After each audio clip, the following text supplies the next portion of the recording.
Tabling of documents, dépôt de documents. Introduction of government bills. Déclaration de ministres. Statements by ministers. Interparliamentary delegations. Présentation de rapport. Presenting reports from committees. Dépôt de projet de loi. Introduction of private members' bills.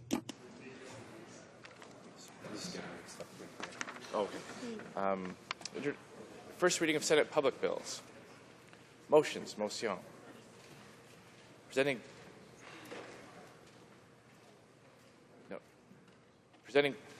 petition. Does the honourable member have a motion? Okay. Okay. Presenting petitions. Présentation des pétitions. The honourable member for Vancouver East.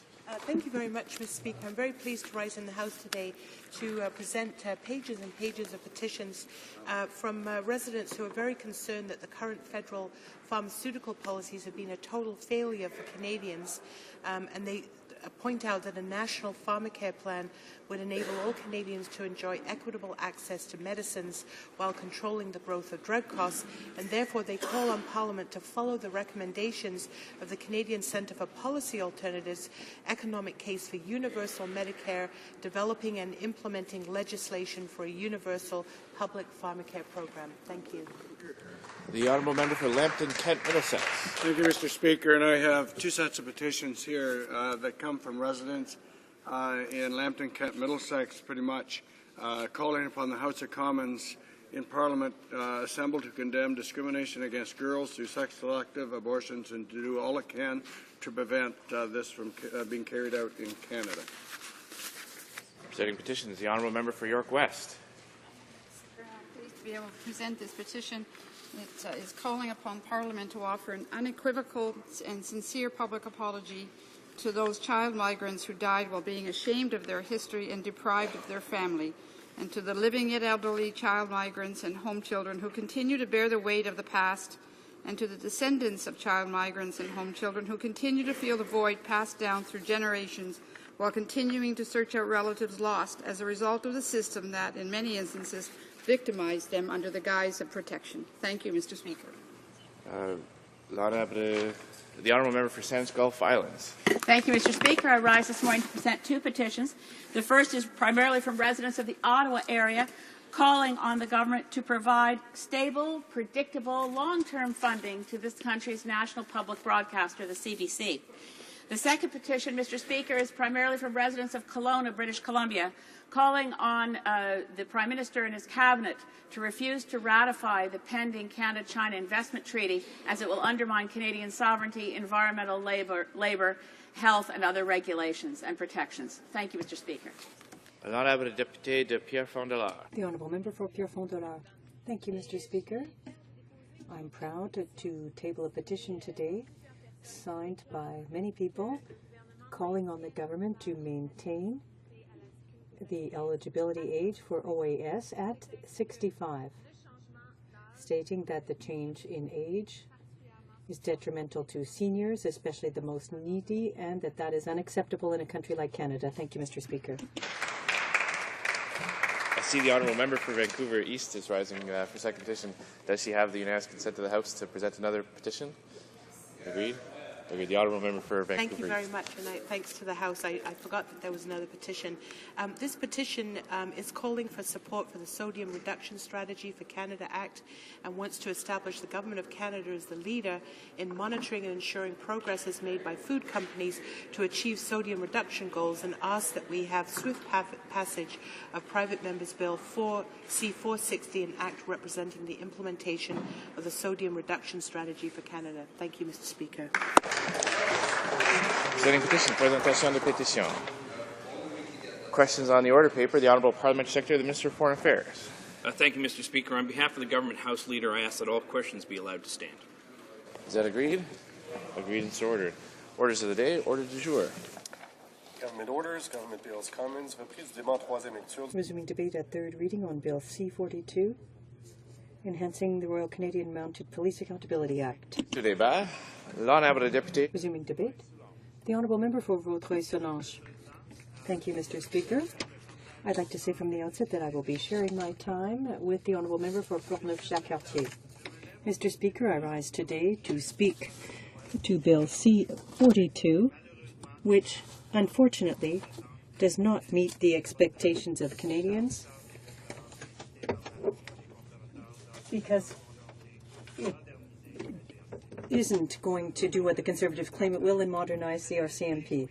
Like my colleagues, I was happy to see that the House would finally start dealing with the problem with the RCMP, but today I'm forced to say that I will be opposing Bill C-42. If I'm opposed to the bill, it's not because I don't think that a reform is necessary. On the contrary, I think that it's urgent to deal with the dysfunction that exists within the RCMP. The opposition doesn't correspond to a systematic opposition to bills as Conservatives would try to lead people to believe. At second reading, the NDP supported the bill to send it to committee for consideration. The fact is that unfortunately the Conservatives turned a deaf ear to all constructive proposals that could have strengthened the bill.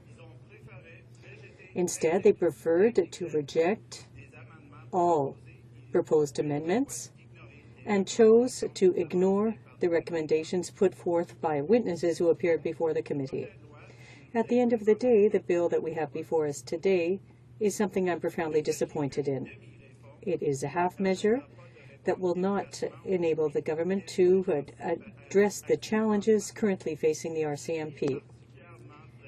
And this is specifically true for two crucial aspects, i.e. transparency and independence of investigations, as well as matters dealing with harassment issues in the RCMP. When they started working on legislation to modernize the RCMP, the Conservatives stated that they wanted to create the conditions necessary to the conducting of investigations. That would have made it possible to avoid a situation where the RCMP would be investigating itself. It is simply a matter of common sense. We are all in favor of the adoption of a measure like that would have eliminated any risk of collusion or lack of transparency. Today, we are terribly disappointed. Based on what is being proposed in Bill C-42, the commission that will be responsible for looking into complaints against the RCMP will not have the necessary means in order to conduct an effective investigation that will be necessary in order to restore trust of Canadians in the RCMP. Instead of following the recommendations put forth and to create a fully independent body to conduct in-depth investigations, the Conservatives simply put forth a bill that just renews shortcomings that have already been denounced. The government missed their objective completely, which was to modernize the RCMP. It was something that they claimed to do. The second point that I'd like to draw your attention to, Mr. Speaker, deals with issues regarding harassment in the RCMP. These are issues, that the Conservatives ignored despite the amendments that we put forth. More than 200 women are currently taking legal action and have lodged complaints against harassment that they were subjected to as part of their duties in the RCMP. 200. That's a very high number. That's the number of women who made the courageous choice to speak out, to draw our attention to an issue. It doesn't even enable us to identify the scope of the problem within the RCMP. 200 women, those 200 women were courageous enough to explain their situation, to talk about the harassment. And we believe that there are many more who haven't come forth. The RCMP has stated that in most cases, victims of harassment in the RCMP remain silent. They're afraid it will affect their career, or they don't have confidence or trust in the complaint system and feel that at any rate The officers who are denounced will never be punished. And it's the silence surrounding this type of practice that makes it so widespread, because that silence can lead to people closing their eyes to the matter or to simply trivializing this unacceptable situation that no women should be subjected to.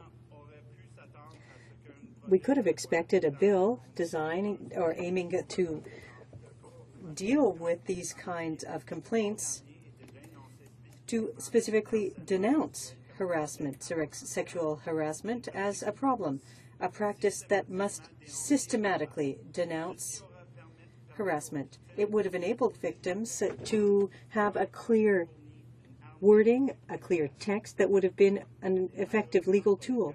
However, that is unfortunately not the case with this bill. Sexual harassment isn't even included anywhere in the bill. Therefore, it gives the impression that the phenomenon is not important enough to be dealt with. But it's much to the contrary, Mr. Speaker. We can't talk about modernizing the RCMP without taking into account the situation of women within the institution. We can't ignore that in our federal police force there is prejudice and that type of behavior. And this virile culture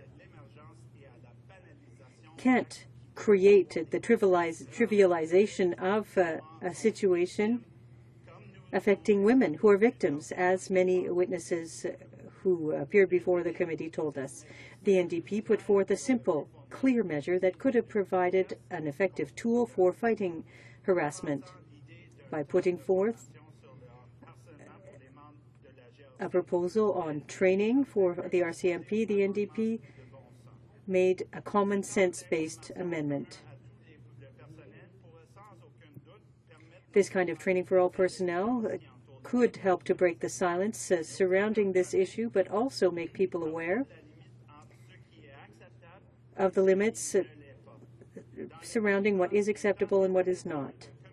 At the same time, additional communication would have made it possible to inform women of their rights and possibilities for recourse if they are victims of this type of situation. Once again, the Conservatives simply decided to vote against the amendment, the proposed amendment. And they're depriving this legislation of a clear measure that could have helped reduce the number of cases of sexual harassment in the RCMP. It's even more regrettable because there again, we can see a gap between their desires, so-called desires to modernize the Act, and the reality of the legislation that it doesn't deal with these crucial problems. The Conservatives proposed improving all kinds of mechanism in the RCMP, but when it comes to conducting investigation, the organization is not completely independent. The government also talked about wanting to deal with the internal operations of the RCMP, problems with functioning and operations, but the text of the legislation doesn't even use the term sexual harassment and provides nothing to deal with it. In conclusion, Mr. Speaker, I can only express how disappointed I am in Bill C-42 in its current form. The Conservatives had to show a willingness to change. They were moving in the right direction. They had also expressed a willingness to work in conjunction with partners on a bill that would have been good and would have been on which it would have been easy to cooperate. However, they showed contempt for us, for our remarks and our proposals, and at the end of the day, they simply put forth a botched bill that is incomplete. For those reasons, I will be voting against Bill C-42. The Conservatives completely missed an opportunity to fundamentally modernize the RCMP in the interest of Canadians and members of the RCMP. Thank you very much, Mr. Speaker. Questions et commentaires. Questions and comments. L'honorable député de The honourable member for Saint-Léonard. La Salle-et-Mar. Well, thank you very much, Mr. Speaker. I'd like to thank my colleague for his remarks. And I'd like to ask him a question, because in his speech, he mentioned recommendations put forth by the NDP on Bill C-42. I'd like him to elaborate.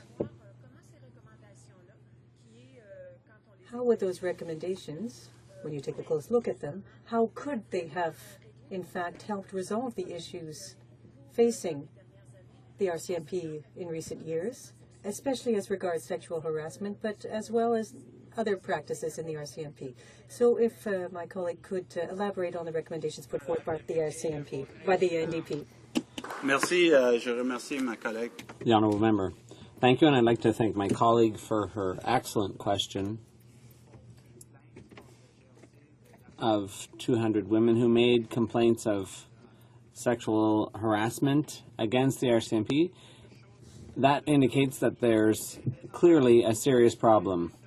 What we were putting forward, I think, was in my view, simply reasonable. We just wanted sessions where people could talk, could speak out, because silence is the real problem. This is something that has to be talked about. If it's kept secret, then people carry around stress every day. There's a lack of communication. So we proposed something very straightforward, and that was simply to have an information session for all members of the force so that they could at least discuss the problem. If you don't even talk about the problem, you certainly are never going to solve it. So I don't understand why the other side didn't accept that amendment. I'm so disappointed today to see that there is still no solution to a very, very serious problem. Questions and comments? The Honourable Member for Saanich Gulf Islands. Merci, Monsieur le Président. Thank you, Mr. Speaker. And I'd like to thank my colleague for his speech. I agree with every point because it's clear that we need more for transparency in the RCMP, particularly with the former commissioner's testimony at the public hearings on the RCMP. And I'd just like to ask my colleague if he has any idea why the government is so resistant to these important and wise amendments. And these are amendments that the experts support. The Honourable Member for Vaudreuil-Soulanges. That's an excellent point coming from my colleague for Saanich Gulf Islands. Our amendments were reasonable. We came here to the House. We were elected in 2011 to work together. That's what we promised to do. We promised Canadians we would do that. So at committee, when you hear expert evidence, you hear stories, Robert Jacansky, the sexual harassment, you hear stories from the front lines. Well, then you realize that it really is time to do something about the problem in the RCMP. So this was an opportunity to really do something. Now, to answer my colleague's question, why didn't the government listen to our reasonable suggestions informed by the experts? Why didn't they work over their own bill to improve it? All I can say is maybe they're afraid that by taking up our suggestions, that would show how weak they are, because they're so afraid of looking weak. But Canadians want to see all parties working together to come up with legislation that's sensible, that solves problems, that moves Canada forward. So playing partisan games at committee, refusing to accept proposed amendments, I really don't get it. I don't know why the Conservatives are so stubborn when it comes to reasonable suggestions from the opposition. Resuming debate, the Honourable Member for Jacques-Cartier. Thank you very much, Mr. Speaker. Like my colleague, I take the floor today to speak to Bill C-42, an act to amend the RCMP Act This bill purports to be the Conservatives' response to numerous sexual harassment complaints in the RCMP and to the fact that officers have gotten off too lightly in the past. Unfortunately, like my colleague from Vaudreuil-Soulanges explained so eloquently, the response is a very weak one. It's a tepid response to such major problems in the RCMP, and it's a tepid response to Canadians. C-42 is virtually the same as its predecessor C-38 from the previous Parliament, but it puts forward 3 major amendments to the RCMP Act. If the bill were passed as it stands, it would give the RCMP Commissioner greater powers by allowing him to fire or appoint officers. So it's a significant new power. And the bill would also create a new civilian complaints mechanism, Commission for Public Complaints against the RCMP, or the Civilian Review and Complaints Commission, rather. We supported the idea of modernizing the RCMP and trying to come up with solutions to problems like sexual harassment within the RCMP, but now it's clear that's not what this bill is really all about. Those solutions have not really materialized. This bill is not going to produce concrete results for women in the RCMP. The bill before us today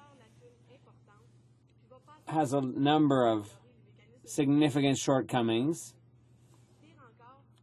What's worse, it doesn't even really deal head-on with the problem of sexual harassment in the RCMP, and yet that was the core issue behind all of this, and this is a major concern of women all across the country, both within the RCMP and in the public, because cases have been in the media day after day.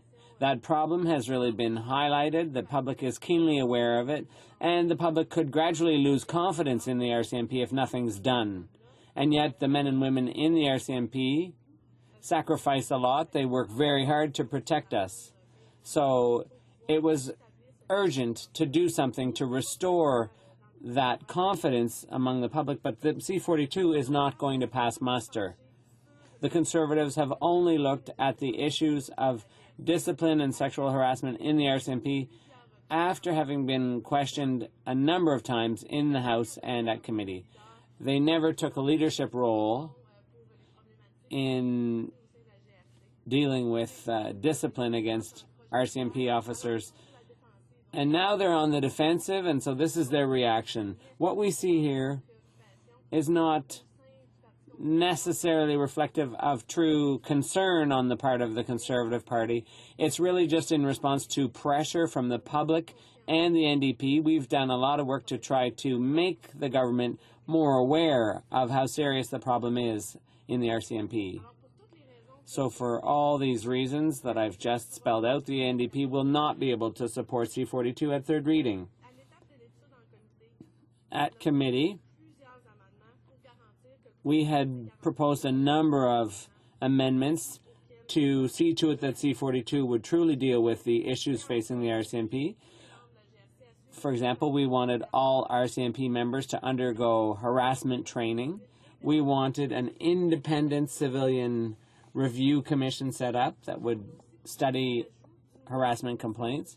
We also wanted a provision to create an arm's-length independent civilian review commission.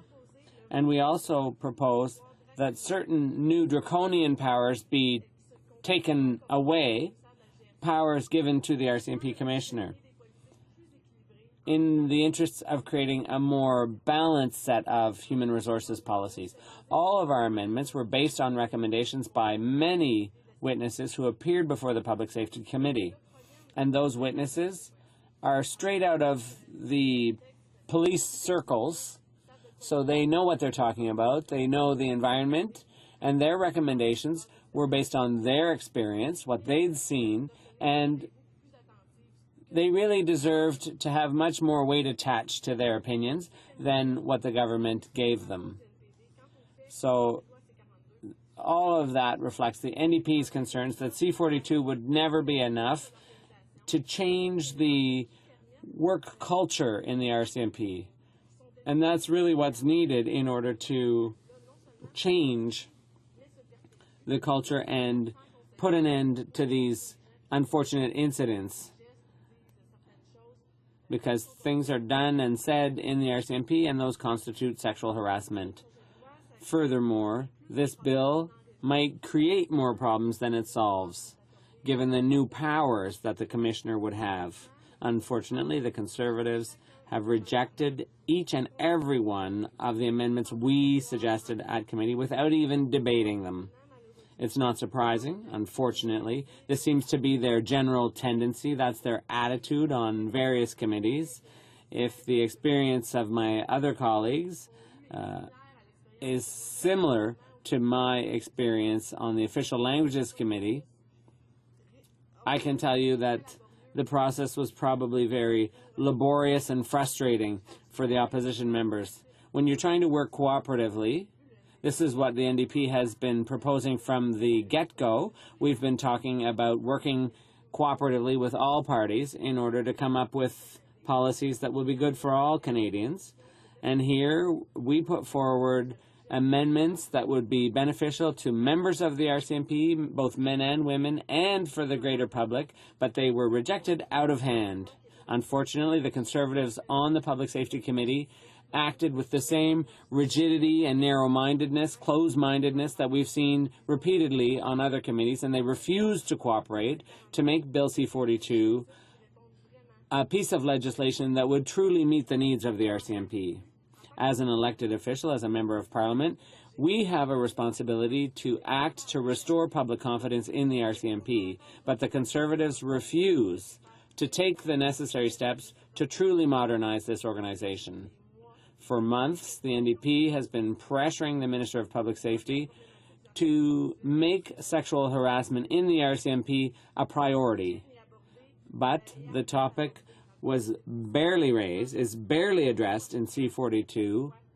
In fact, it only comes up once in the bill and not in a context that would deal with the problem of sexual harassment head-on. So although C-42 gives the RCMP Commissioner the power or the possibility of having the option of having a more effective process for dealing with sexual harassment, there's nothing proactive in there to deal with this systemic problem.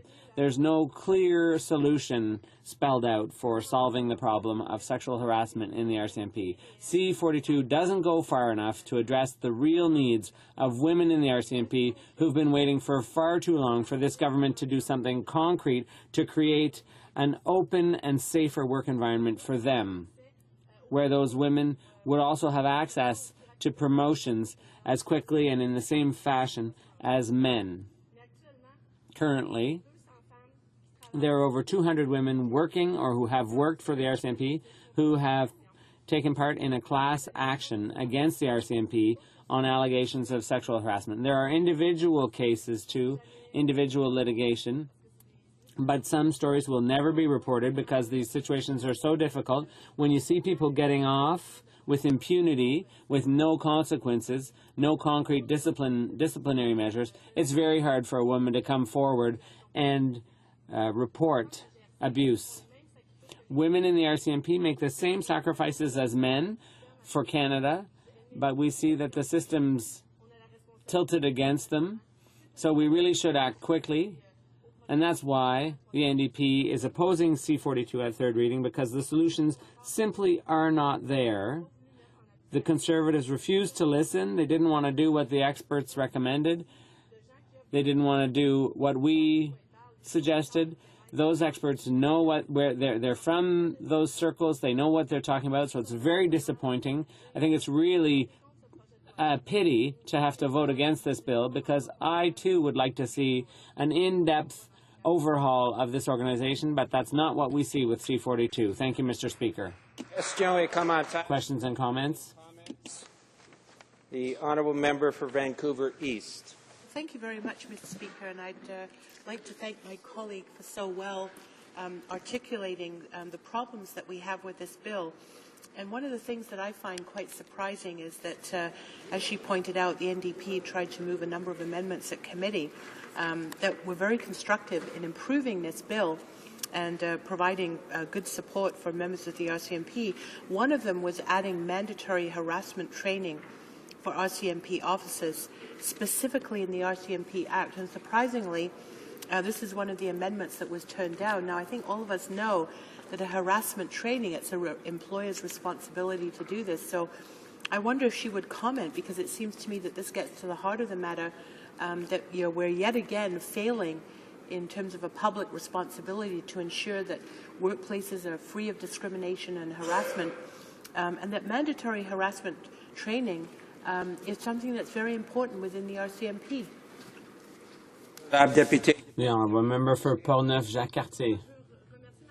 I'd like to thank my colleague for her excellent question, and I fully agree with her when she says that we're not discharging our responsibilities as members of Parliament when we fail to adequately address the issue of sexual harassment in the RCMP.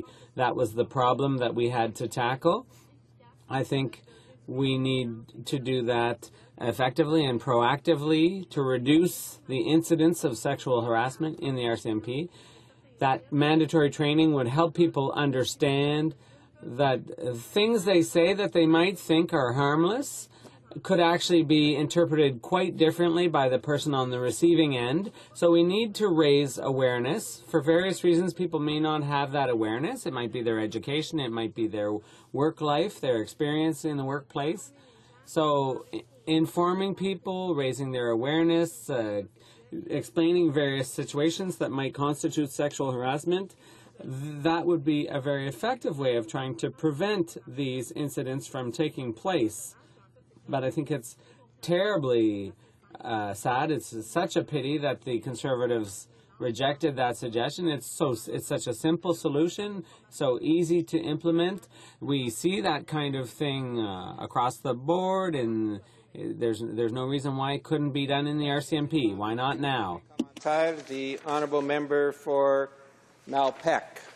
Thank you, Mr. Speaker. And I listened to the members' remarks, and it was talked about a fair bit here yesterday about the increasing the power and authority of the Commissioner of the RCMP, and you have to do that with some balance. Certainly, yes, the Commissioner needs more authority to deal with, as some have said, the bad apples.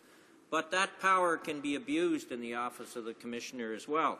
And I was told yesterday, I'm not a member of the committee, and quite a number of us here aren't, Mr. Speaker, but I was told yesterday there was a number of amendments made to try and redress that. And I don't mind admitting, Mr. Speaker, I have a concern. When opposition parties propose amendments, the government rejects them at a hand, even though they make sense. And I ask the member, is this what happened in this committee? Are we to the point that anything the representatives of the people on this side of the House propose that would improve legislation is opposed by the government because they're almighty and all-powerful? That's not the place that's that's not the way this place is supposed to work. So my question to the member is, was there amendments put forward to try and balance the power of the Commissioner of the RCMP in a positive way, and what happened to them if they were? The honourable member for Portneuf-Jacques-Cartier. Well, I'd like to thank my colleague for his question. I'm not a member either of the Public Safety Committee, so maybe I'm not the best one to answer the question. But yes, amendments were put forward and rejected out of hand by the Conservative government, as usual. In fact, that's been my greatest... I've been really disillusioned, the greatest disappointment as a new member of Parliament, because I was telling people that committee work was where we could really move forward on issues of importance to Canadians. We could cooperate on things and come up with solutions together, but I'd have to say that now all we've run up against was closed-mindedness, refusal. It's very hard to explain this to the public. There's so much arrogance and stubbornness coming from the government side. So as I said briefly about my experience on the Official Languages Committee, I think it must be the same on public safety, because the orders come from the Prime Minister's office, I guess, and so people can make up their own minds. They can get their own impression about how this government's behaving on various committees, and it's really undermining the true work of parliamentarians. Resuming debate. The Honourable Member for Rivière-des-Mille-Îles.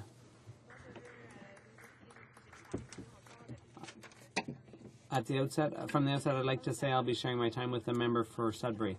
I'm pleased to take the floor today regarding Bill C-42, which would strengthen discipline in the RCMP following numerous harassment cases, intimidation, and misconduct. Of course, the NDP supports the principle of this bill. And that's why we supported it at second reading. However, during the work in Parliamentary Committee, we heard from the witnesses and experts who confirmed our first impression. C-42 has major flaws and will not improve oversight mechanisms within the RCMP.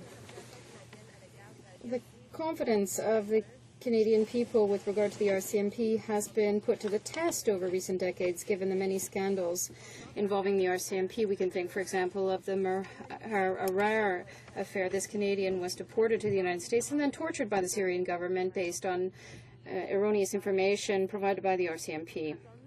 We can also remember the blunder of the RCMP involving Air India, a pathetic case of incompetence and negligence. In addition to not cooperating with CSIS, the RCMP was unable to prevent the attack when 3 weeks prior to the incident it had been warned of a direct threat against Flight 182. Of course, I must also mention the Airbus affair, where the RCMP's incompetence forced taxpayers to pay $2 million in compensation to Brian Mulroney. We can also mention the many criminal and other files that never led to accusations or charges. We can think, for example, of the sponsorship scandal and the disappearance of hundreds of thousands of dollars from the Transitional Jobs Fund. We can remember the major fraud that concerned the RCMP insurance and retirement plans. The Auditor General of Canada had indicated many cases of cronyism and identified that operating expenditures of the RCMP had been paid out of the employees' pension and insurance plans. Over the years, many cases of psychological and sexual harassment have been made public without the authorities taking action. I'm thinking, for example, of Victoria Cliff and 3 other RCMP officers in Alberta who accused Sergeant Robert Blundell of sexually assaulting them during surveillance operations. I want to quote now the testimony provided. The RCMP commissioner is the individual who has the ultimate decision over internal investigations with regard to investigations conducted within the police force for any disciplinary problems. That's where the buck stops. That is the top of the hierarchy with the head. We can remember that following that testimony, Victoria Cliff lost her job as a negotiator, and Sergeant Blunder only lost 1 day of leave. We can also think of the many police blunders that could lead us to believe that there are some flaws with the training of RCMP officers. A large part of the problem comes from the fact that the RCMP has specific status within the government. It's untouchable. For example, the RCMP is not subject to the Access to Information Act, and it's not covered by the Whistleblowers Act. And we can also remember that when the Conservatives introduced the Federal Accountability Act in 2006, they maintained for the most part exceptions involving the RCMP. We'll note that RCMP officers, unlike officers with other police forces, are not entitled to unionize, which would allow them, among other things, to ensure a better power relationship and make it easier for people to speak out against wrongdoing. In short, the RCMP escapes all controls. The president of the Canadian Police Association said in 2007 the following: I think that all parliamentarians should be concerned that there is a organization the size and with the power of the RCMP that is not accountable or almost not at all. Also, the former RCMP Public Complaints Commissioner Shirley Heafy repeatedly criticized the cover-up and lack of transparency within the organization, and I want to quote her here. The RCMP Commissioner does not understand the principle of being accountable nor the complaints system. He has trouble accepting that it's important to be accountable to a civilian agency. And she goes on to say there's no way to force the RCMP to be accountable. And I wondered at some point if things were not going to explode. Things can't go on as they are, always trying to cover things up and minimize existing problems. Each time that something serious occurs, it's extremely difficult, if not impossible, to obtain documentation. I think this is really difficult because it takes a lot of energy to try to do my job. Despite this troubling realization, the Conservative government is always dragging its feet. C-42 will not really have an impact on the RCMP. The measures being proposed are too timid. The NDP has spared no effort in trying to improve the bill. We put forward a series of amendments in order to deal with the issues that the RCMP is currently facing to ensure that C-42 would fit the bill. Among the amendments that we proposed are the following: forcing RCMP officers to take harassment training in connection with the RCMP Act, implementing a completely independent civilian organization responsible for examining complaints against the RCMP, adding a provision to create a national independent civilian group of inquiry in order to prevent the police from investigating the police, create more balanced policies when it comes to human resources by taking out some of the new draconian powers being proposed by the RCMP Commissioner and by strengthening the external RCMP Examination Committee. As is often the case with this government, the Conservatives have refused to accept all of the NDP's amendments, which were, in fact, the subject of broad consensus among the witnesses that we heard from. I would like to now address two of the major problems within the bill. First of all, as my colleagues have already mentioned, there is no measure that is no proactive measures to fight against sexual harassment. For a long time, the NDP has been demanding that the government make sexual harassment within the RCMP a priority. C-42 does not directly attack this problem, which has become a systemic problem. Although the bill gives the RCMP Commissioner the ability to create a more efficient process to respond to sexual harassment complaints, we believe that a more proactive method should be included in order to counter this harassment problem, particularly the issue of sexual harassment among RCMP members. The Conservatives have refused to adopt that approach. I read C-42 and I noted that harassment isn't even in the text of the bill. We also would have liked to have seen the adoption of an unequivocal policy against harassment within the RCMP, a policy that would include specific standards for conduct and specific criteria to assess the performance of all employees in order to serve as the basis for a fair disciplinary process. In short, this bill doesn't go far enough to respond to the concerns of women who work within the RCMP and who are asking for immediate action to improve a more open and safe working environment.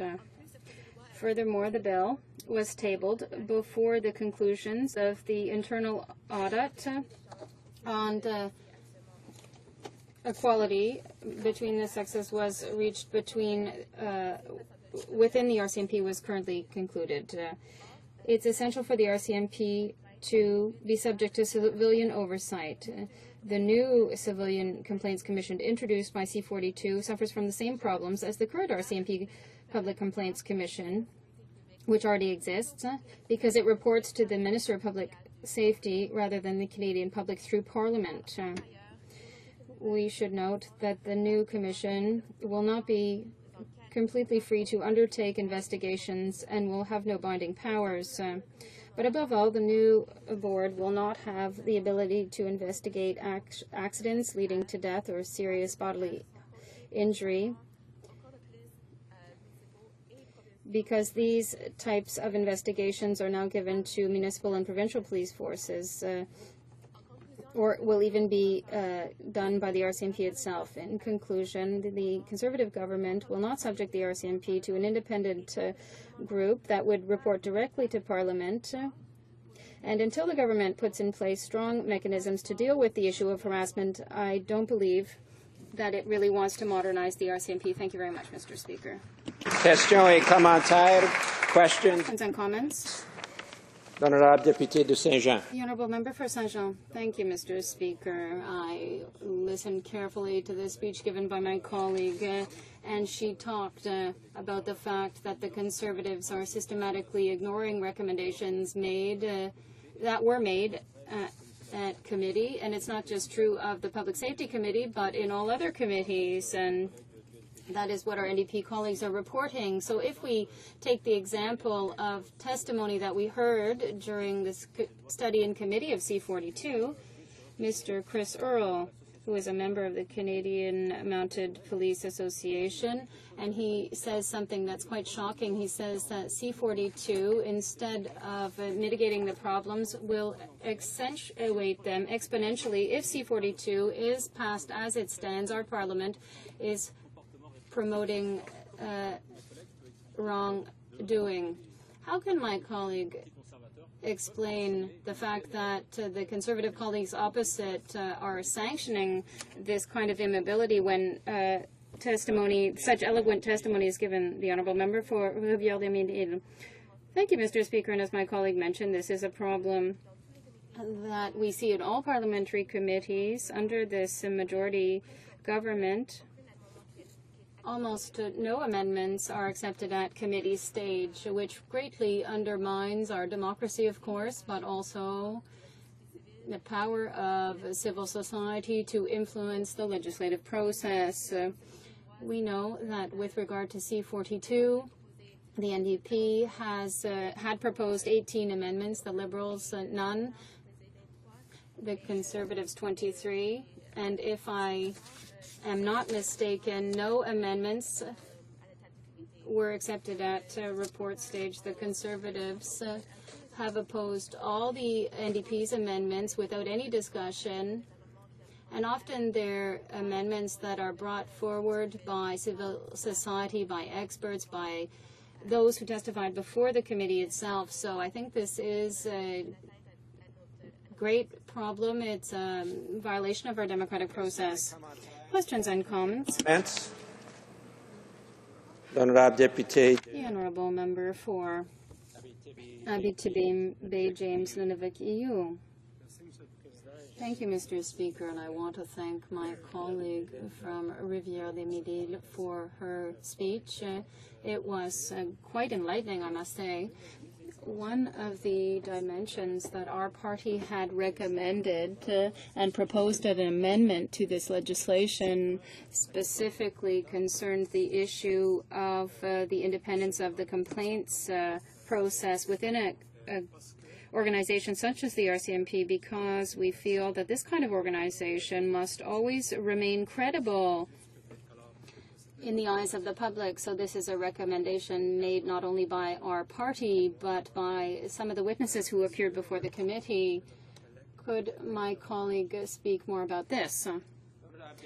The Honourable Member for Rivière-des-Mines. In fact, the NDP does believe that we must address the issue of harassment within the RCMP. In particular, we want all RCMP members to have to take training on harassment under the RCMP Act. You know there are serious problems within the RCMP, and we know that women who work within the RCMP have made a lot of sacrifices, and we all must work together as parliamentarians in order to create a healthy working environment, a safe working environment, and one that will allow women to work safely. Unfortunately, these amendments were rejected by the Conservative government without any explanation as to why they rejected those amendments. So we think that the government should explain why it's refusing to attack the issue of harassment. Reprise de débat. Resuming debate. The honourable member for Sudbury. Thank you, Mr. Speaker. I'm pleased to rise in the House today to speak to Bill C-42 and I'm act to amend the Royal Canadian Mounted Police Act. To begin, Mr. Speaker, I think it's important to note that New Democrats supported Bill C-42's intentions to modernize the RCMP and address issues such as sexual harassment and post-traumatic stress disorder in the force and voted for the bill to move to committee at second reading. However, Mr. Speaker, at the committee stage, it became apparent after hearing expert witness testimony that in its current state, Bill C-42 remains deeply flawed and will not meet the laudable objectives which New Democrats support in principle, namely to resolve the long-standing issues related to the oversight at the RCMP, Mr. Speaker. Mr. Speaker, Canadians' confidence in the RCMP has been tested over the past few years as the RCMP has struggled with numerous public scandals. Whether it's the multiple cases of sexual harassment which have become part of the public discourse surrounding Canada's Mounties, or other issues related to the lack of disciplinary oversight which the force has over its members, Canadians are universal in their support for the need to modernize the oversight provisions which the Commissioner of the RCMP has at his or her disposal.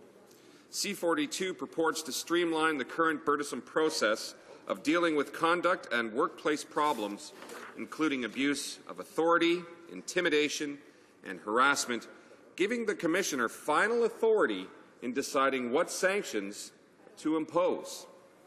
Mr. Speaker, currently, RCMP managers faced with harassment issues have two different processes they must follow, one under Treasury Board policy and one under the RCMP Act.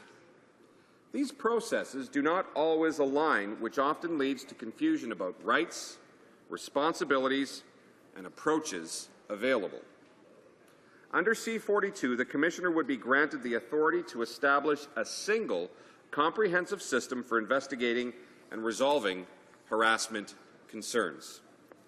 Mr. Speaker, while C-42 does give more power to the Commissioner over discipline and the power to establish a more effective process for dealing with harassment complaints, it remains unclear legislation alone can provide the RCMP with the overall culture change that is needed to respond specifically to allegations of widespread sexual harassment.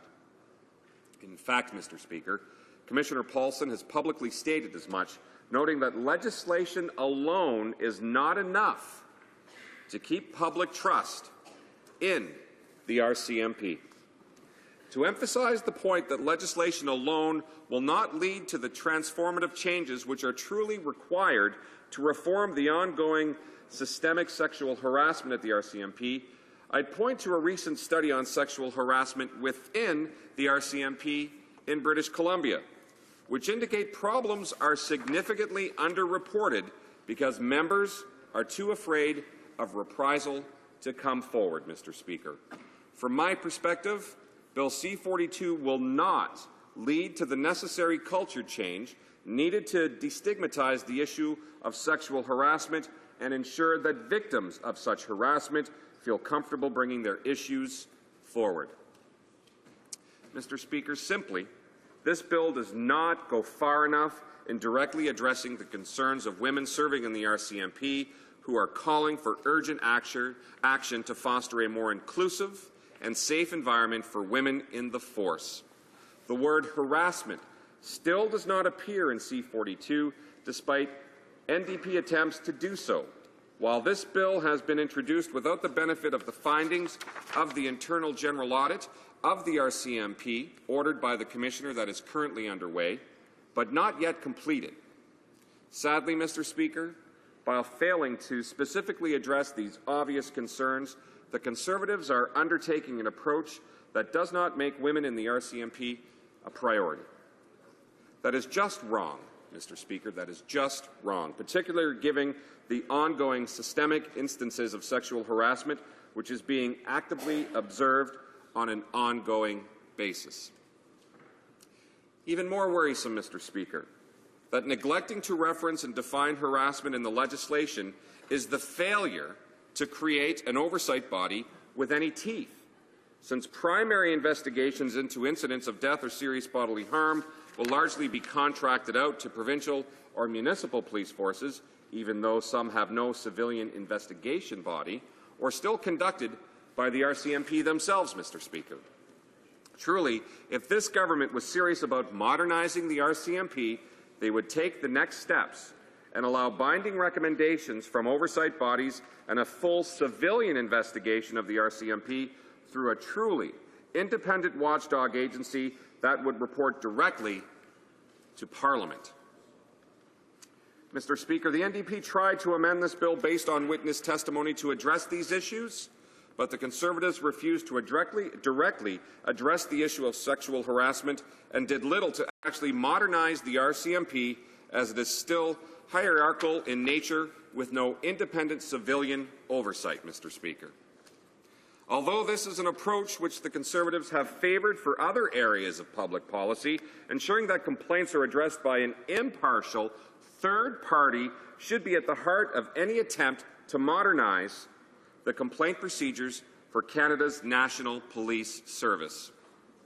Mr. Speaker, the NDP believes that we can go further, ensuring that there can be clear anti-harassment policies in the RCMP, one which contains specific standards for behaviour and specific criteria for evaluating the performance of all such employees.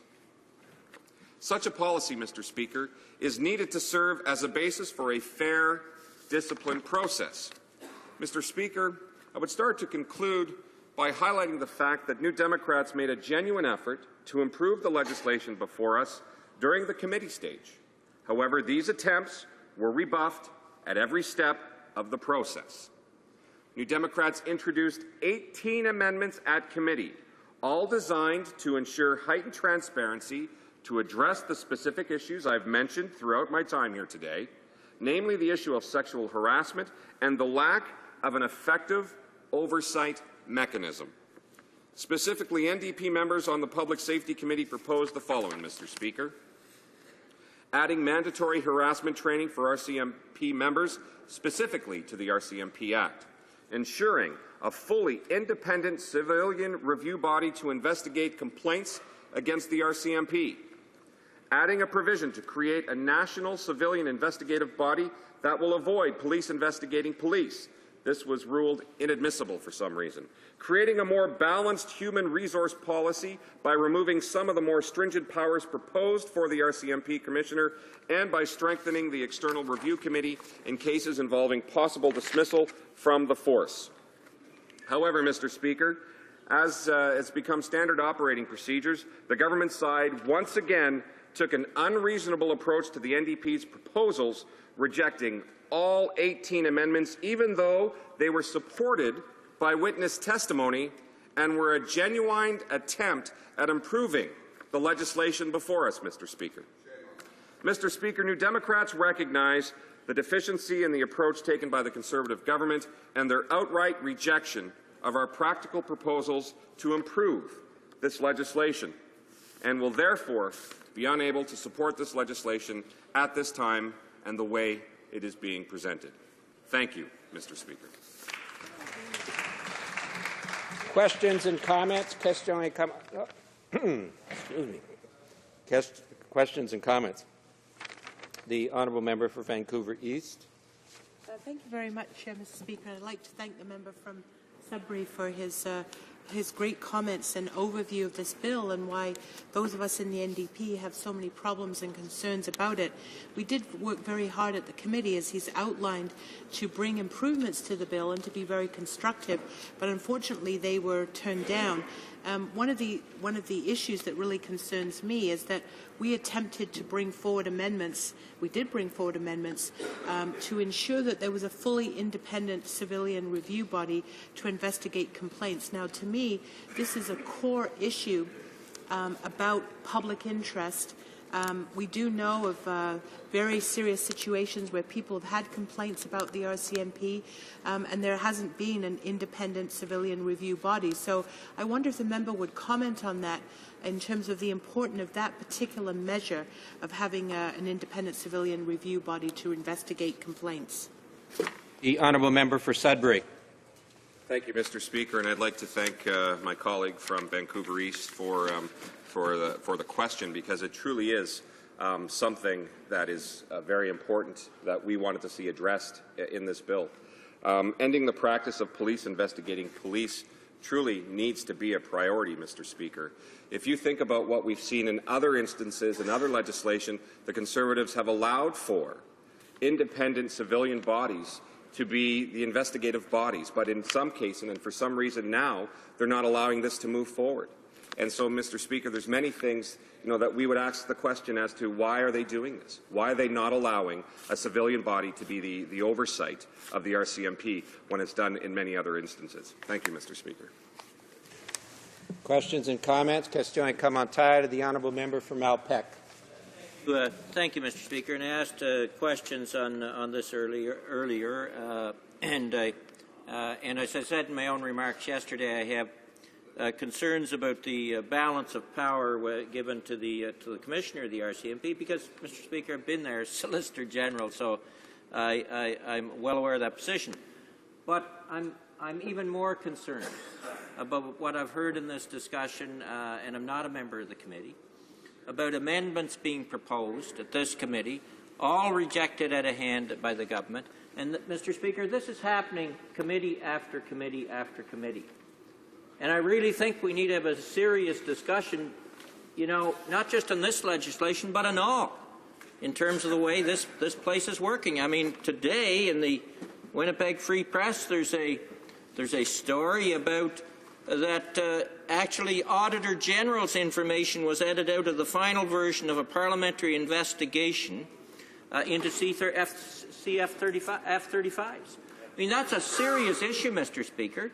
Evidence is evidence. And just because government members don't like the evidence, they shouldn't be able to edit it out.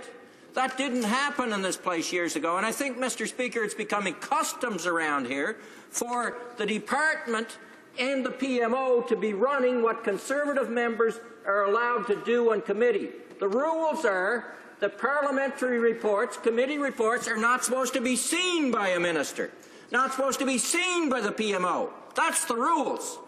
And we're being run by ministries, or Conservative members have been run by ministries and the PMO. That is affecting how this place is working. It's affecting why amendments are not even really been discussed, been rejected at a hands, and that's a damper on our democracy, Mr. Speaker. I wonder if the member has anything to say. The honourable member for Sudbury has just a little over a minute.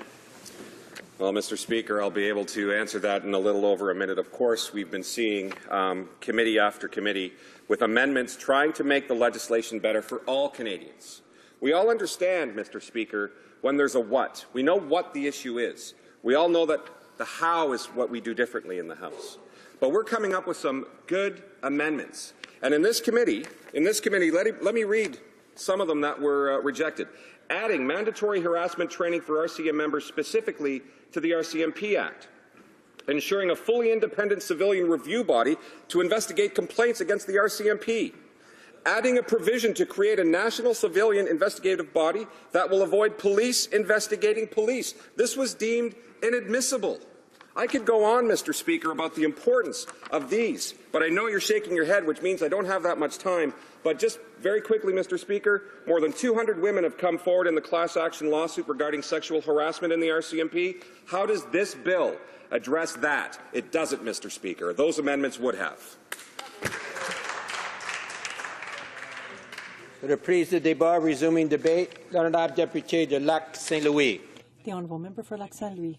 And I'm pleased to rise again on this bill, and I would just like to, as by way of preamble, to concur with both the NDP member and my own honourable colleague from Malpeque that it's important that the government begin to change its attitude in committees, because we're seeing this more and more, and we're seeing it in Public Safety Committee quite a bit, where a bill comes to the committee for study, and all members approach it with goodwill, and some members propose amendments, yet the government seems to not be open to any kind of amendment. Now, true, some are ruled out of order, and that's really a technical issue, Mr. Speaker. But on other issues, the government members of the committee are united in closing down the possibility of amendment. But that being said, I would like now to turn to the broader issue of the RCMP and the RCMP culture and the demands on the RCMP. We're presently in Public Safety Committee, interestingly, Mr. Speaker, doing a study of policing in Canada, and we've had the RCMP appear before us on a couple of occasions. And what is becoming abundantly clear is that policing in Canada, including within the RCMP, is becoming increasingly complex. And of course that means complex organizations, and I'm sure that in some cases it will mean increased bureaucratization.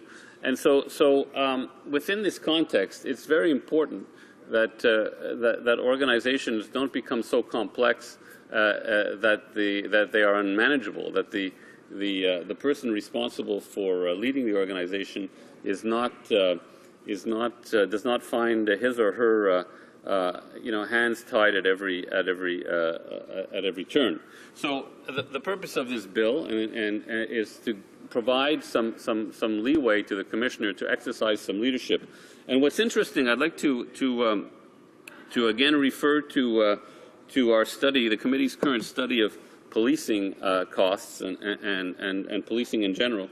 I'd like to share with the House the fact that in England there have been some major reforms undertaken to policing, and what they've done in England is they, in order to sort of counter the inevitable inertia that takes hold in any kind of organization over time, they've appointed now police crime commissioners in different regions, and that police crime commissioner is given new powers to make appointments and so on, to appoint the local police commissioner and so on. So there seems to be a shared understanding across the Atlantic that there's a need to make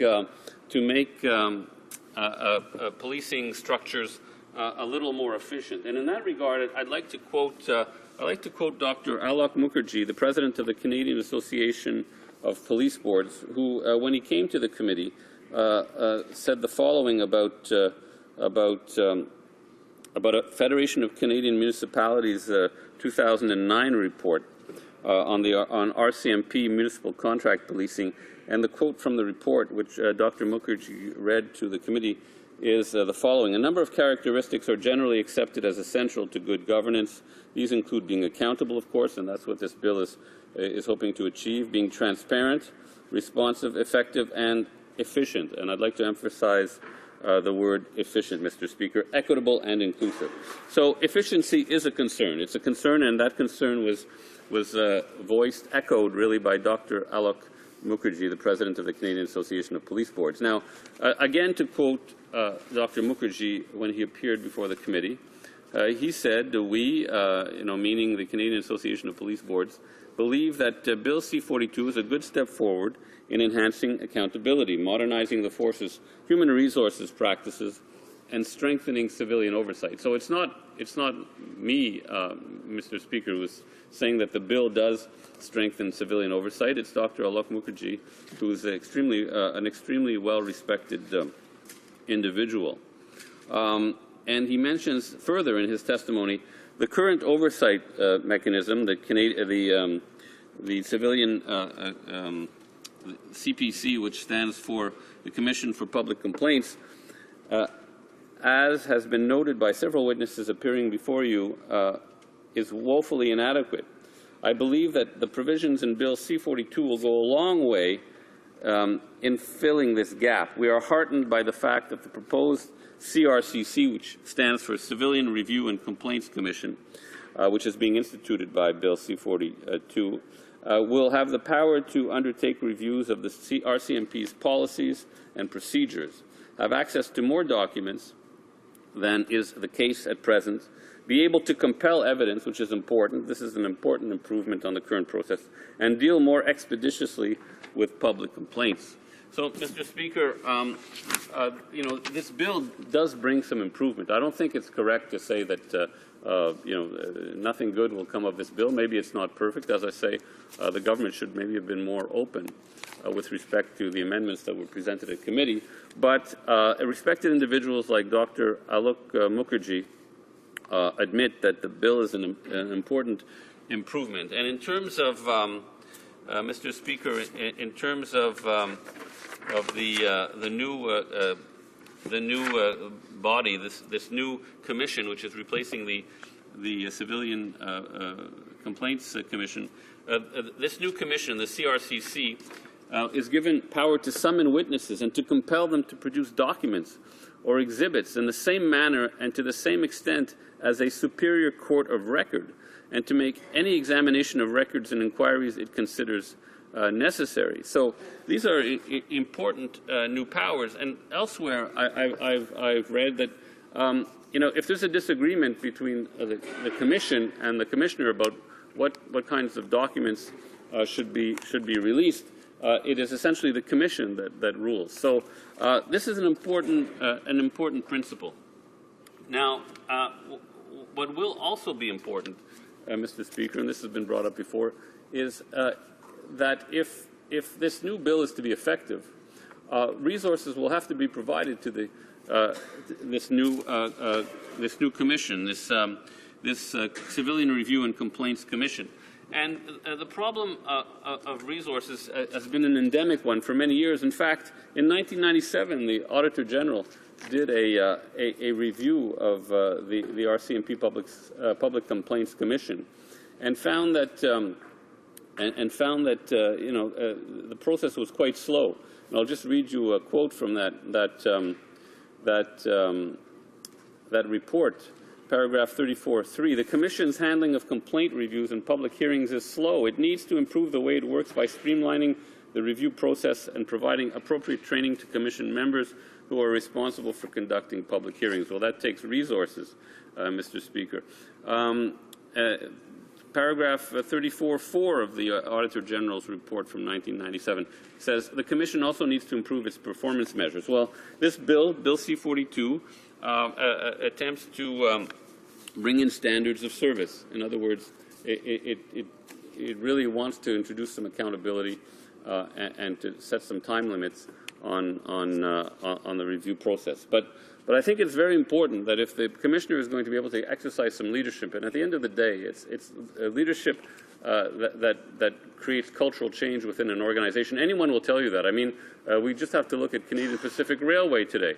They've brought in a new president, and the new president, Hunter Harrison, is changing the corporate culture. Well, it's an individual, it's obviously a strong-willed individual with vision who is bringing about change. It's not committees that bring about that kind of change at that point, Mr. Speaker. So I feel that I feel on behalf of our caucus that this bill is worth supporting. It's not perfect, and there are some concerns, and some were raised at committee. And again, I concur with my colleagues in the NDP that the government should be much more open to accepting amendments and perhaps even amending amendments. It doesn't matter, but that they should exhibit a spirit of openness towards the opposition, and understand that no one in this House has a monopoly on good ideas or a monopoly on insight, and that it's by listening to each other that we will get better legislation. Thank you, Mr. Speaker. Questions and comments? Questions et commentaires? The honourable member for Portage-Lister. Thank you very much, Mr. Speaker, and I want to thank my colleague for his comments as well as his contribution on committee. We really do work very well, and although we disagree many times, we get a lot accomplished. He was talking about the NDP amendments, and as I recall, one of the challenges with the NDP amendments was first of all they came in very late. I think, in fact, we had to work to get them in. sometimes that can be a problem when you're working at committee. If you have an idea beforehand what the amendments are, it gives everyone a greater ability to see what we have in common and where we can work together. And so practically speaking, that can be a problem. The other thing, some of their amendments were actually ruled out of order. And again, that goes to, I think, just experience maybe on the part of their committee members who do an excellent job on the behalf of their government, on behalf of their party. But my question, but when you're bringing amendments forward, they need to be there in a timely way, and they need to be deemed in order. That really is not the government's fault when they don't have that type of organization in place. I noticed the Liberals did not put any amendments forward. I recall that they didn't put any amendments forward at committee stage. They clearly have indicated that they are supporting this legislation. I'm asking my honourable colleague, would he encourage the NDP in that same spirit to support this legislation because of the good work that it does do? Maybe not perfect, but it goes a much further way than doing nothing at all. The honourable member for Lac Saint Louis. Well, yes, Mr. Speaker, I would encourage the NDP to support this legislation. I mean, I think that I think that indeed the legislation is not perfect, but as some eminent individuals have said, including Dr. Mukherjee, it is a major step forward. And if we just, if we don't move on this issue, it's only going to fester and get worse, and it's only going to slow the pace of cultural change within the organization, and I think so. I think it's important to get moving on this, and no doubt there will be issues in the future, and we know that the RCMP commissioner in particular does operate in a media fishbowl. I mean, it's not a secretive organization. If things aren't going well, the press is right on his heels, and the House is on his heels. So, and he or she, whoever the next commissioner will be, will have some explaining to do, and maybe have to give in to some suggestions for more change. But we have to get going on this. We have to get started. Questions et commentaires, questions and comments. L'honorable député de... The honourable member for Pierrefonds-Dollard. Thank you, Mr. Speaker. There's something I really don't understand here. The Conservatives admit that this bill's not perfect, and the Liberals admit that this bill's not perfect. These problems have been raised for 5 or 10 years now. Why don't we just take a few more weeks to come up with a better bill? Everyone agrees that this bill is not perfect. It could be improved upon. So what are we waiting for?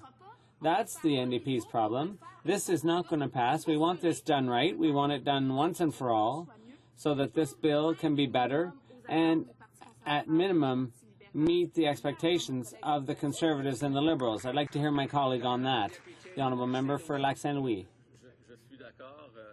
I agree with my colleague from Pierrefonds-Dollard. Perfection is unattainable in this world. I can't explain why, Mr. Speaker, the government has systematically voted against the NDP's amendments that were ruled in order. But the fact is, we have to take one step forward if we're going to change the culture in the RCMP. There's no time to be wasted here. There's no room for delay. It's very important. With sexual harassment cases, these are in the headlines. Action is required urgently, so this bill should be passed, and then perhaps a private member's bill could take care of the necessary amendments. Questions et commentaires. The honourable member for Winnipeg North. Thank you, Mr. Speaker. And I do want to pick up on that very issue in the sense that we do recognize that in principle that this is a positive bill, and as my colleague has talked about, there's a great deal of benefit in terms of seeing the bill pass. At the end of the day, we recognize that it is not a perfect bill, that yes, there could be some amendments that would be brought forward, but it is important that we do move forward in passing, ultimately, the bill. My question to the member is, does he believe that at the end of the day, the principle of the bill in itself, even if it passes without amendment, is still worthy of supporting, but at the same time, we would be discouraged if the government did not respond to any suggestions that make sense in terms that would give the bill even more strength when it goes to committee, whether it's an NDP amendment or a Liberal amendment or a suggested amendment that could have come once it was in committee. I'm sorry, given that it's already been in committee, that maybe there were some things that they could have done that would have given more strength to the bill. And as a result of not responding to potential amendments or amendments that were proposed or ideas that came out of the committee, that the bill, yes, will pass, even with our principled support of the bill, but it could have still have been a better bill had the government been more sensitive to the needs for changes. The honourable member for Lac Saint Louis. Yes, it's true. There are always improvements that can be made, but I think we want to show support for the men and women of the RCMP. We want to show support for the commissioner. The commissioner has a difficult job to do. He's a new member, a new commissioner, and we'd like to give him the benefit of the doubt at this point, and to show him that he doesn't only have the government on his side in terms of fulfilling his mandate, but that some members of the opposition wish him well as well. And I think one way of doing that is to support the main principles in this bill. But again, while it's not perfect, some eminent individuals like Dr. Mukherjee has said that it's a very important bill and it achieves some very important things, and we'll see how it works out. And if a good sexual harassment policy doesn't come forward quickly, well, I'm sure there'll be pressure to bring the commissioner back to the Public Safety Committee and tell us why he hasn't acted faster. Thank you, Mr. Speaker. Questions and comments? Question et commentaire. The honourable member for Sandwich Gulf Islands. Thank you, Mr. Speaker. I thank my honourable colleague from Lac Saint Louis. I will be trying to put forward amendments at report stage in hoping that we can still improve this bill. It needs improvement. And as much as I accept and have great respect for my colleague, the idea that the media glare on the RCMP is adequate to deal with transgressions, we never got an answer from former Commissioner Zaccardelli about the outrageous intervention into the election campaign in 2005-2006.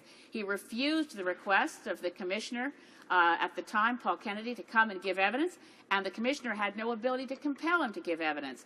I think we've seen far too many individual episodes of, and again, Ian Bell's being shot in custody by the RCMP in British Columbia. We do not have adequate measures, and while the vast majority of RCMP officers are superb, dedicated men and women of great integrity, one or two people who behave as they have done, and particularly when it's the Commissioner himself in the case of Zaccardelli, this country needs adequate abilities to review and to call to account RCMP behavior when it falls below a standard of a free and democratic society with respect for human rights and individual liberties. The honourable member for Lac Saint Louis. You have about a minute. The honourable member, and the question of Commissioner Zaccardelli is a sore point with our caucus, obviously, and the way he acted during that election campaign. But the powers of the Commission have been enhanced, and the Commission will have the power to examine policies, RCMP policies, and pretty much anything it wants beyond just a simple, case of one complaint. And the Commission will be able to ask for information, and the Commission will be able to compel witnesses. Now, if there's a commissioner down the road who just doesn't want to cooperate, well, at the end of the day, that commissioner won't be reappointed. I mean, unfortunately, that's the sanction that's ultimately available for any officer, any employee of any organization, or any officer of Parliament or head of an agency. But yes, I concur that the Zaccardelli incident was not a pleasant one.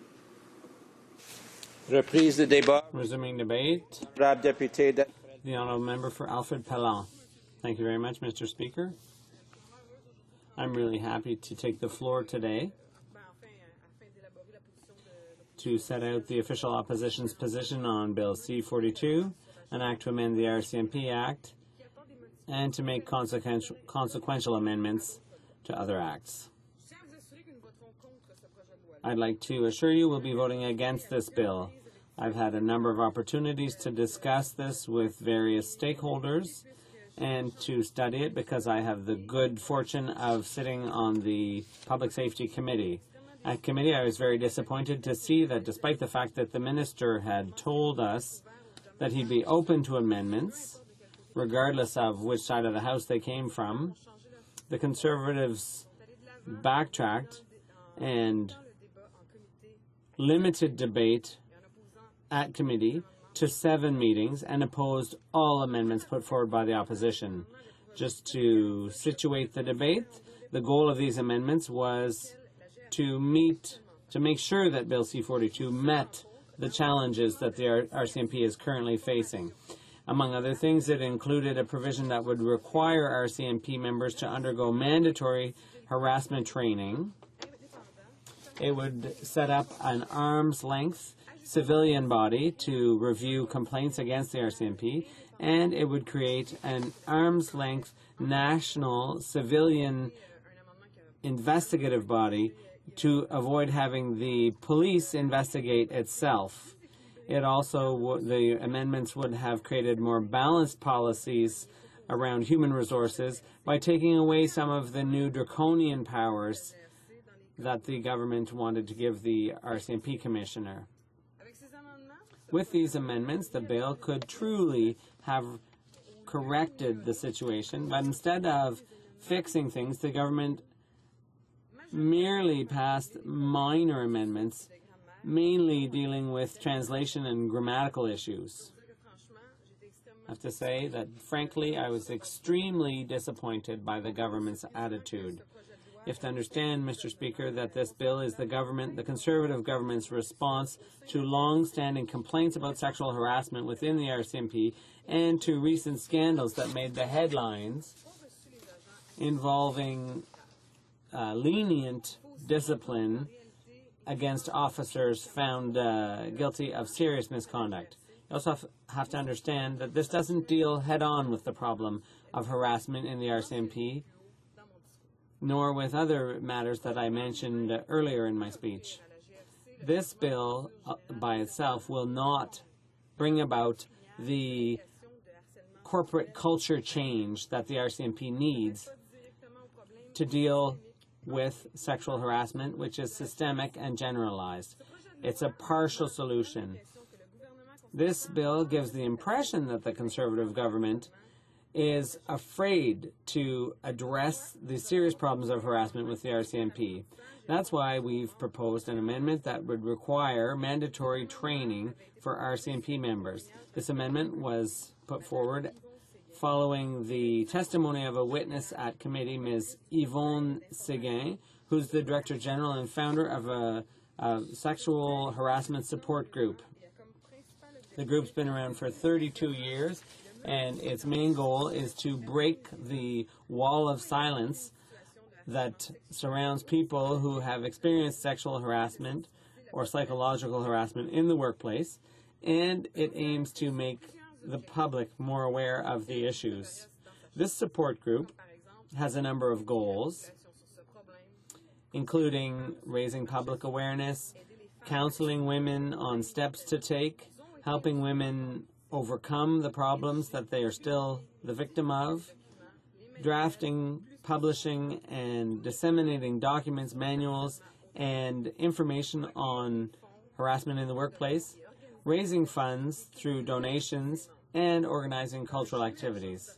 I had an opportunity to meet Ms. Séguin in preparation for the discussion we were going to have in committee around Bill C-42, and I learned more about what her organization does and stands for, and I was very moved by everything she told me. Things that I've been lucky enough not to have experienced in the workplace. I was really shocked and upset by some of the stories she told me, and that really had an influence on how I approached this bill. One of their campaigns which really struck me. It was called It's Not Part of the Job. And I have to say that sexual harassment really isn't part of anybody's job. It shouldn't be. With reference to the training that this group provided a group of firefighters who needed to change their internal corporate culture, she said, we had to do a lot of awareness raising and education to convince people that their corporate culture can change. It must change. This change is hard on everyone, but once it's done, it's clear and it's clean, it's precise, and it's sharp. In the 1980s, CN made changes around discrimination and sexual harassment. This was the first organization to say that it feared a lot of complaints after a decision was made, and they decided to change their corporate culture. This is a concrete example which proves that training and education have a real, genuine impact in a workplace. So whether it's in this bill or elsewhere, the minister has not advocated an unequivocal policy on sexual harassment in the RCMP, which would contain specific standards for conduct and specific criteria to assess the performance of all employees. Such a policy is needed as a basis point for any fair disciplinary process. The RCMP's commitment in 1974 was an important step in changing the role of women in the workplace in Canada. Unfortunately, the fact is that certain mentalities are still around, and in the 70s, women were less often seen in traditionally male jobs. Following the recommendations of the Byrd Commission in 1970, the RCMP changed its regulations. The Byrd Commission wanted changes made in the roles women were given in the federal workplace. On September 16, 1974, 32 women from all across the country were hired by the RCMP. A week later, they started their training at the RCMP school in Regina. In March of the following year, 30 women graduated. They were the first cohort of female RCMP officers. This was a significant breakthrough for the rights of women in federal workplaces. However, it's sad to see that a few years later, the RCMP is the subject of numerous scandals, including, among other things, harassment against a number of female police officers. Last July in Vancouver, 200 women made headlines by joining a class action lawsuit against the RCMP on the basis of alleged sexual harassment. Women like Officer Janet Merlot, Corporal Catherine Galliford, and Constable Karen Katz had the courage to come forward with complaints of sexual harassment that went on for years in the RCMP. That was a huge challenge for each of these women, and today I'd like to salute their determination. Reporting situations of sexual harassment takes a lot of courage, and they have my full admiration. Women working for the RCMP are women who dedicate themselves wholly to protecting the safety of Canadians. It's sad to see that, to learn of these cases of sexual harassment, regardless of where women work, but these officers risk their lives every day to protect us, and they deserve much, much better, Mr. Speaker. On September 19th of last year, in the news, Access to Information revealed that A poll of 426 female police officers in BC showed that there were a number of officers who were hesitant about reporting sexual harassment because they didn't trust the mechanisms in place for dealing with those complaints. They felt that ultimately their aggressors, their assaulters, would not be punished.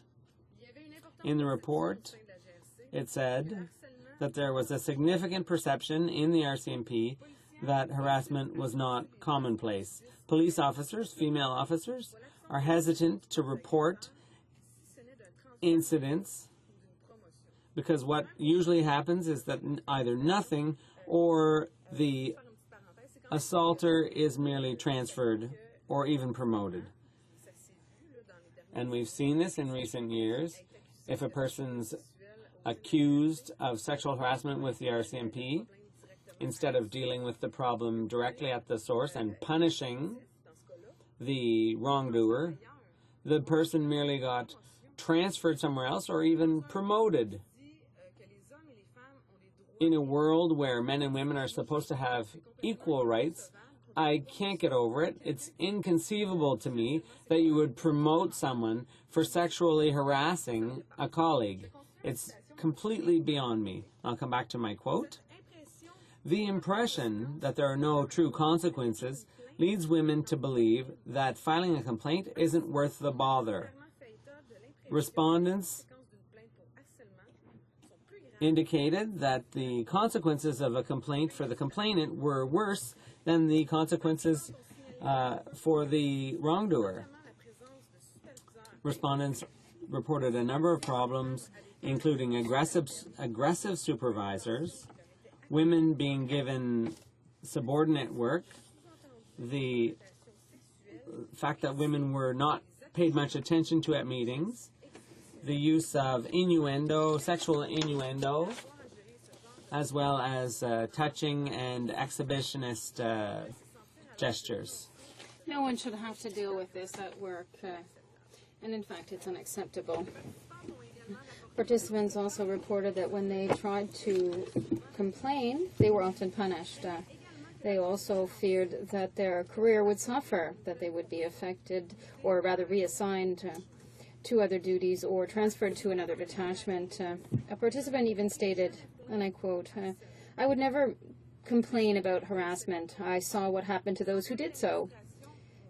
Administrative employees made their lives very unfortunate, and they used their position in authority to intimidate them. End of quote. Mr. Speaker, it's urgent to take action in order to manage these situations which are intolerable within our federal police force. And it's not just happening within the RCMP. This is something that is happening in workplaces across the country. But here we have a striking example that can allow us to speak out against something that's unthinkable. We must stand and we must do something. Unfortunately, NDP does not believe that C-42 will respond appropriately to this issue.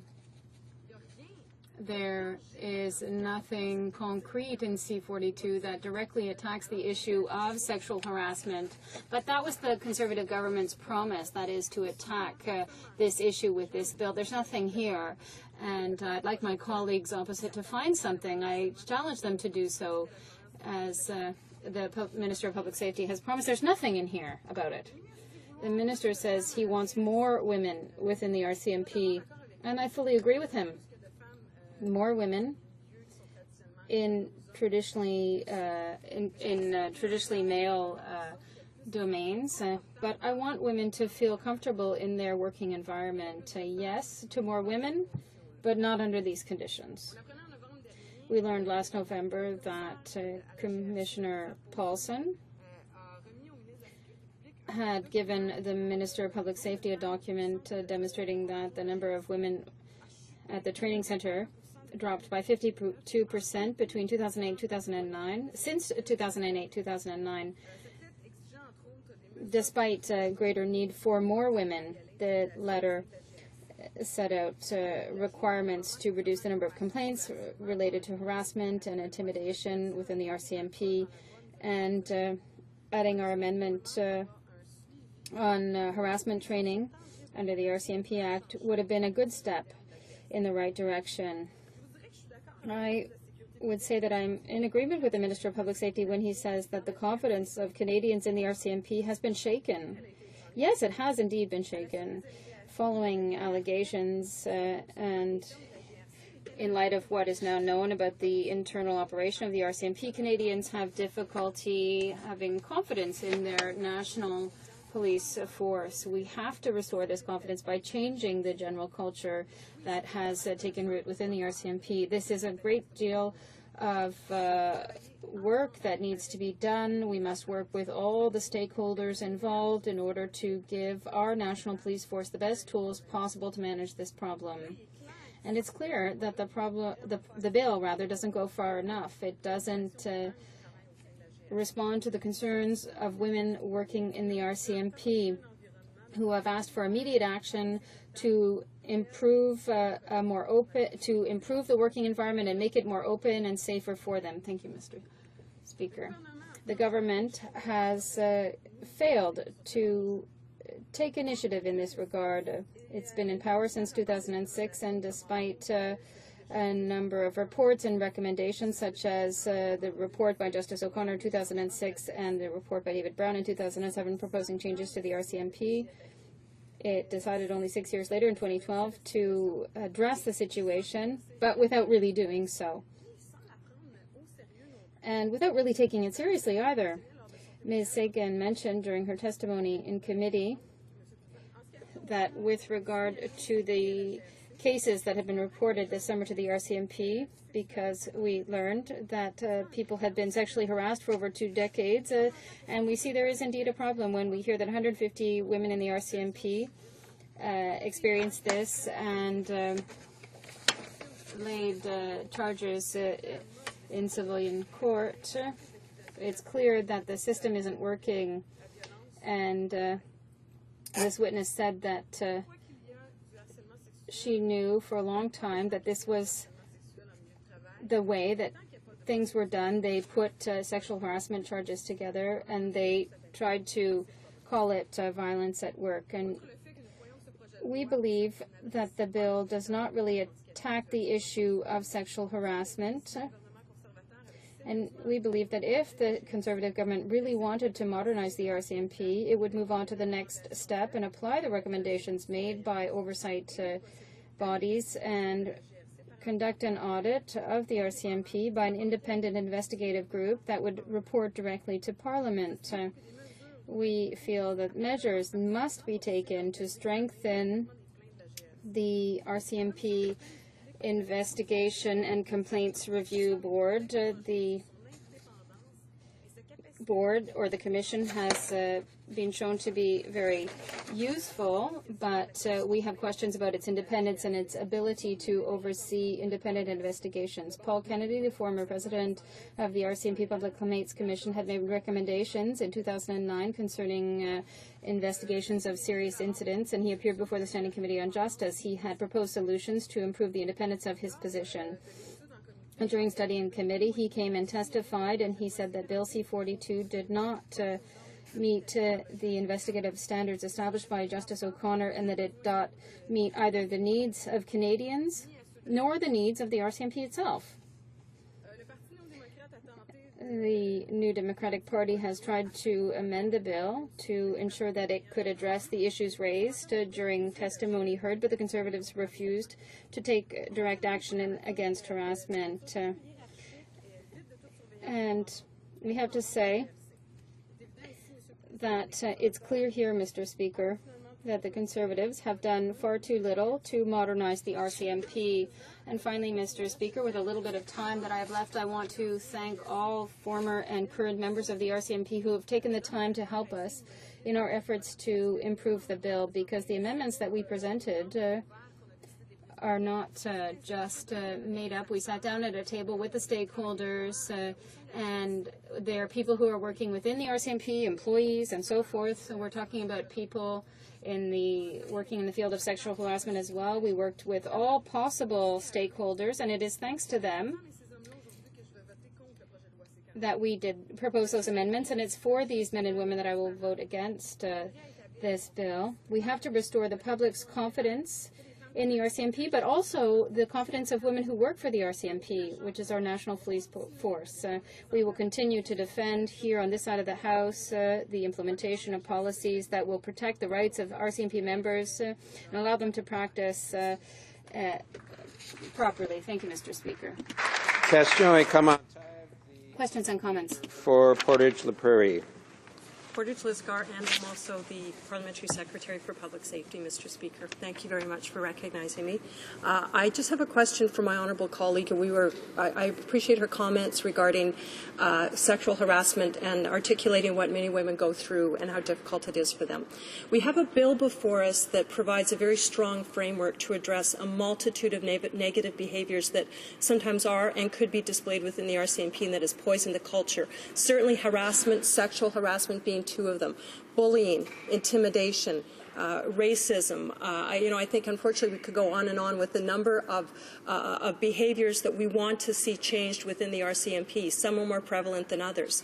Is she and her party that narrow-minded and that small-minded, and I don't believe she is, that they would not support this bill because it is not actually naming one of those behaviors, the negative behavior of harassment within the bill, when indeed the bill provides a strong framework to modernize the RCMP and give the management the ability to deal with not only harassment, but bullying, intimidation, violence, racism, sexism, a multitude of negative behaviors that she is unfortunately just putting all under the heading of harassment and choosing not to support a very important piece of legislation.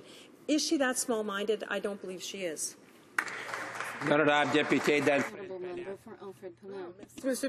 Thank you, Mr. Speaker, and I'd like to thank the Parliamentary Secretary for her question. This gives me the opportunity to talk about it in greater detail. In fact, no, not at all. And what I find strange about all this is that, well, for a bill that is so broad and is supposed to address so many problems, there are so many people working within the RCMP who are working in places where there is sexual harassment, and I'm also talking about all forms of harassment. These people came to committee and they told us, well, this does not at all address this problem. We're talking about something else entirely with this bill. And what did the government do? What did the Conservatives do? They didn't listen. We had 7 meetings to talk about a bill with hundreds of pages in it, and really it completely changes the RCMP Act. And Mr. Speaker, to give you an example, the last time that, that we've opened the RCMP Act and decided to make changes in committee, it was a very vast study, a long study, and they really looked at it. It took some dozen years to change things in the RCMP Act, and here we can say that these are much more minor changes. I don't think this problem is being taken seriously. They didn't listen to the witnesses in committee. There was no consultation before the bill was introduced. People saw it after the fact, and we're talking about those involved. No one was consulted with regard to the drafting of the bill, and here they're saying they're doing the right thing. Well, frankly, I don't think so, Mr. Speaker. Questions and comments? Questions and comments. For Winnipeg North. Yes, thank you, Mr. Speaker. I think to be very clear that when we look at the legislation that is presented before us today, that the bill in itself is of such a nature in which ultimately it is a step forward. Would we, in fact, want to see some changes? Could there have been more done to improve issues such as harassment in the workforce and so forth? Absolutely. Let there be no doubt about that. Having said that, Mr. Speaker, where I'm a bit confused is it appears as if the NDP's feelings are a little bit hurt here. They're upset because their amendments didn't get passed. Now, we've had many amendments go before the committee, and it's unfortunate that government does not recognize the importance of accepting amendments, and one can be very critical of the government for not accepting amendments. But the issue here that we have before us today is the principle of the bill in itself, and should the bill be allowed to proceed. My question to the member is very specific. What aspect, what part of the bill, forget about the NDP amendments for a moment, and what part of the bill does the NDP specifically oppose to the degree in which they would actually vote against the bill going or passing third reading? What specific clause, or do they actually oppose? The honourable member for Alfred Pelin.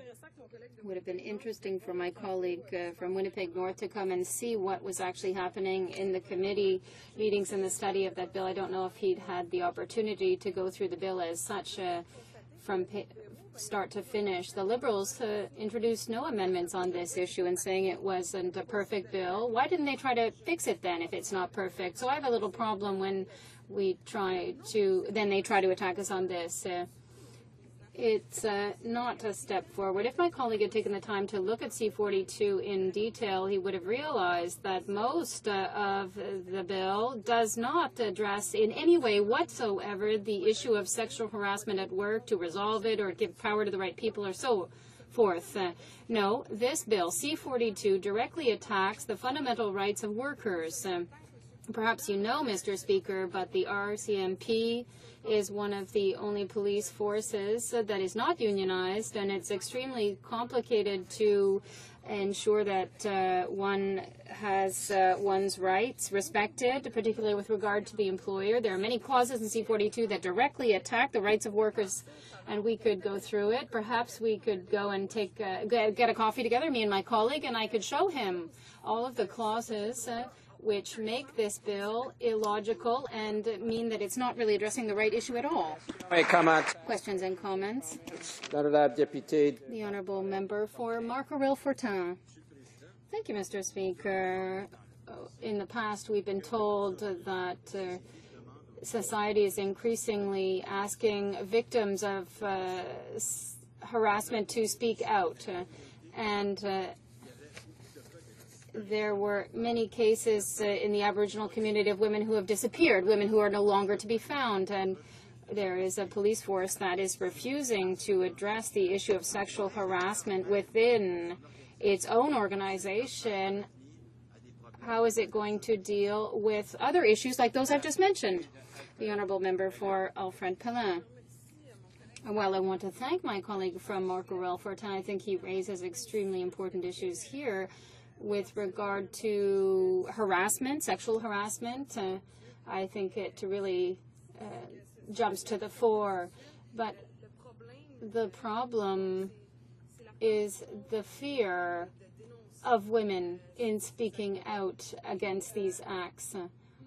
My spouse and I will soon be having a baby in April. We'll be having a little girl. So this little girl will grow up, and I would like her to be able to grow up, and I really hope nothing happens, because if something happens, Mr. Speaker, I can tell you that I'll be the first one to speak out very loudly, in fact, and I would like her to have the tools she needs. I don't want this little person to come into the world without the tools that she needs in order to have everything she needs to deal with any kind of problems with anyone. My colleague talked about women, First Nations women who are disappearing, and here we have a problem with sexual harassment in the workplace. It's a major problem, and we don't have the tools at all to address this issue. Why aren't we giving these women the tools they need to deal with these issues? That is my question today, Mr. Speaker. All right, come on. Questions and comments? Comments. A short question, please. The honourable member for Kootenay, Columbia. Thank you, Mr. Speaker. And I get quite frustrated when I listen to the opposition talk about this and narrowing it down into harassment. Being a retired member of the RCMP, I was trained by a female. I've trained female members. They've all turned out excellent members. We're talking about a few select members in the RCMP that do some bad things and should be kicked out. And what C-42 does is gives the power to the commissioner to kick them out. Because prior to this, and what this member is insinuating, is that if we don't have this, this is exactly what would happen. They would be transferred, because that's what we do. We transfer them out of an area so that they're not a problem. So my question to the member is, does she agree that C-42 gives the power to the commissioner to fire someone if they're found guilty of a criminal offense similar to a harassment or any other charge? Does she think that that would be the right response? The honourable member for Alfred Pelin, you have 40 seconds. 40 seconds? Well, let me thank my colleague first for the question, and he is right in saying that it's only a few people it's a few cases, rather, of sexual harassment in the workplace at the RCMP. I don't think we're addressing this in the right way, because if we put the power right at the top with the commissioner and the deputy commissioners, we're not directly addressing the issue. And I think it would have been interesting for my colleague to be in committee to see that there is a great deal of harassment that is occurring within the hierarchy. And there are people who are higher, who harass people who are lower down on the scale. So unfortunately, we're not doing this the right way. We have to address this issue. My colleague is quite right in raising this point, but it's not being done in the right way. Resuming debate. The honourable member for Marc Aurel Fortin. Thank you, Mr. Speaker. I'll be sharing my time with the member for Scarborough Southwest. Mr. Speaker, historically, the RCMP tradition is that the RCMP always gets its man. Is this still true? Well, we can ask many questions about this. We in the NDP, we want a police force that is the best in the world. We want it to have back its reputation as an excellent police force. As a party, the NDP, we want a modern police force with a modern nation. And we don't want to reduce how effective our police force is, but we want to improve it, rather.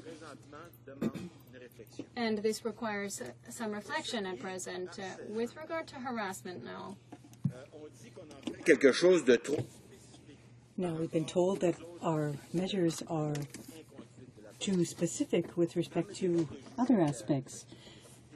But allow me to quote Bertha Wilson from the Supreme Court of Canada, who, in a case of legitimate defense, said,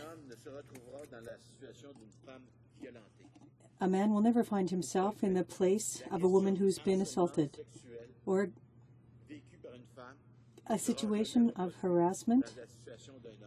Sexual harassment on a woman will never be reversed and be felt the same way by a man." That's why we're putting forth specific measures, Mr. Speaker, and it doesn't mean that we're ignoring the other problems. No. We can't resolve that matter, specifically in the same way as others. Initially, the NDP wanted to deal with certain dysfunctional aspects in the RCMP, and we supported sending Bill C-42 to committee. We said, yes, it is important to make our police force more effective, and we voted in favor of sending the bill to committee. But unfortunately, as regards C-42,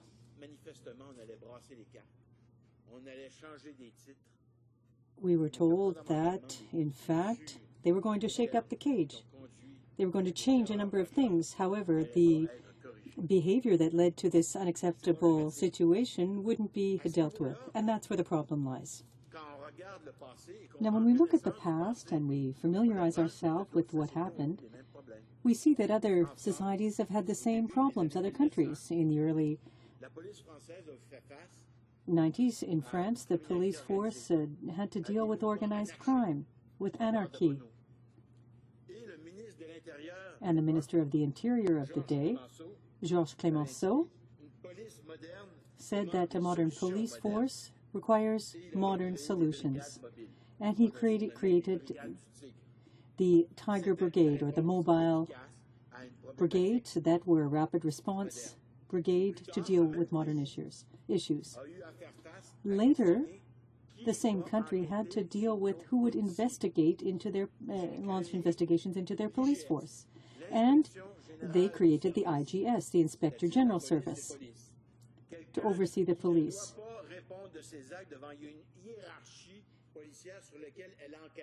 There can't be a link. The police can't be investigating itself. It's an independent, completely independent body that investigates and puts forth corrective remedies. Sometimes, when it's necessary, they take action, Mr. Speaker. Now, we had hoped that in committee, the Conservative government would listen to our amendments, that the government would take them seriously, discuss them, and accept them. Forcing members of the RCMP to undergo harassment training in the RCMP Act isn't a luxury, Mr. Speaker. It's a necessity. And I don't understand how a Conservative caucus, which is filled with so many former police members, would even question the relevance of that proposed amendment. It was necessary, but you didn't evaluate it. You didn't look at it. Now, it's sad to say, but you say that you have all of the answers. It's like Louis XIV when he said, "I am the state." He was never wrong. And in short, there's nothing to say about it. So we wonder if you've looked at this anymore. Now it's as if the Conservative government were God. They're behaving like God and saying, well, everyone else just needs to be quiet. But there's a major problem here. The hierarchy within the RCMP can remove members for administrative reasons, but not behavioral ones. It can be for illness, for example. Leave, post-traumatic stress. Those issues are not being taken seriously. They can even punish investigators who conduct investigations that displease the RCMP. So that's what we're talking about here. It's a quasi-discretionary power over which we have no authority, no say. The Lord only knows, Mr. Speaker, that the RCMP need assistance and that it's up to us to provide that assistance. That's why we called for the creation of a completely independent body to investigate. By giving a commissioner the right to determine measures to be imposed, Bill C-42 proposes giving the commissioner the authority to establish an overall framework for dealing with problems like harassment and for solving those types of problems. So effectively, that's what we didn't want. It's worse. It reproduces the same problem that existed in the event of a person who is being investigated on terrorism and national security. They denounce someone who's completely innocent. He was removed to Syria and tortured. But the problem doesn't stop there. In the case that I'm referring to, not only was there a special investigation into looking what happened in that specific case, in addition, Mr. Speaker, a parliamentary committee needed to delve into a parliamentary commission rather needed to delve into the issue. And it was because the RCMP had invented a potential danger to public or national security, and we need to avoid reproducing that kind of situation, Mr. Speaker. Now, there's also the danger that if we don't resolve this situation through a framework that exists internally, there will be parallel solutions that will see the light of day. There'll be leaks to the papers. Instead of going through the formal process, the formal procedures, information will be leaked to journalists. The best example, Mr. Speaker, was Deep Throat. Deep Throat in the 70s was a superior officer in the FBI. And as part of the Watergate scandal, when he realized that the presidential power had an influence, such an influence that any investigation was impossible, he decided of his own initiative, in order to protect the United States of America, to protect the right to justice, to send pertinent information onto the Washington Post. Is that the future of the RCMP, where we want to support people to have to go through the media to get that information out? The groups of experts at committee who identified the problems facing the RCMP show that we need major changes, major solutions. Those groups, Mr. Speaker, were far too numerous and too specialized to be simply ignored. But unfortunately, Mr. Speaker, they're still not being listened to by the government. We'll have to ask some questions as to whether or not we want an effective police force. The Minister of Public Safety said that Canada's confidence in the RCMP had been shaken. How will this legislation restore that confidence? It's clearly not the case. We could say that the most famous quote by Madame de Pompadour, and we could share this with the Minister of Justice, was "Après moi le déluge." Regardless of what happens, as long as he listens to and pleases his Prime Minister, it doesn't matter. Thank you, Mr. Speaker. Questions et commentaires? Questions and comments. L'honorable député de... The honourable member for, and I apologize, for... No, the other one. Abitibi, Bay James, Nunavik. Merci. And thank you, Mr. Speaker. I thank my colleague for his remarks, his very pertinent remarks. Towards the end of his remarks, he talked about something we all agree on here, the importance of modernizing the RCMP as an institution. And in dealing with this problem within the RCMP that is sexual harassment that has existed too long and which is a central part of today's debate. Our party had proposed to create a completely independent civilian review and complaints commission. And my colleague, I know, addressed the importance of credibility in the eyes of the public as regards the RCMP, which is a fundamental institution in this country. I'd like to hear my colleague elaborate on that. The honourable member for Marc-Aurèle-Fortin. Well, I thank my colleague for his question. Yes, it is a matter of credibility. If someone is judge and jury at the same time, and it's your brother who's committed the mistake, made the mistake, well, it's a question of justice.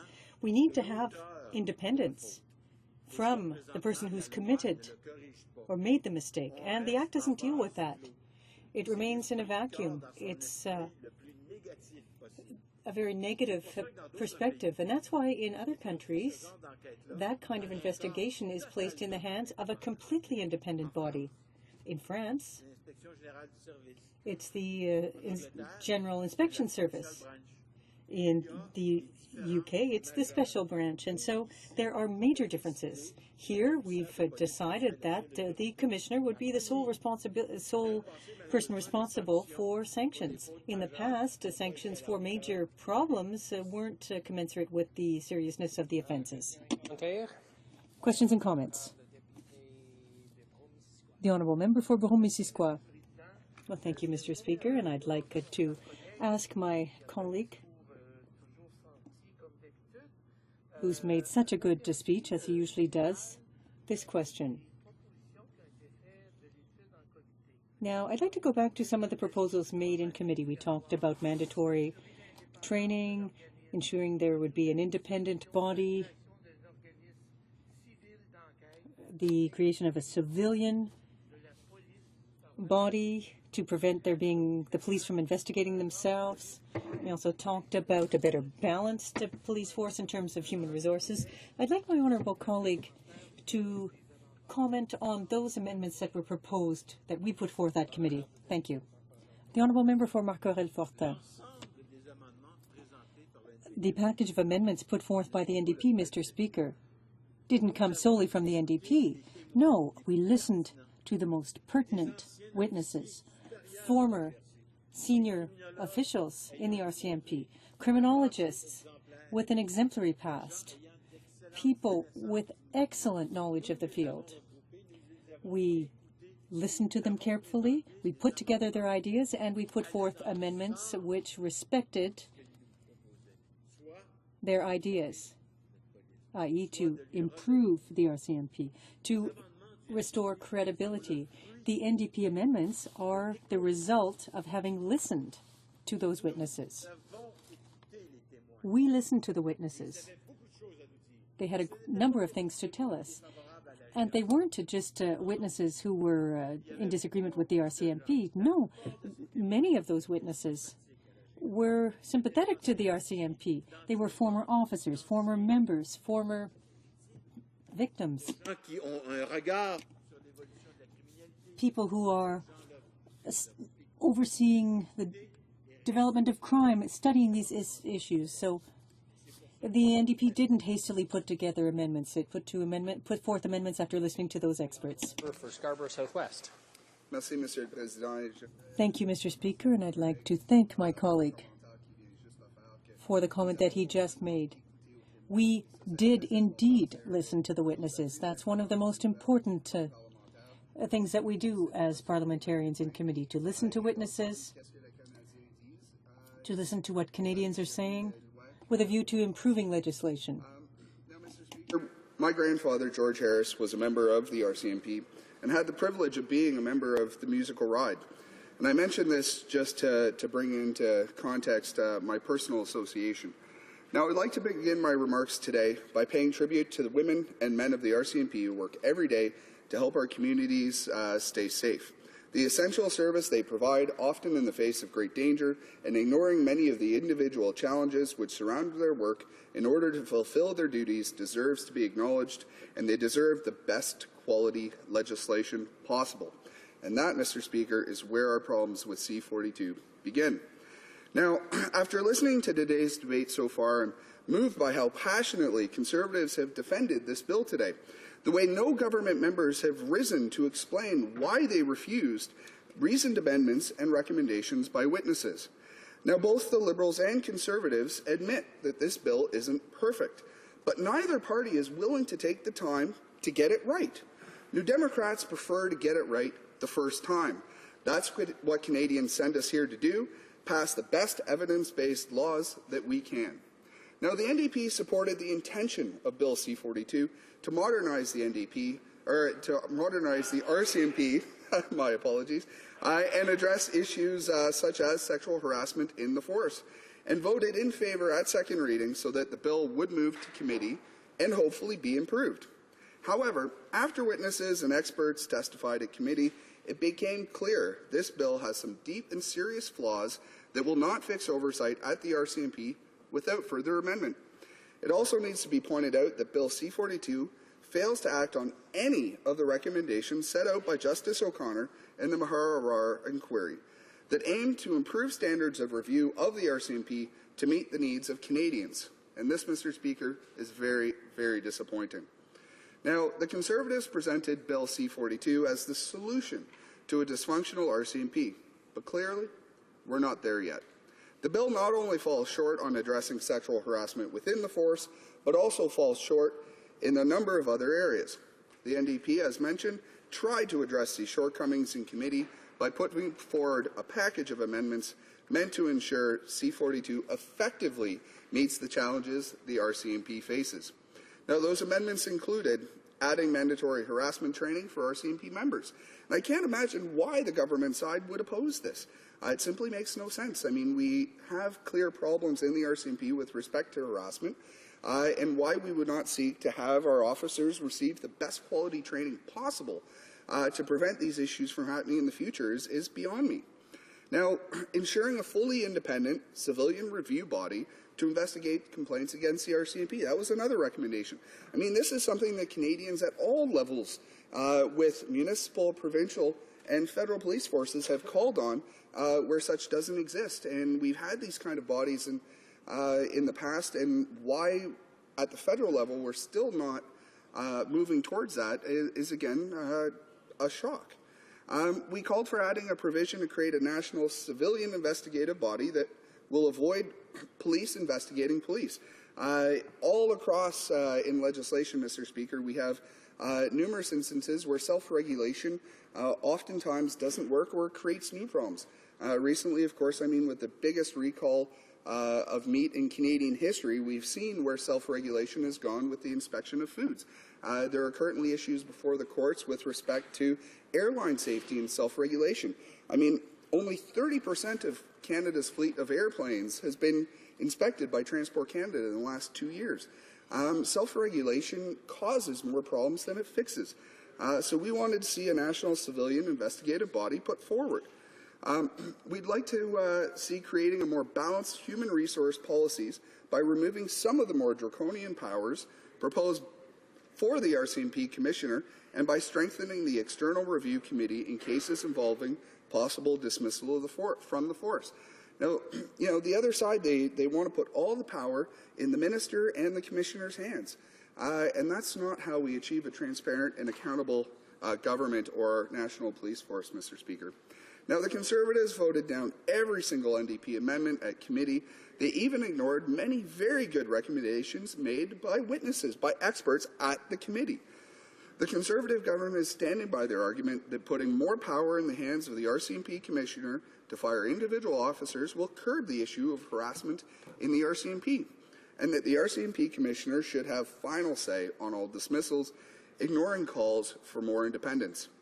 Witness after witness explained that legislation alone will not help foster a more open and respectful workplace. We need to see an ongoing effort from the RCMP and the government to modernize the RCMP, and this bill lacks transparency and accountability necessary to bring about those changes. Now, Mr. Speaker, we on this side supported the bill at second reading because we all must acknowledge that despite its proud history and its ongoing exemplary service, the RCMP faces some serious challenges. What we are all hearing in our constituencies and have heard in testimony before the Public Safety Committee is that there are at least three major challenges facing the force. First, and one of the biggest challenges facing the RCMP, is the potential loss of public confidence. For many years, the RCMP has been an icon in our society, and trust levels still to this day remain high, as they should. However, anytime our national police force begins to lose public confidence, we must all as parliamentarians be concerned, and we must address the causes of that loss of confidence. The causes center around a number of unfortunate and high-profile incidents involving the force, which have resulted in deaths or serious injuries to the public. Whenever there are these serious incidents, some of this loss of confidence is to be expected because the RCMP is charged with the use of force. They're bound to face challenging situations. But, Mr. Speaker, some of that loss of confidence is as a direct result of public concern about the structures by which we hold the RCMP accountable.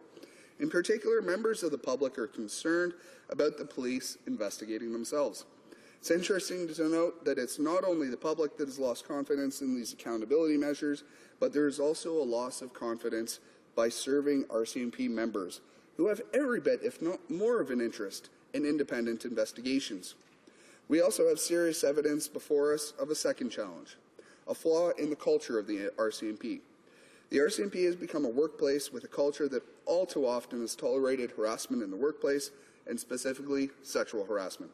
When we have more than 200 women who have served or are currently serving in the RCMP seeking to join a class action lawsuit alleging they have faced sexual harassment on the job, that is an important issue for Parliament and for the Minister to address. The magnitude of that problem cannot be denied. Finally, it has become clear there's a problem in the management of human resources and labour relations within the RCMP. This is a flaw that many have acknowledged is responsible for failures to deal with these other challenges in an effective manner. It cannot be denied that procedures are long, complicated, time-consuming, and fail to bring about changes needed to address problems both with individual behaviour and with more systemic problems. Therefore, again, it is a challenge which we must address. The NDP has pushed the minister for months to prioritize the issue of sexual harassment in the RCMP. Bill C-42 does not directly address systemic issues in the culture of the RCMP. And we want to be clear that this bill, by itself, will not change the current climate in the RCMP. The bill does indirectly give the RCMP Commissioner the ability to create a more effective process for dealing with sexual harassment complaints. However, the word harassment only appears in this bill once in a disciplinary context to deal with harassment after it has occurred. We want to see it be prevented, to not happen in the first place, Mr. Speaker. And this is opposed to what the NDP proposed, which was to put language in the bill which was more proactive in curbing the systemic issue of harassment, and particularly sexual harassment, among RCMP members, which the Conservatives sadly refuse to do. We agree with Commissioner Paulson in saying that legislation alone is not enough to keep the public trust, and profound reforms to changes deep underlying cultural problems within the RCMP are needed to foster a more open, cooperative, and respectful workplace for all. Now, I see that my time is rapidly expiring, so I'll wrap up my remarks, Mr. Speaker, just by saying once again how sad we are at the state of the committees in the House of Commons that sees them go time and time again behind closed doors, and that prevents reasoned arguments and amendments from being put into bills before this House. Thank you, Mr. Speaker. Questions and comments? The Honourable Member for Vaudreuil-Soulanges. Thank you, Mr. Speaker. Mr. Speaker, a lot of RCMP members are concerned about Bill C-42. They're afraid that the provisions for whistleblowers, they won't be protected under the auspices of C-42, and they're worried about their job security. Could the member address some of the concerns that this bill doesn't address their concerns? The Honourable Member for Scarborough Southwest. Well, Mr. Speaker, I think this touches on the fact that all the powers are going to be put into the hands of the Minister and the Commissioner.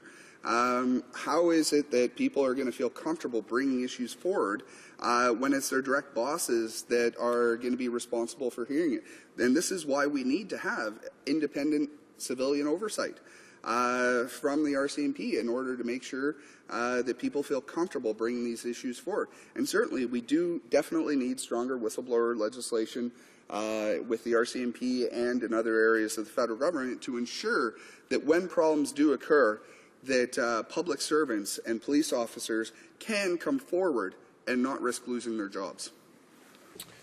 Questions and comments? Questions et commentaires. L'honorable député de Bro. The Honourable Member for Brome-Missisquoi. Thank you, Mr. Speaker. And I'd like to thank my colleague for his very compelling speech. I'd like him to say in his own words why it's so important for the Complaints Commission to be arm's length and why there needs to be better accountability from senior RCMP officers. Thank you, Mr. Speaker. The Honourable Member for Scarborough. Thank you, Mr. Speaker. In my speech, I mentioned some other places is taking place, and it's not working very well. In Ontario in the 1990s, we had another government, the Mike Harris government, which sought to remove civilian oversight from police forces in Ontario. And I would note that 3 of the primary cabinet members of this government were also in that government. So we see where perhaps some of those directions are coming from. And it really, what happened in that instance was that there was a tremendous loss of public confidence in the police forces because they were regulating themselves. There weren't transparent processes put in place, and there wasn't accountability. And above all else, we have to ensure through civilian oversight that we have accountability of our police forces when bad things happen, Mr. Speaker. Questions and comments? Resuming debate. The Honourable Member for Honoré-Mercier. Thank you, Mr. Speaker. I'd just like to say that I'll be sharing my time with my colleague, the Member for Saint-Jean. Mr. Speaker, a report from the ILO took stock of the situation in 15 countries in the European Union in 1996. They conducted almost 16,000 interviews, found that there were 6 million cases of physical violence, or 4% of workers, 3 million cases of sexual harassment involving 2% of workers, and 12 million cases of intimidation involving 8% of workers. In 2009 in Canada, there were 20,000 cases. So harassment is on the rise and has been for 10 years. Violence and work have always gone hand in hand, but previously, work involved physical and violence up to and including life and death, over the power of life and death over slaves. Now, the violence in the workplace is more and more psychological in nature. This violence is largely due to new forms of organization of work and management methods that cropped up some 30-odd years ago, and they have led to a degradation of social relations, and work has become more and more precarious, and there has been increasing unemployment. When we talk about violence, we have to be careful about our terms because we need to know what we're talking about. According to professionals, not all workplaces have the same tolerance for violence either. Some forms of organization of work or some situations lend themselves to violence. As Richard Desjardins has said, the term work or labor has its origins in a Latin term, tripalium, which means torture. The Conservatives brought forward this bill for first reading in June 2012.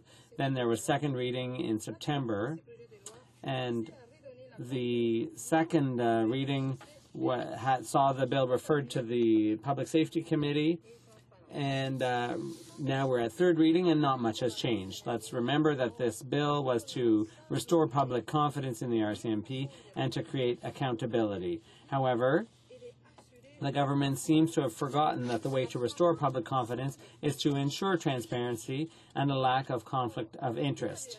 If the RCMP could conduct its own investigations into its own members, how would the public be able to really get out of its cynicism and conclude that the police could investigate itself fairly? Out of the almost 14,000 words in this bill, I really have to scratch my head when I realize that the word harassment appears only once.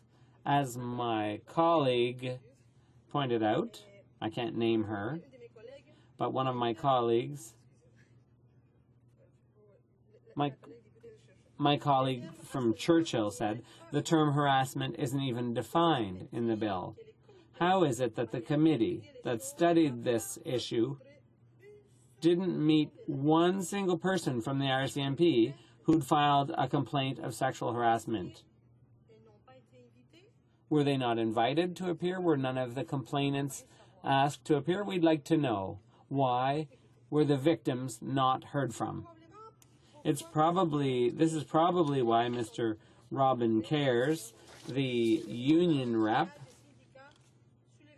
recently said in an article on February 4th in the Hill Times that the changes around sexual harassment in the RCMP put forward by the government aren't worth the paper they're written on.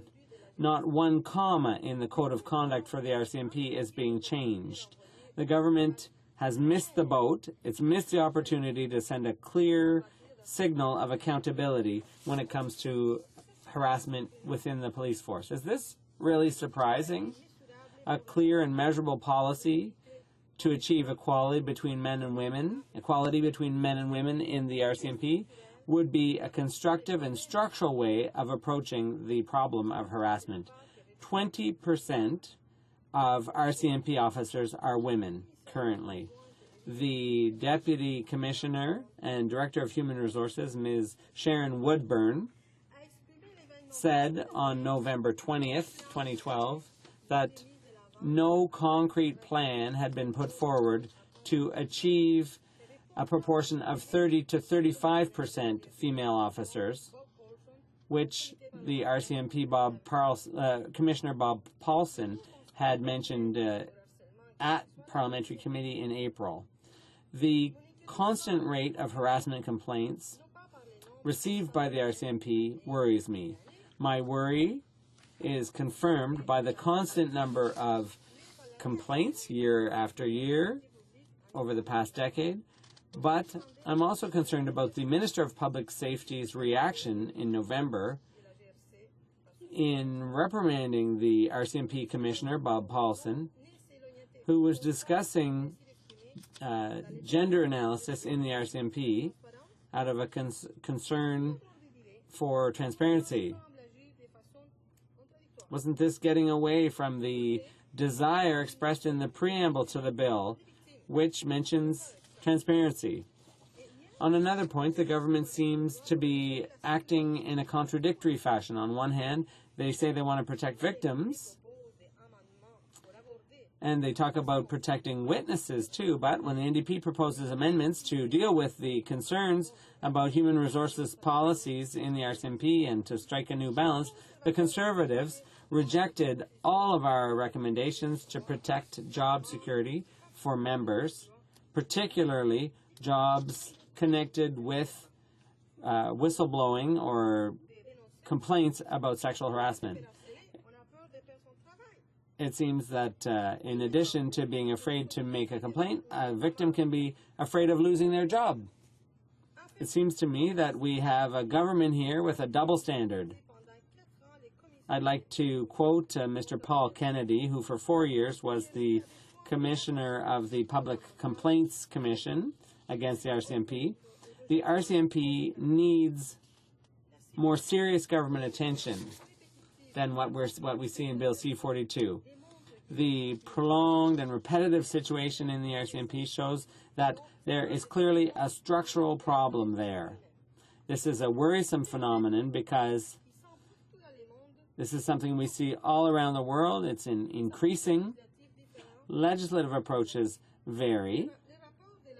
The report of Otis, the social situation in France in 2004, sets out a framework for analysis to get a grasp of the dimensions of the harassment problem. In Quebec, labor standards define harassment as follows. Harassment, psychological harassment in the workplace, is vexatious conduct which manifests itself in various behaviors, words, or repeated gestures that are hostile or undesired, that affect the dignity or psychological integrity or the physical integrity of the worker and create a poison workplace.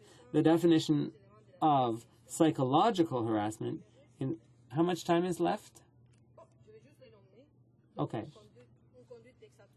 So I will just carry on then. So we're talking about vexatious behavior that's unwanted, that is harmful to the integrity of the worker. Although the police don't have a monopoly on violence, it's crucial that the RCMP become a harassment-free workplace. It's a matter of the integrity of our police force, and that's why the federal police force has to have a healthy workplace, as I described before. Thank you, Mr. Speaker. Questions and comments? The Honourable Member for Marc-Aurèle Fortin. Thank you, Mr. Speaker. And I'd like to thank and I appreciate my colleague's speech from Montreal East. The most important question she raises is why at Parliamentary Committee, where witnesses from all walks of life appeared, expert witnesses, former RCMP officers, former complaints reviewers, judges, lawyers, experts on harassment from all walks of life, not people who were hostile to the police. Quite the contrary, people who want Canada's police forces to be, or federal police force to be, one of the best in the world. Why, if they were heard, were none of their recommendations followed? Why were their suggestions ignored? Can my colleague explain why that happened? The honourable member for Honoré Mercier, rather. This is all about the value of democracy. In a democracy, you have to listen to one another. You have to be sensitive to differences. When you don't do that, you weaken democracy. This bill could have been enriched, and it could have been better for all of us. This is dangerous. We're here to listen to people, to create a better quality of life for them. So, if we listen to the professionals, we can put ourselves in a position where we can improve a bill and make Canadians' lives better. I think today we can see that our democracy is a little bit sick and maybe the government's a little hard of hearing. Questions and comments? The Honourable Parliamentary Secretary to the Finance Minister. I've been listening to the questions and the debate going on here today, and I have to say I'm ashamed as a police officer who's on a leave of absence to hear such rhetoric coming from one side of the House. We do have, in fact, 13 police officers on this side of the House within government, and we do take this matter very seriously. And I'd like to ask the member, when she hears members of her own caucus talk about listening to the experts, has she read the transcripts that show that the majority of the people who appeared in committee supported the government's position and actually decried the position put forth by her party? And I'd like to know the cost that has been put forward by the NDP's proposal, because surely they wouldn't put a proposal forward to create a new bureaucracy without having costed it. So very clear questions. Has she read the transcripts? Why is she denouncing the experts? And what is the cost for the bureaucracy that they want to create? The honourable member for Honoré Mercier. I want to thank my colleague for that question. On the contrary, experts have said that those who are investigating RCMP cases have to be independent, not within. It's like a family has a problem, and within the family, you need to ask for outside help. You have to be objective and transparent to ensure that the victims really feel that someone is listening to them and that the results will occur because the whistle was blown. All the experts in committee weren't listened to. That's clear from the documents. Thank you. Time for a short question. The honourable member for Nickel Belt. Thank you, Mr. Speaker. And contrary to what the member from St. Boniface just said, witness after witness agreed with our amendments. And so except, of course, for the Conservative members. Mr. Speaker, will she let me speak? Will the member from St. Order. I would ask all honourable members to cede to whoever has the floor, but would also ask the honourable member for Nickel Belt to move this question quickly. I ask for a quick question, please. Thank you, Mr. Speaker, and I'll gladly move the question on if the Conservatives will only listen. Now, expert after expert has said that our amendments were good amendments, except, of course, for the Conservatives. So can the member tell me why she thinks that the Conservatives are against the good amendments supported by the witnesses? Honourable member for Honoré Mercier. Unfortunately, dear colleagues, I think that it's up to the Conservatives to answer why they rejected the recommendations if it concerns the well-being of individuals and improving working conditions. In order to avoid this, I don't have to give an answer. Thank you, Mr. Speaker. Resuming debate. Resuming debate, the honourable member for Saint-Jean. Thank you very much, Mr. Speaker. I will start my speech by responding to the Parliamentary Secretary, the Minister of Finance, who says, give examples of witnesses who came before the Public Safety Committee and who contradicted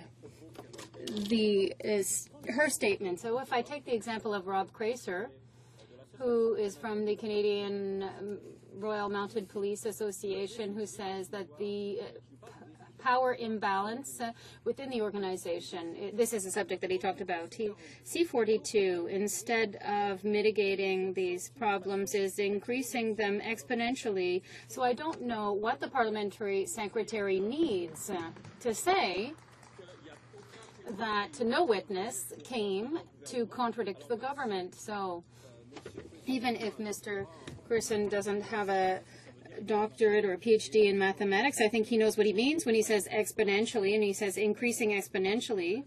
Problems, if Bill C-42 is adopted as it stands, our Parliament is promoting reprehensible behavior and cronyism by legitimizing this kind of behavior. So this, I hope, will respond to the member for Saint-Boniface with regard to her concerns about the fact that the witnesses who appeared, I did not attend those meetings, but I've read the transcripts, and I think the parliamentary secretary is mistaken when she says that no witness came to contradict what the government is saying. I would like to say that one of the first things that surprised me about Bill C-42, which is the Act to amend the Royal Canadian Mounted Police Act, is that there is a huge disconnect between, the one hand, the number of complaints that have been laid against officers and the weakness of the response proposed by the Conservative government and the absence of practical solutions, above all, to really resolve a serious reoccurring problem. And here we are talking about sexual harassment within the RCMP. It is a really venerable institution. One of the explanations for this disconnect, Mr. Speaker, is probably the fact that legislators on the government side did not consult with all the stakeholders in this issue before drafting this legislation. And C-42 was introduced by the government as a solution to the problem of sexual harassment within the RCMP, but clearly it does not respond and does not meet those objectives because it is not attacking specifically the issue of sexual harassment. And this means it doesn't name things and give solutions using the word sexual harassment. And more generally, it's not attacking the issue of modernizing an institution such as the Royal Canadian Mounted Police Force, as some countries have done, and as my colleague from Marc Aurel Fortin said so well earlier, there are other countries, in Europe in particular, where this specific issue has been dealt with, and they have created independent bodies outside of these police forces, and they can conduct investigations. The investigations cannot be blocked by the police force being investigated. So one of the questions that we can ask ourselves is whether the loss of confidence, the progressive loss of confidence by Canadians in their police force generally and in the RCMP in particular is justified or not. Probably we could find some answers in the annual report on the disciplinary action taken within the RCMP for 2010-2011. And when we look at the list of violations, it is quite eloquent and quite instructive as well. And this is from police who are supposed to crack down on their wrongdoing themselves. Excessive force, use of a computer to play video games, use of a computer to have access to pornography, unauthorized use of a government credit card. What else is there? Drinking and driving, altercations in a public space, going to work drunk. And we can wonder, there's also sexual harassment. We don't know if these incidents occurred on the same day. That's a detail. Consumption of designated substances, meaning drugs, theft, false request for overtime pay, wrongdoing, family violence. What else? Possession of a firearm without the appropriate license, use, unauthorized use of a satellite So perhaps we could think about increasing the salaries of the RCMP, because perhaps they don't have enough money to pay for these kinds of services. Refusal to provide a breath sample, allowing a prostitute who was soliciting to enter into a vehicle in order to have sexual relations, falsification of medical certificates. So when we look at this list, Mr. Speaker, I must say that here we have a list of all the violations that police officers, including RCMP officers, are supposed to detect, identify, and stop from occurring.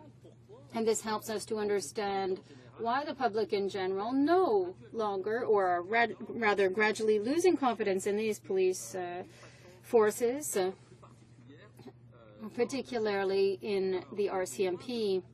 So instead of increasing confidence, it's undermining public confidence in these police forces. And in Quebec, this brings us back also to the sad episode of 728.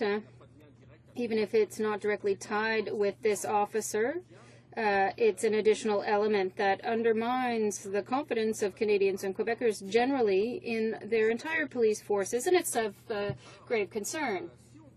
If we look, and the advantage and the benefit of third reading is to be able to look at testimony that was provided during committee stage, and we can take, for example, the testimony given by the president of the Canadian Police Commissions Association, who has concerns regarding the ability of the commissioner, and here we're talking about the commissioner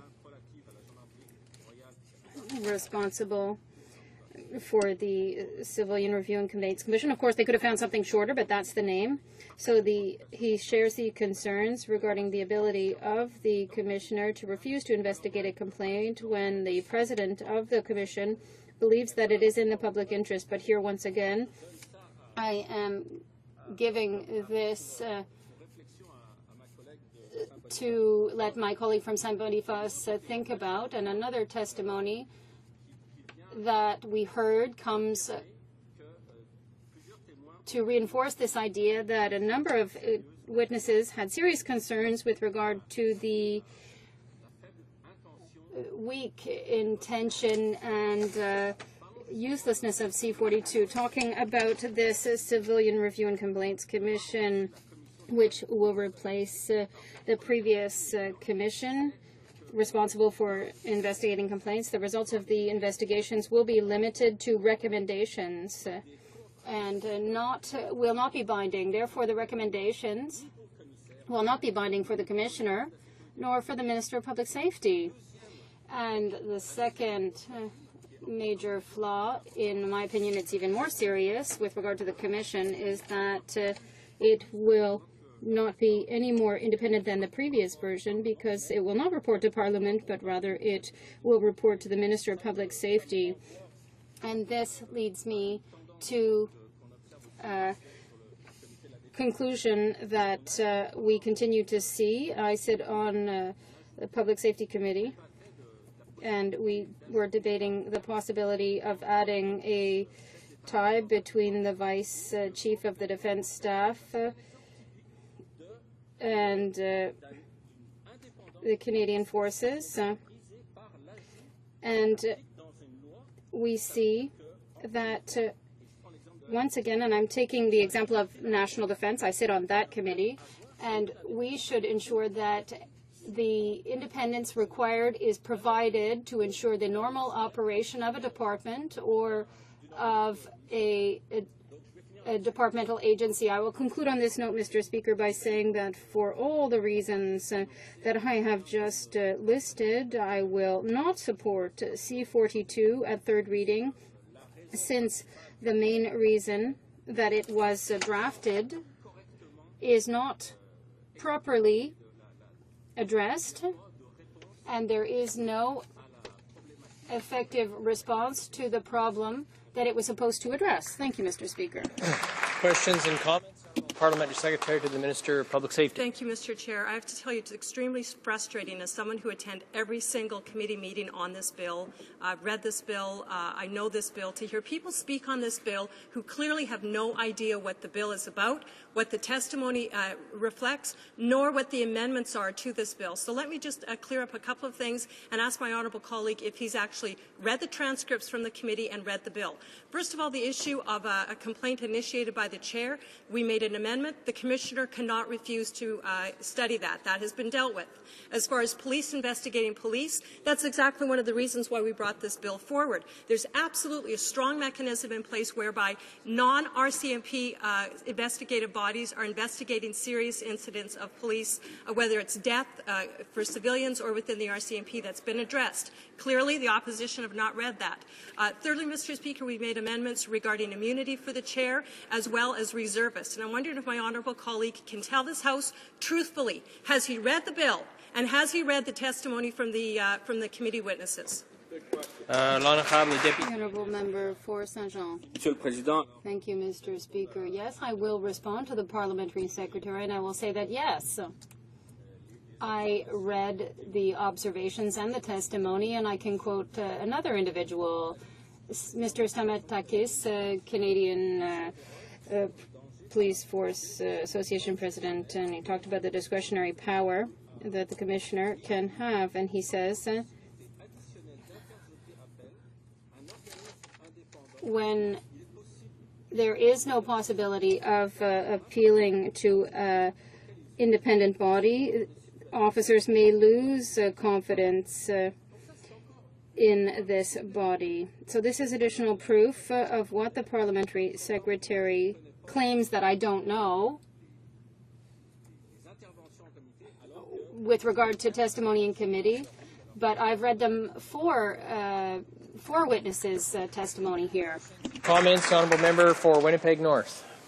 Thank you, Mr. Speaker. As indicated earlier, we do support the bill and will be voting in favour of the bill passing out of third reading. Having said that, Mr. Speaker, to make it very clear, there are definitely issues in which we are concerned about as a political party that we would like to be able to see things progress forward on. Issues whether it's harassment or cultural awareness.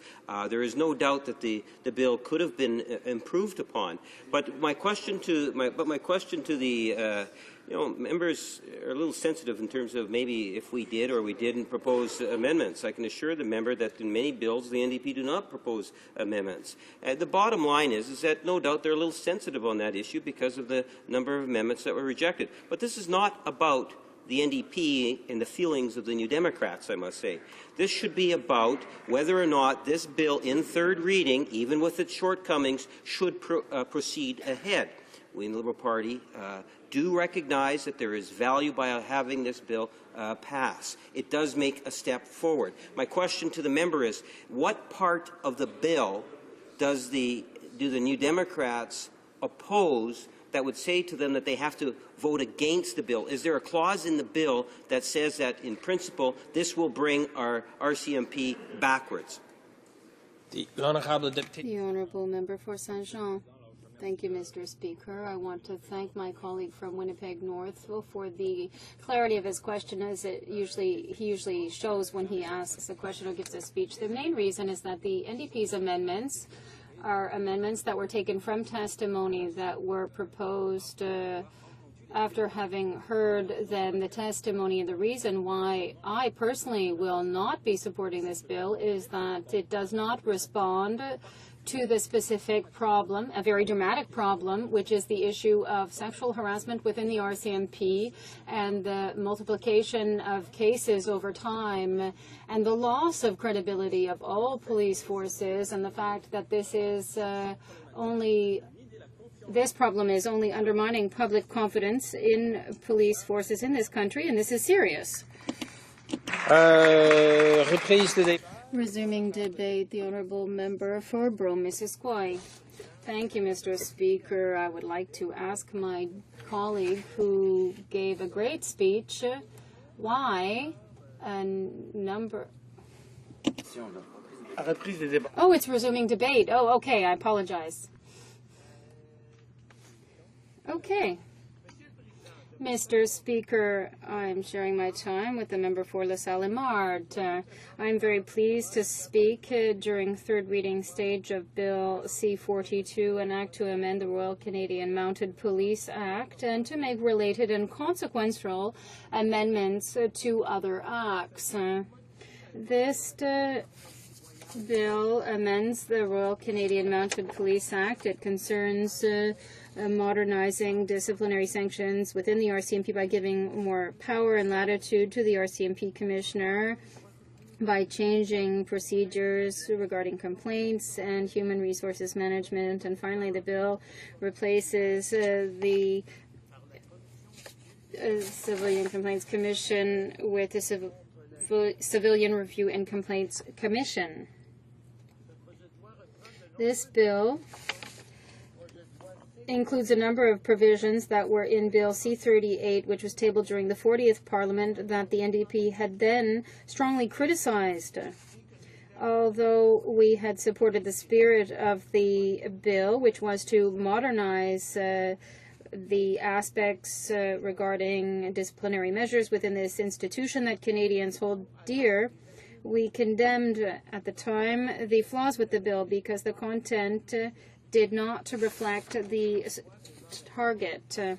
And I would note that the bill before the House today, although it does include a majority of the provisions in Bill C-38, does not include those provisions regarding the unionization within the RCMP. This police force is the only one in Canada that does not have a collective agreement, which is an essential tool when it comes to negotiations between employees and employer.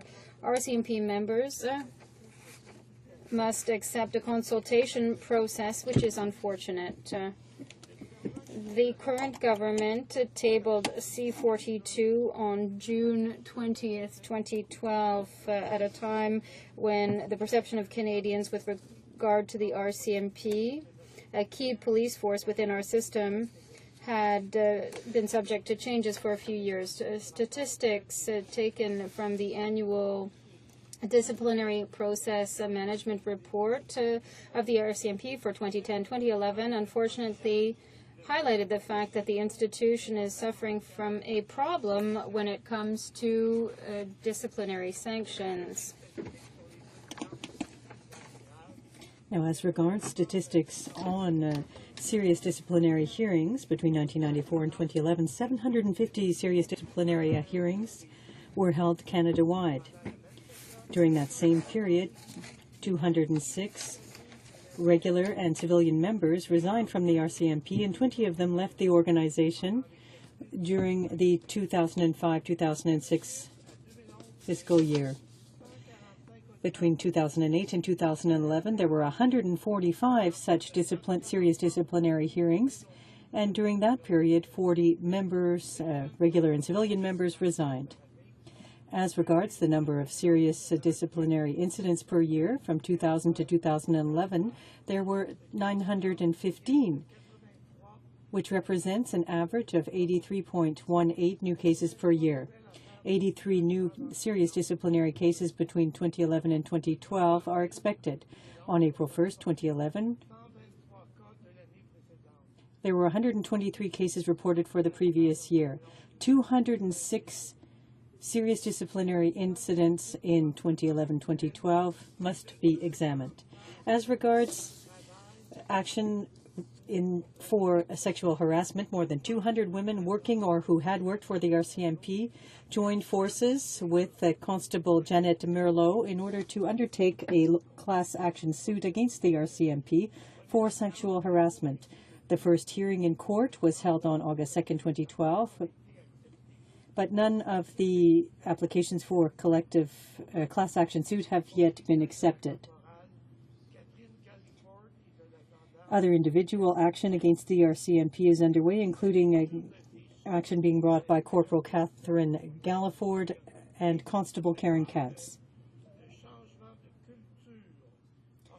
In reading these figures and in light of the evidence given at committee, it became apparent that a change in organizational culture was at the heart of this initiative put forth by the Minister of Public Safety. Of course, the legislation is designed to modernize outdated and too cumbersome administrative procedures, but the legislative process must be part of a broader, comprehensive review of the organizational culture at the RCMP. According to the Commissioner of the RCMP, Robert Paulson,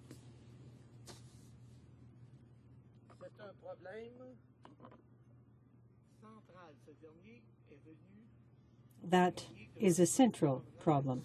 He appeared before the Committee on the Status of Women on April 23, 2012, as part of a study on women employed by the RCMP and on the challenges that they face.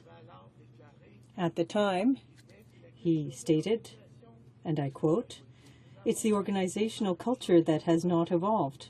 We haven't been able to change our practices and our policies or to offer systems that would enable women to climb the ranks in the organization and to contribute to maintaining order, which they must do."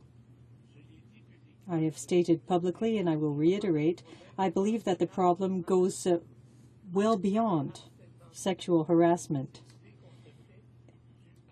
It's the idea we have of harassment. The idea that we have a hierarchical organization that monitors men and women who have extraordinary powers over their fellow citizens, and the exercising of such powers requires a great deal of discipline, end quote. The term harassment appears in the summary of the bill and in clause 20.2, 1L, or 1I rather, which states that the Commissioner of the RCMP can, quote, develop procedures dealing with investigations and the resolution of disputes having given rise to harassment, end quote. Harassment is therefore at the center of this debate on the organizational culture in the police force. I believe that the legislator has not fulfilled, or rather failed in its duty and has not emphasized this point enough. The official opposition, which voted in favor of sending this bill to committee so that it could be analyzed in depth and amended, will be voting against the bill at third reading. The 18 amendments tabled in committee were all rejected or deemed out of order. Bear in mind that the NDP amendments dealt with fundamental changes to the text, unlike the Conservative amendments, which dealt with corrections which were of a grammatical nature to the French part of the text. This shows once again that a government bill was hastily put together before being tabled in the House. It was flawed before being tabled in the House. One of the amendments put forth that dealt with the adding of mandatory harassment training under the RCMP Act for all members of the RCMP. This was a concrete measure which was simple and met the expectations of many witnesses before the Public Safety Committee. This measure would have made it possible to undertake the necessary changes to the organizational culture with respect to the perception that many members of the RCMP have regarding harassment. In conclusion, Mr. Speaker, once again, the Conservatives have shown a lack of openness and a lack of cooperation with the other parties by rejecting amendments from the official opposition and by not taking into account the views of experts in order to enhance the image of the RCMP, which has been tarnished in recent years. If, as the Minister of Public Safety has said, the institution is synonymous with professionalism, honesty, integrity, and compassion, this bill is on the wrong track and is such that in the end, we will no longer be able to refer to the RCMP using those adjectives. Thank you, Mr. Speaker. Questions and comments? The Honourable Member for Alfred Pellan. Thank you very much, Mr. Speaker. I'd like to thank my colleague for his remarks. As I said a bit earlier, this is a very important issue that needs to be discussed in the House. I know that my colleague took the time to look at what the bill contains. I also heard him mention the fact that unfortunately the opposition amendments were rejected. They were defeated and voted down in committee. Bill C-42, Mr. Speaker, deals also with workers' rights, harassment in the RCMP. The problem isn't being resolved. The focus isn't in the right place, and it's often what we see with this government. I'd like to know if my colleague thinks it's normal for a government, the Conservative government, to spend so much time attacking workers' rights and to focus so little on the rights of women who work and who need to work in a healthy environment. What does my colleague think about that? The Honourable Member for Brome-Missisquoi. Well, thank you, Mr. Speaker, and I thank the member for her question. As regards women,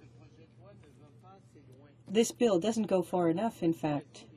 The concerns of women working within the RCMP want real, meaningful action. They want a more open and a safe environment to work in. They are tired, in fact, of dealing with harassment. The Conservative approach, unfortunately, as per usual, doesn't do enough to deal with these issues women in the RCMP face. Now, many witnesses at committee expressed concerns because the jobs linked to denouncing harassment, or there are problems surrounding this, and it's therefore very important to have evaluation criteria, all kinds of other measures to deal with this aspect. Thank you, Mr. Speaker. For Kootenay, Columbia. Thank you very much, Mr. Speaker. And again, I hear a lot of numbers coming out of the NDP, but I don't hear a lot of solutions. Again, what I'd like to say is that my 20 years in the RCMP, I knew 99% of the members were good members. 1% were probably the problem. And we're talking about 1%. The issue that I have is that what you're saying you're against is giving the powers to the commissioner of the RCMP to fire people who should not be in the job. Because up until this point, the commissioner has no authority to fire anyone. So my question to the member is he against the commissioner of the RCMP having the authority to get rid of members who should be gotten rid of? L'honorable député de Brome-Missisquoi. The Honourable Member for Brome-Missisquoi. Mr. Speaker, what the NDP is calling for is for resolution to these situations, be they specific issues affecting women, harassment. We want the matters to be dealt with, and dealt with effectively. We want people to feel comfortable filing a complaint. We want job security not to be compromised because of that. Harassment complaints are being denounced. We want a policy, an anti-harassment policy with specific behavioral standards, which include performance assessments, etc., for all employees. And we want to ensure that the police does not investigate the police. We want independence in that regard. Thank you, Mr. Speaker. Prise de débat, l'honorable député de Pierrefonds-Dollard. Resuming debate, the Honourable Member for Pierrefonds-Dollard. Thank you, Mr. Speaker, and I'm happy to have an opportunity to join my voice to that of my colleagues to speak to Bill C-42, an act to amend the Royal Canadian Mounted Police Act and to make related and consequential amendments to other acts.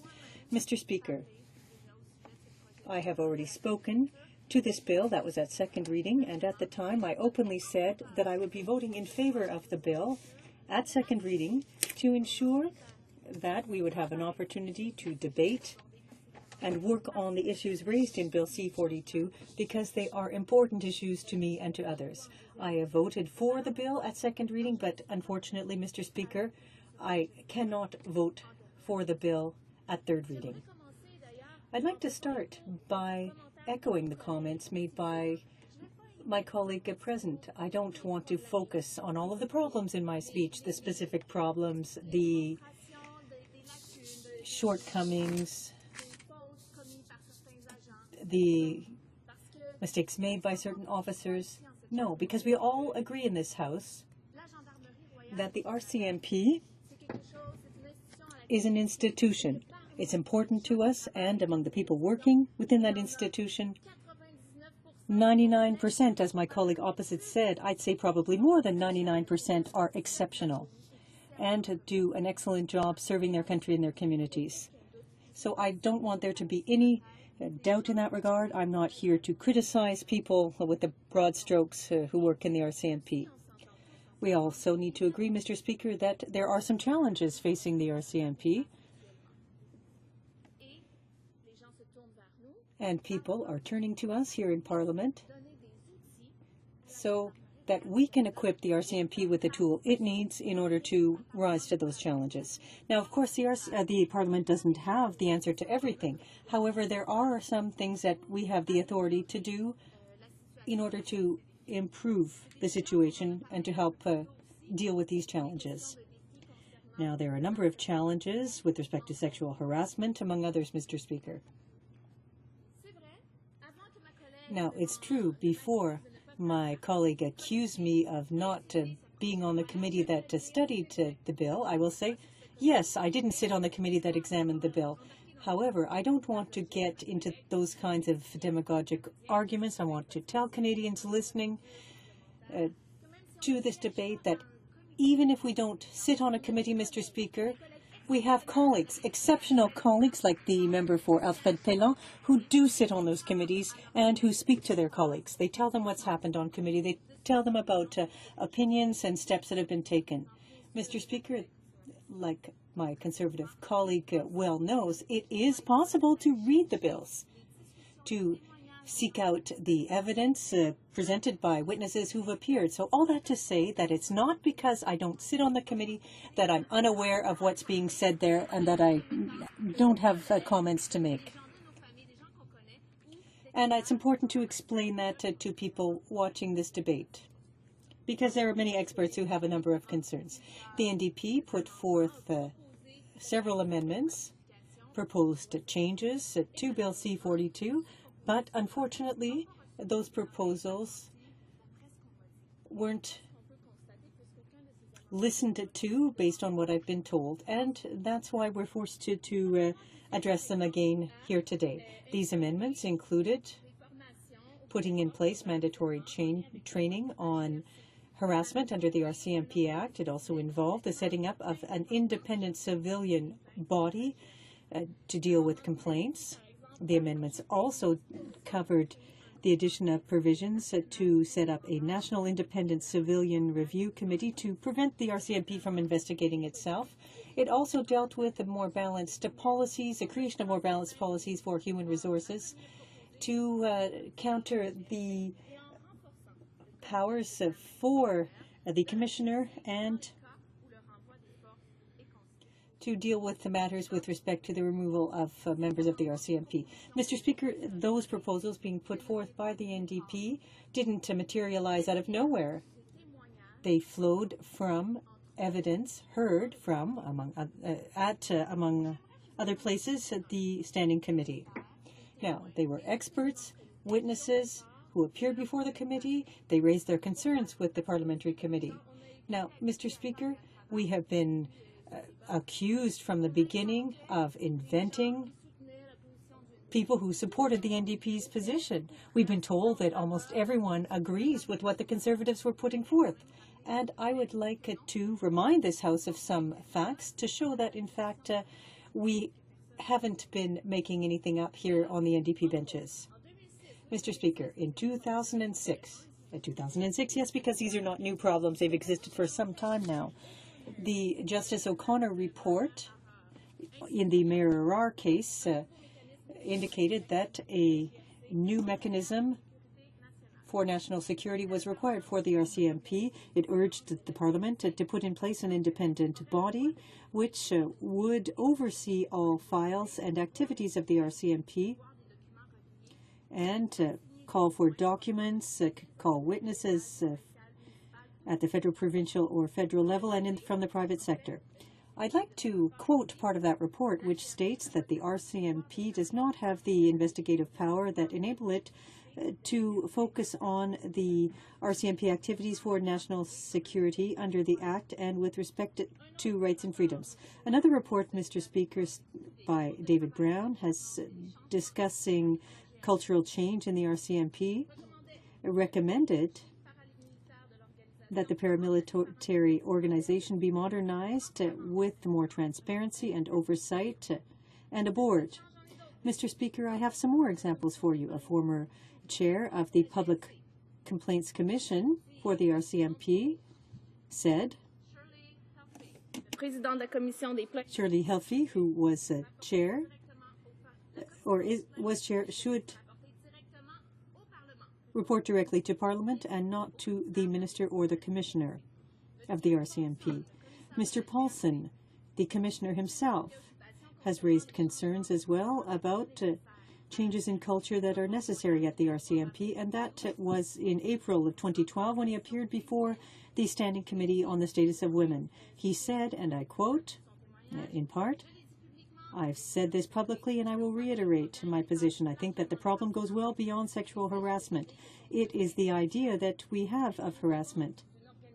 We have an organization with a hierarchy to oversee men and women who have exceptional powers over their fellow citizens. Exercising these exceptional powers requires a great deal of discipline. Now, many witnesses before the Public Safety Committee talked about the importance of not giving the Commissioner additional powers and have denounced the fact that there isn't any independent oversight of the RCMP. And I'd like to name a couple of them, if I may. Mr. Crisser from British Columbia, from the Professional Mounted Police Association, who appeared on October 29th and said one of the main current problems at the RCMP is the imbalance in power within the organization as such. Bill C-42, instead of mitigating these problems, will accentuate them in an exceptional manner. Another, Mr. Speaker, Tom Stamakatakis from a police association, and I quote, he appeared before the Public Safety Committee on October 29, 2012, and he said Bill C-42 gives the Commissioner extraordinary powers which go beyond what we might expect in other police forces in Canada. A little farther along, he says, I would say, without any additional opportunities to appeal, or, even more importantly, to refer to an independent organization, it is possible that RCMP members may lose confidence in the accountability system as regards discipline, etc. And there are many others, Mr. Speaker, but I won't mention them here today. However, I would like to point out how disappointed I am in the fact that the Conservatives, first of all, have denied hearing this evidence at committee, based on what I'm hearing here today, but they're not listening. Why haven't the Conservative members stood in this House to explain why, specifically, they didn't support these amendments put forth by the NDP, despite the expert views? Why haven't they stood in the House today to say why they aren't following up on a number of concerns raised by people who appeared before the committee? Instead of doing that, Mr. Speaker, they've risen in the House simply to put forth the arguments, the criticism. They've been demagogic, and they're trying to avoid the nature of this debate. Why didn't they accept the amendments? Why have they simply ruled out these concerns raised by experts at the committee? I'm a member of Parliament who's taking these issues very seriously, Mr. Speaker. Questions and comments? The Honourable Parliamentary Secretary to the Minister of Public Safety. Thank you very much, Mr. Speaker. And I want to ask my honourable colleague, we have a bill before us that will do a lot to modernize the RCMP, as well as address the problem and the concerns of police investigating police, as well as address concerns about civilian and accountable investigation regarding complaints from the public. It's a solid piece of legislation. It has the support of the Liberals. It will help stop, amongst other things, harassment and sexual harassment within the RCMP. I want to ask my honourable colleague, why won't the NDP support it? Would she personally support support it. Why is it that so many on the NDP side have to have this groupthink going on? They can't seem to think for themselves or vote they never vote against their party lines. They never speak out against anything. Do they actually have some independent thought? This is a good bill that will help stop sexual harassment and other forms of negative behavior in the RCMP. Thank you. The Honourable Member for Pierrefonds. Thank you, Mr. Speaker. That's amusing, coming from my colleague, saying if you don't support Conservative bills, you're obviously incapable of thinking for yourself. That's typical of conservative demagoguery. She herself said that this bill is not perfect. The Liberals said the same thing through their public safety critic. This bill is imperfect. This is typical of the Liberals and the Conservatives. They say we're not as bad as the others, so vote with us. It's not perfect. If it's not perfect, what are they waiting for? Why don't they sit down and work seriously on this? We're not into half measures on this side of the House. It can be done better. Just saying it's not as bad as before, that's not good enough for us. For Winnipeg North. Yes, thank you, Mr. Speaker. In listening to many of the comments in third reading here from members of the New Democrats, I do want to add a little bit to it because, yes, we are very much concerned about sexual harassment, but it goes even beyond that from our perspective in terms of the importance of cultural awareness, as an example, bullying that takes place in the workforce. There is absolutely no doubt when she makes reference to this being an imperfect bill. We too believe that the bill itself is indeed imperfect. And you will find, whether it's New Democratic governments in provincial jurisdictions, such as the province in which I currently represent, that there are many imperfect bills that do pass. And it can be very frustrating if, in fact, you're trying to make amendments or make changes to make legislation that much better. And at times, government, for whatever reasons, does not support amendments.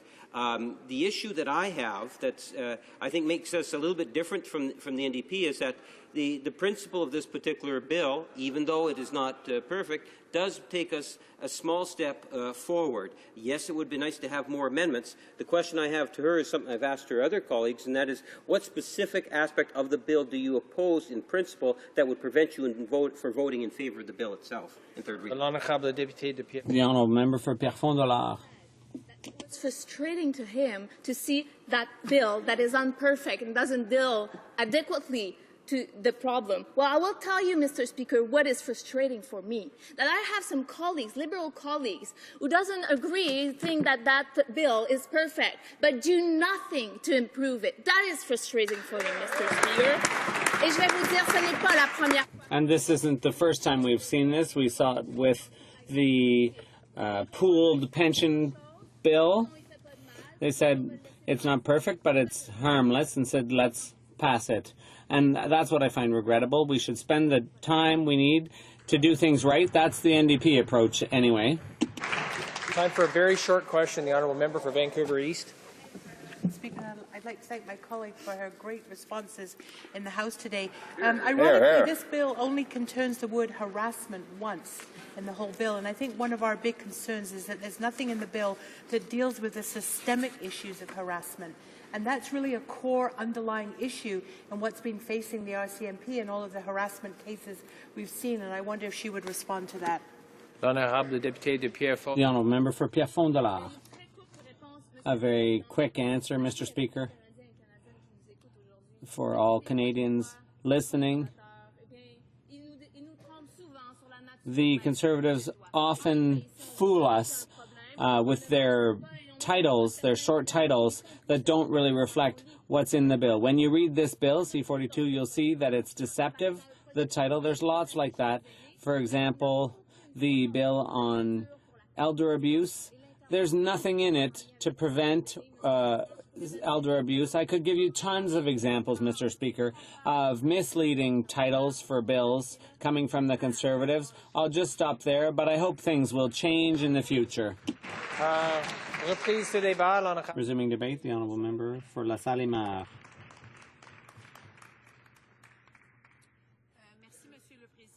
Thank you, Mr. Speaker. I take the floor today in the House to bring my contribution to the debate on Bill C-42, an act to amend the RCMP Act, and to make consequential amendments to other acts. Above all, I'd like to focus on one of the issues that has been raised in debate around this bill, and that is the role of women and the status of women in Canadian society in 2013. A few years ago, there were a number of commissions and reports here in Canada and also in other countries. And the purpose of those reports was to try to carve out a more prominent role for women in society. They were based on 4 principles, and those 4 principles were equality of opportunity, removing obstacles to women in the labor market, also one principle was that the burden of raising a family be fairly distributed throughout all members of society, and to facilitate or promote equality.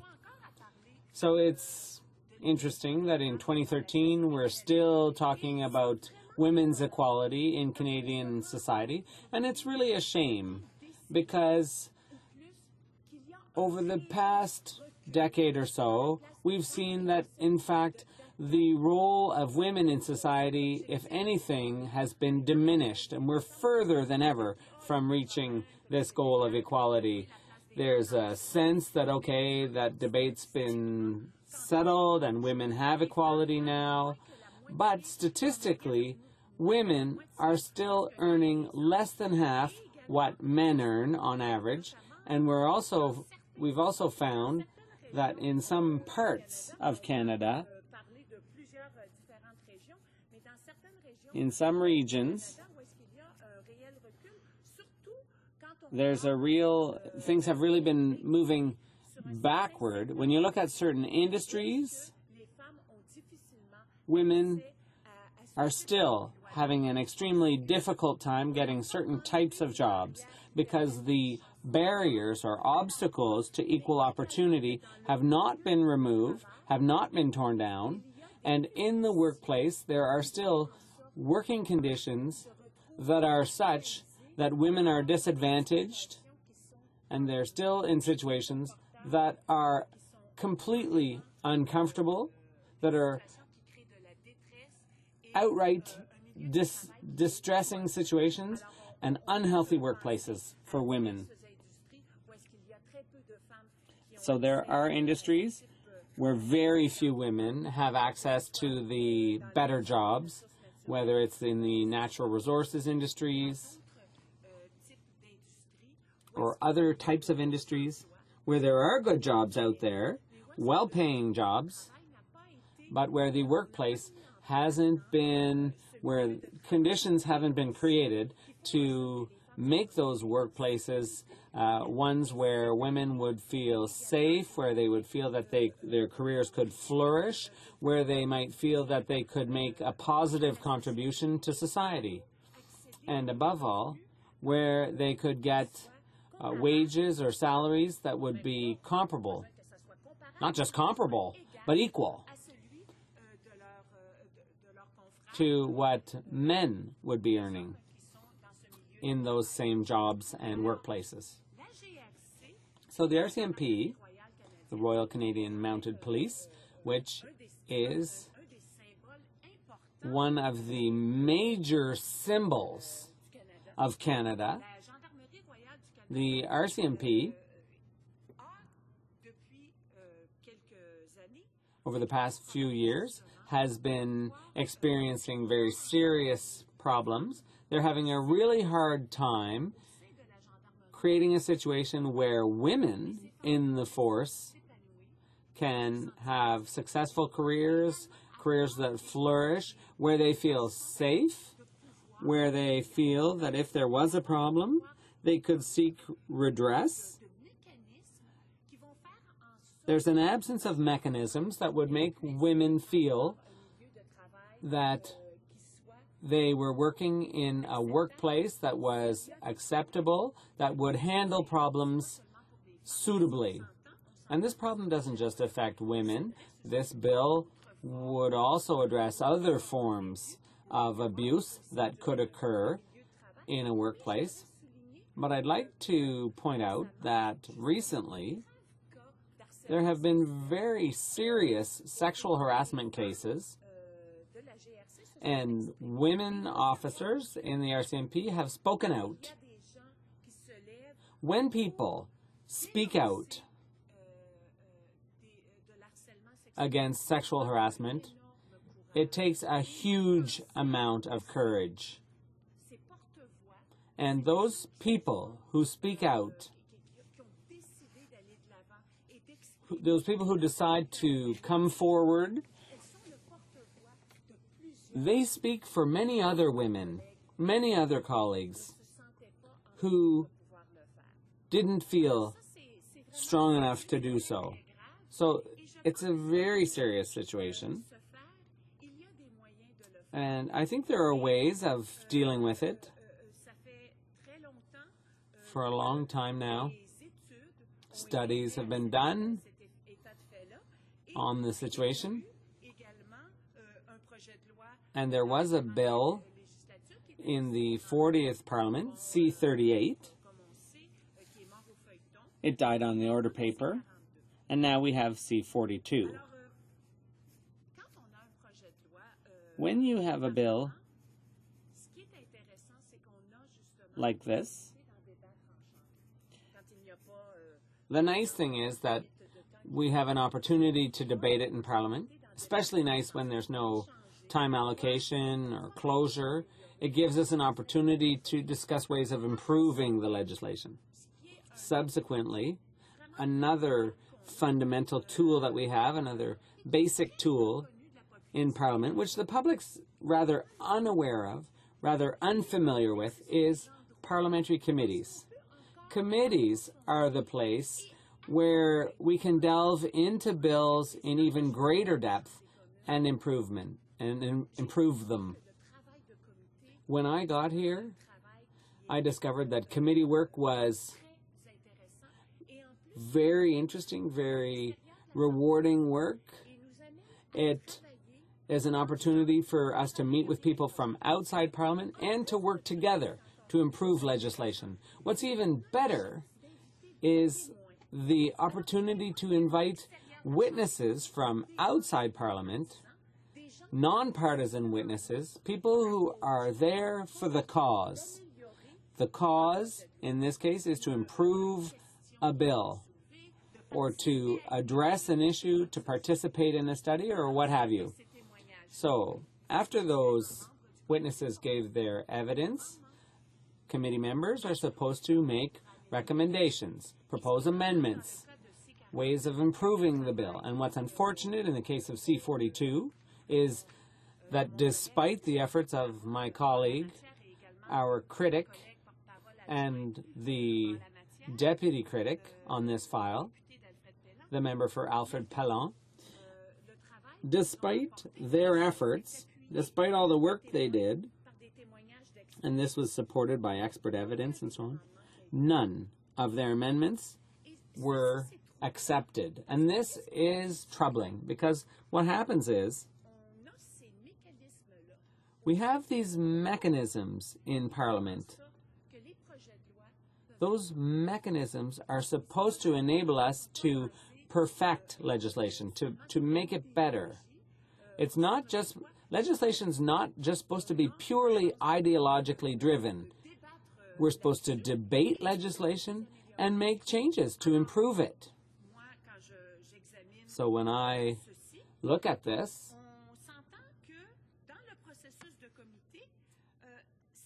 everyone agrees that at committee,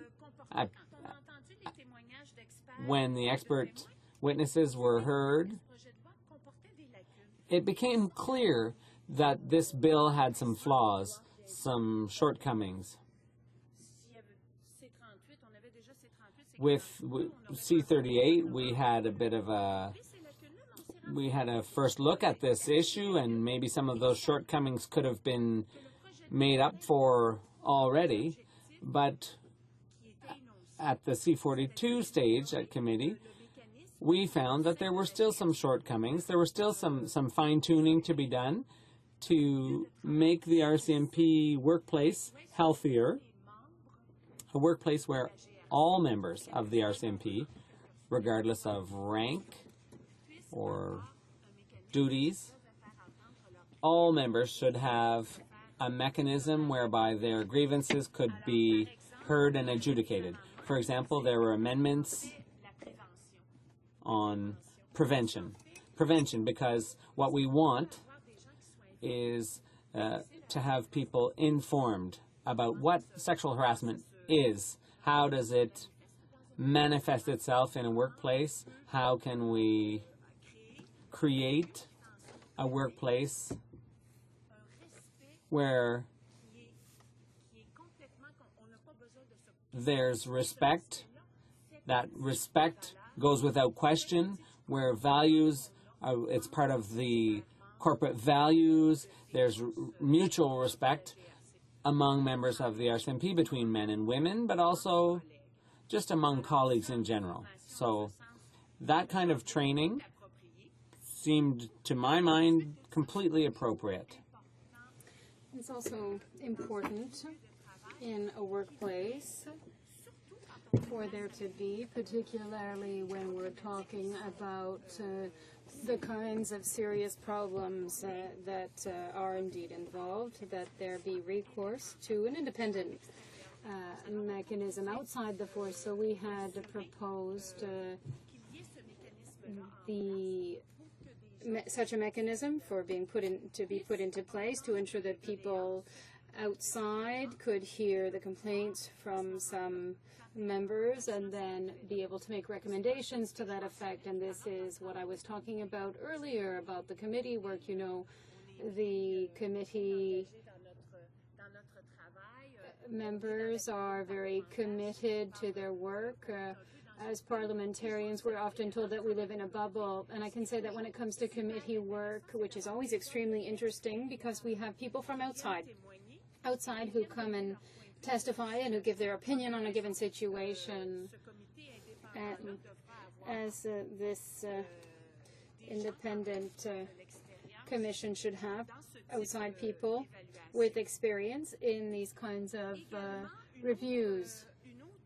Another recommendation, that is another amendment that we wanted to make, was to create more balanced policies regarding human resources by taking away some of the draconian powers proposed by the RCMP Commissioner and by reinforcing the RCMP External Commission. It's always important to ensure that powers are divided. That is not to put all the powers into the hands of a single individual, or there could be abuse. The situation within the RCMP concerns me, but I'm also concerned to see this in other workplaces where women don't have the opportunity to fully participate in society, in particular in certain spheres of activity. So I think that this is something that I would like people to think about as we discuss C42. As a society, we need to remember the commitments that we made when it came to gender equality and to really think of a better way of doing things to eliminate barriers to allowing women access and all opportunities to enter the labor market in no matter what sector of activity. We also have to recognize our responsibility as a society as a whole, particularly with regard to women, but to also share duties. That is, when it comes to creating a family. I think, Mr. Speaker, that for a decade, I want to say that there's been a real backslide. We see that in some regions of Canada, women can no longer fully participate and do not have access to certain kinds of jobs, jobs that could help these women to improve their economic conditions and situation, and this because of the barriers that are put up in front of them. They cannot therefore break through these barriers and have access to these kinds of jobs.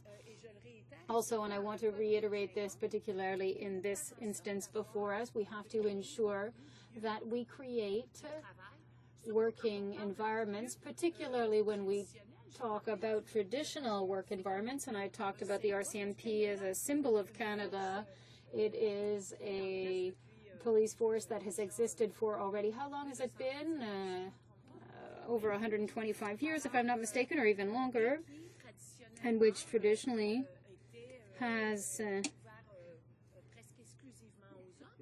been open almost exclusively to men.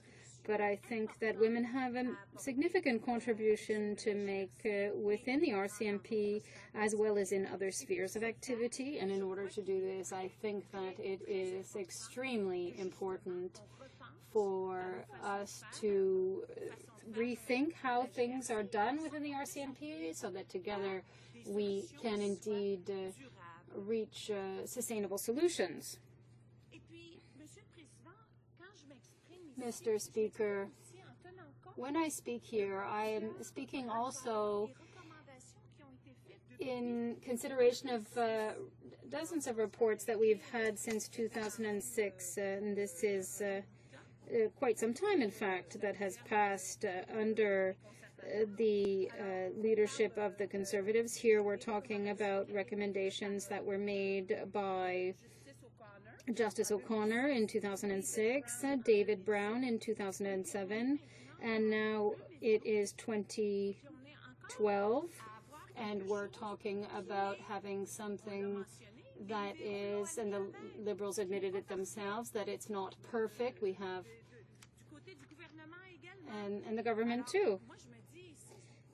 So I think it's been far too long. We have to make sure that we do indeed have something that will stand up to the test of time and that will help RCMP members from having a fair and equitable procedure on which to rely. Even some members of the RCMP are concerned that this bill could reduce job security of members, and particularly those who blow the whistle. Mr. Speaker, if I might ask, how much time do I have left? 2 minutes, okay. In conclusion then, I would say the NDP believes that we can do more in order to respond to those questions, and the RCMP needs a clear policy on harassment, a policy setting out specific standards for conduct and setting out the assessment criteria, performance assessment criteria for all employees. This policy is essential to ensure the basis of a fair disciplinary process. And on that note, Mr. Speaker, I would like to add this.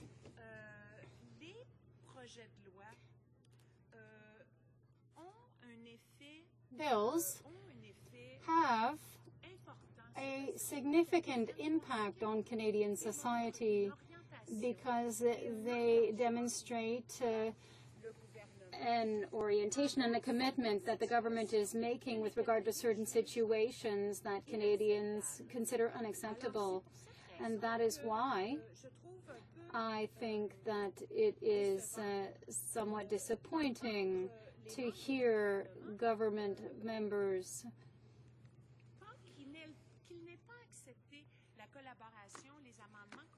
well, they didn't accept the efforts at cooperation of the NDP, and they don't want to talk about the status of women and the working conditions of some women in some sectors. So I eagerly await the questions that I will be asked. Thank you, Mr. Speaker.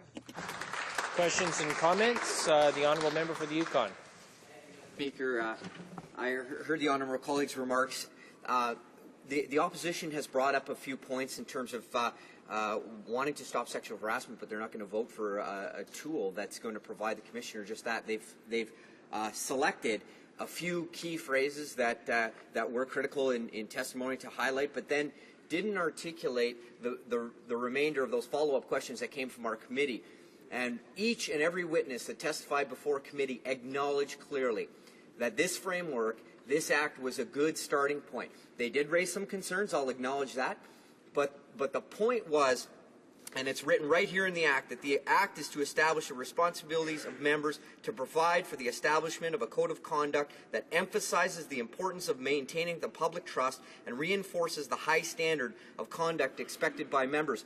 Each and every witness said the proof will come in the administration, the policy development, and the regulatory development, not in prescriptive measures within the Act. So they're very supportive of the Act. They're looking forward to the administrative, operational, policy development, and regulatory development. All of them are very hopeful for that. My question is, why would the NDP vote against a positive framework that each and every witness supported?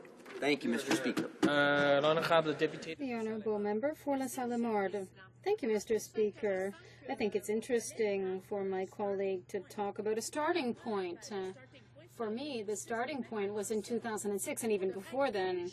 We should be at the finish line now, and this should already be in place. So the question that I have is, why are we at the starting point when we're now in 2013, when these issues were raised in 2006. Questions? Honourable Member for Winnipeg North. Yes, thank you, Mr. Speaker. And my question is related in terms of just kind of expanding on something that the NDP have been talking a lot about, and that is, of course, sexual harassment. The Liberal Party share many of the concerns in regards to sexual harassment in the workforce, and the government needs to do what it can in order to try to minimize that. And in fact, Mr. Speaker, what I'm interested in hearing from my colleague is in regards to things such as cultural sensitivities, bullying that takes place in the workplace, if in fact she would see that as issues that could also or should have possibly even been brought in the form of amendments. Good question. Honourable Deputy. The Honourable Member for La Salle-Marde.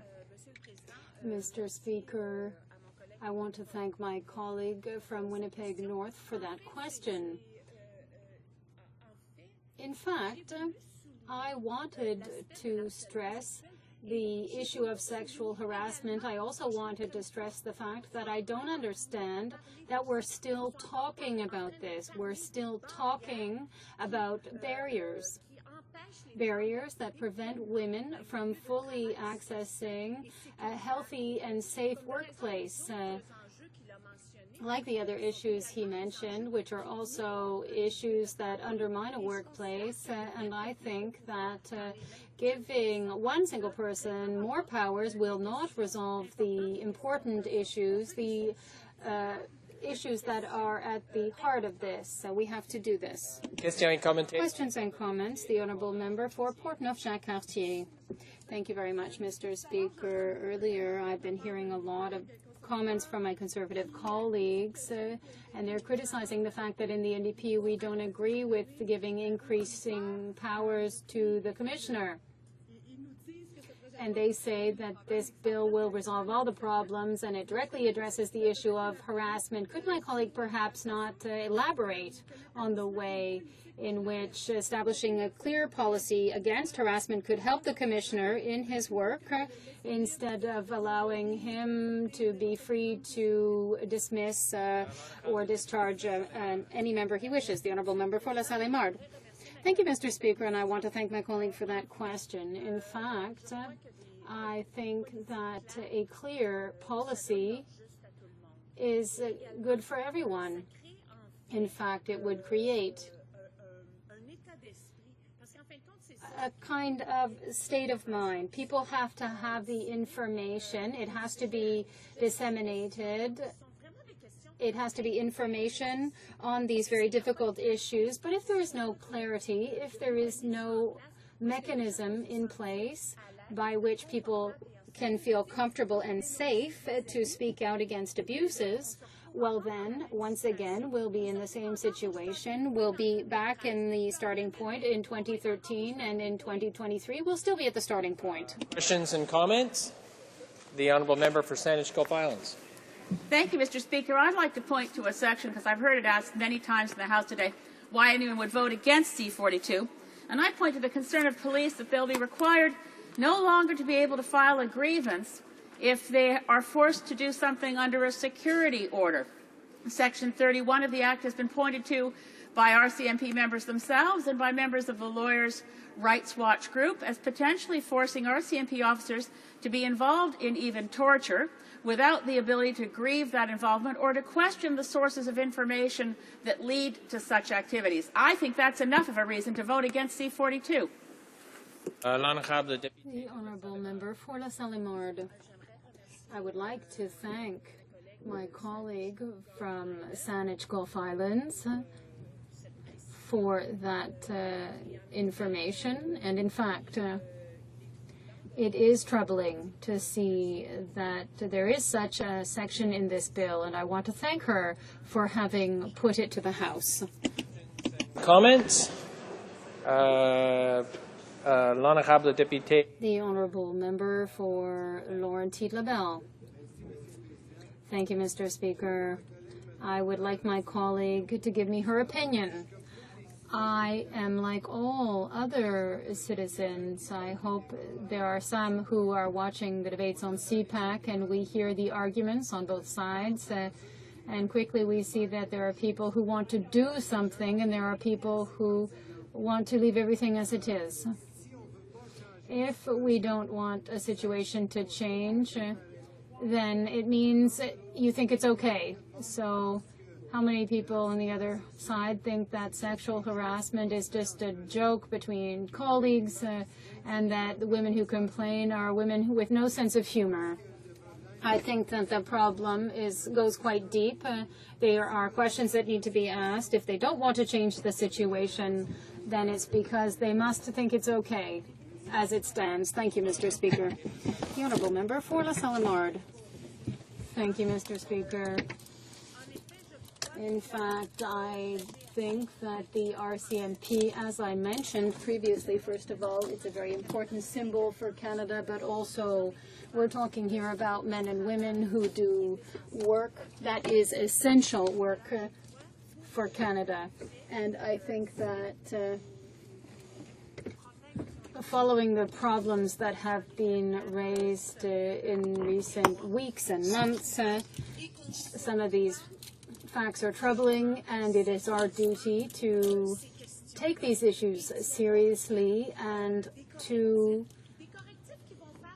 take corrective action in keeping with the 21st century to ensure that the RCMP can then take into consideration Canadian reality and also be representative of Canadian society.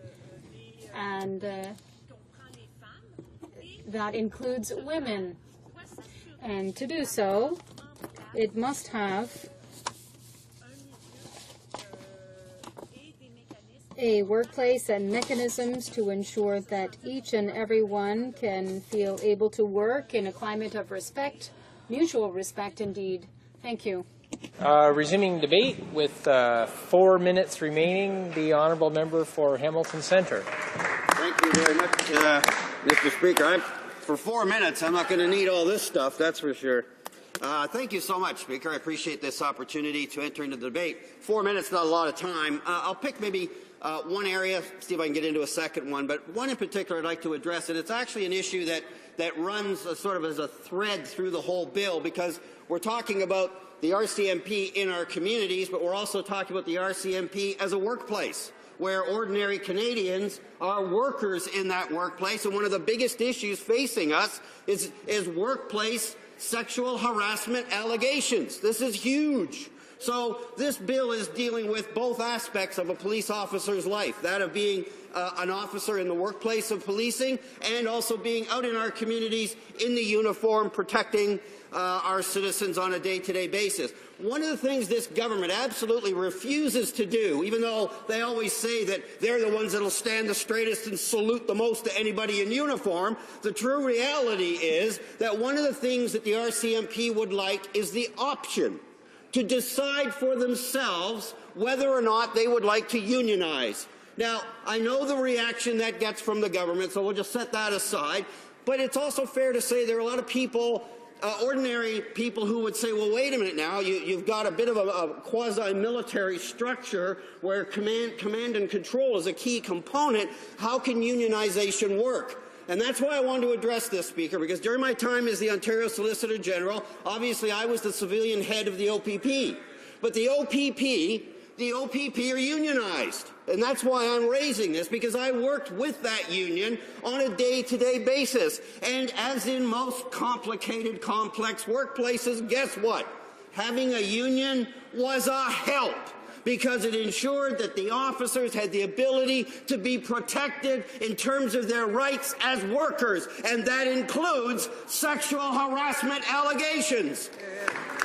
Now, if the officers don't like the representation they have in the union, again, contrary to what this government says, the labour movement in Canada is one of the most democratic institutions in the entire world. And so those officers have the option of changing their leadership. And so one of the things that would make a big difference, Speaker, in terms of respecting policing, respecting police officers, and in this case particularly RCMP officers, is to give them that right to choose. They may decide not to. That's their right.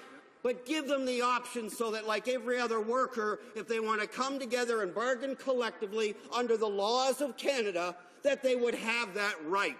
And we have always supported that. And when we form government, we will give the RCMP that option to exercise their rights under the Constitution. The last thing, if I can very quickly, again, the government's refused to have a truly independent, no policing, investigating police like we do in Ontario with the SIU. And again, I had a lot of involvement with the SIU, and it's far from being perfect. But as a protection for not just the public, but also police officers themselves, it's been a very useful, positive, progressive entrance into policing in Ontario, and we would certainly encourage the government, if they won't, we'll do it when we get there, is to make sure that that kind of independent evaluation and investigation is done. Therefore, when someone is cleared, they're truly cleared and there's no clouds, but if action needs to be taken, that can be taken. That's the kind of policing we believe in Canada, Speaker. That's the kind of RCMP we'll have under an NDP government. The time for government orders has expired. The honourable member for Hamilton Centre will have 16 minutes remaining when this matter returns before the House. Statements by members. Déclaration de député. The honourable member for Oak Ridges Markham. Thank you, Mr. Speaker. Mr. Speaker, today is Bell's Let's Talk Day. At least 1 in 5 Canadians will suffer from mental illness in their lifetimes, but the unfortunate reality is that most won't seek treatment because of the continuing stigma around the disease.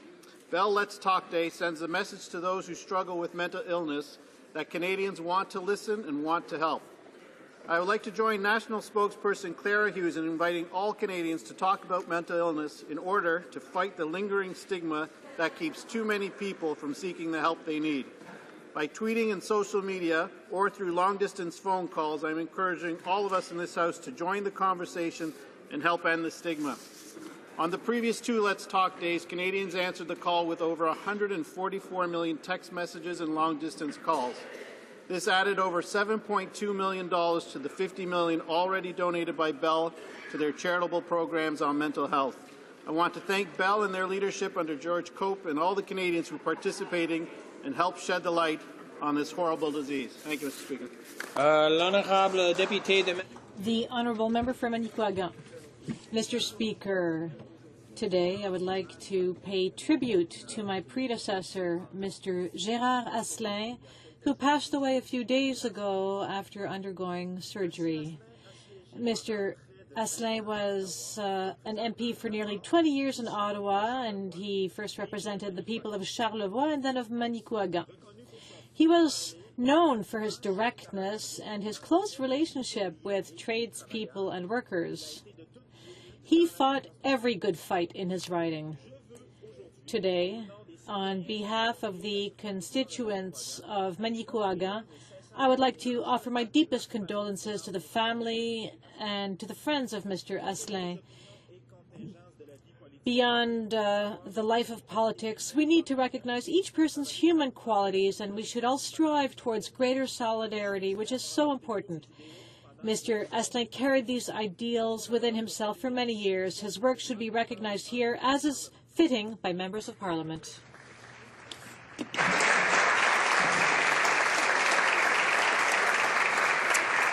The honourable member for Taskowin. Mr. Speaker, this past Sunday, in front of hundreds of fans, dignitaries and Korean War veterans, members of the Canadian Armed Forces, MPs, NHL alumni, and Canadian expats from Korea gathered on the Rideau Canal to play a hockey game which commemorated the Imjin River Cup games played some 60 years ago by Canadian soldiers during the Korean War in the winters of 1952 and 1953. Those brave Canadian troops who were deployed in Korea, thousands of miles away from their families, fighting to free the Korean peninsula, found time to play the game Canadians loved, proving you can take the boy out of Canada, but you can't take Canada out of the boy. Sunday's game was fast-paced, full of thrills and spills, and I'm pleased to report that there were only winners, as the teams finished play in a 12-12 tie. I want to congratulate all those who took part in this commemorative event, particularly Senator Yona Martin for organizing the game, Andrew Monteith for resurrecting the Imjin Cup in Korea, and especially our Korean War veterans and honored fallen who, in giving their best to the people of Korea, left behind a proud legacy of freedom, democracy, and an iconic part of our Canadian identity, ice hockey. And our speaker, l'honorable député. The honourable member for Ottawa-Vanier. Mr. Speaker, I've been to Tunisia twice. I discovered a magnificent country full of history and warm people, respectful of others and thirsty for justice and freedom. The Arab Spring began there in 2011, and a short time later, Tunisians really voted for the first time. Today, the situation has deteriorated to the point that destabilizing forces have resorted to political assassination. Last Wednesday, February 6, Chokri Belaid, the respected Secretary General and spokesperson for the Patriotic Democratic Movement and a member of the Popular Front, a coalition of opposition parties, was assassinated as he was leaving his home in the morning. That same day, violent demonstrations erupted. The day after that, hundreds of thousands of people were out at the funeral procession to the Djelaz cemetery. Our condolences go to his wife and 2 daughters. Violence has no place in a democracy, except perhaps when it comes to defending it.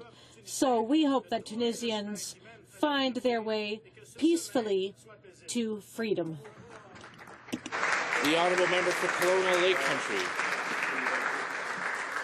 Thank you, Mr. Speaker. In my beautiful and vibrant riding of Kelowna Lake Country, Okanagan College and UBC Okanagan campus, I've been working with industry, students, and all levels of government to address the challenges facing our labour market and forging real-world connections between education and careers. This past week alone, both institutions hosted successful career fairs that drew dozens of employers to recruit and hire employees to meet their needs.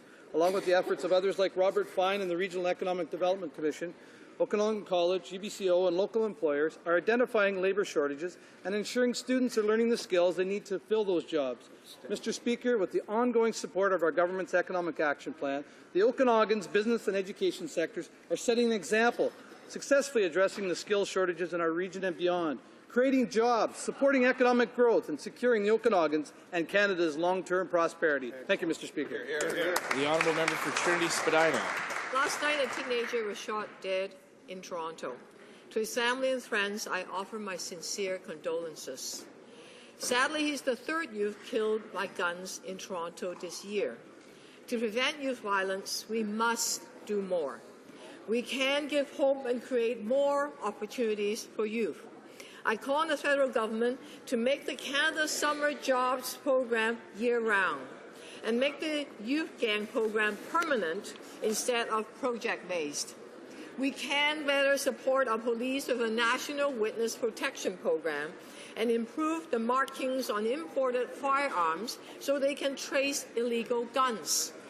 And we can implement Roy McMurtry and Alvin Curling's Youth Action Plan by putting more prosecutors in Ontario's Guns and Gangs Task Force and Anti-Gun Smuggling Border Initiative.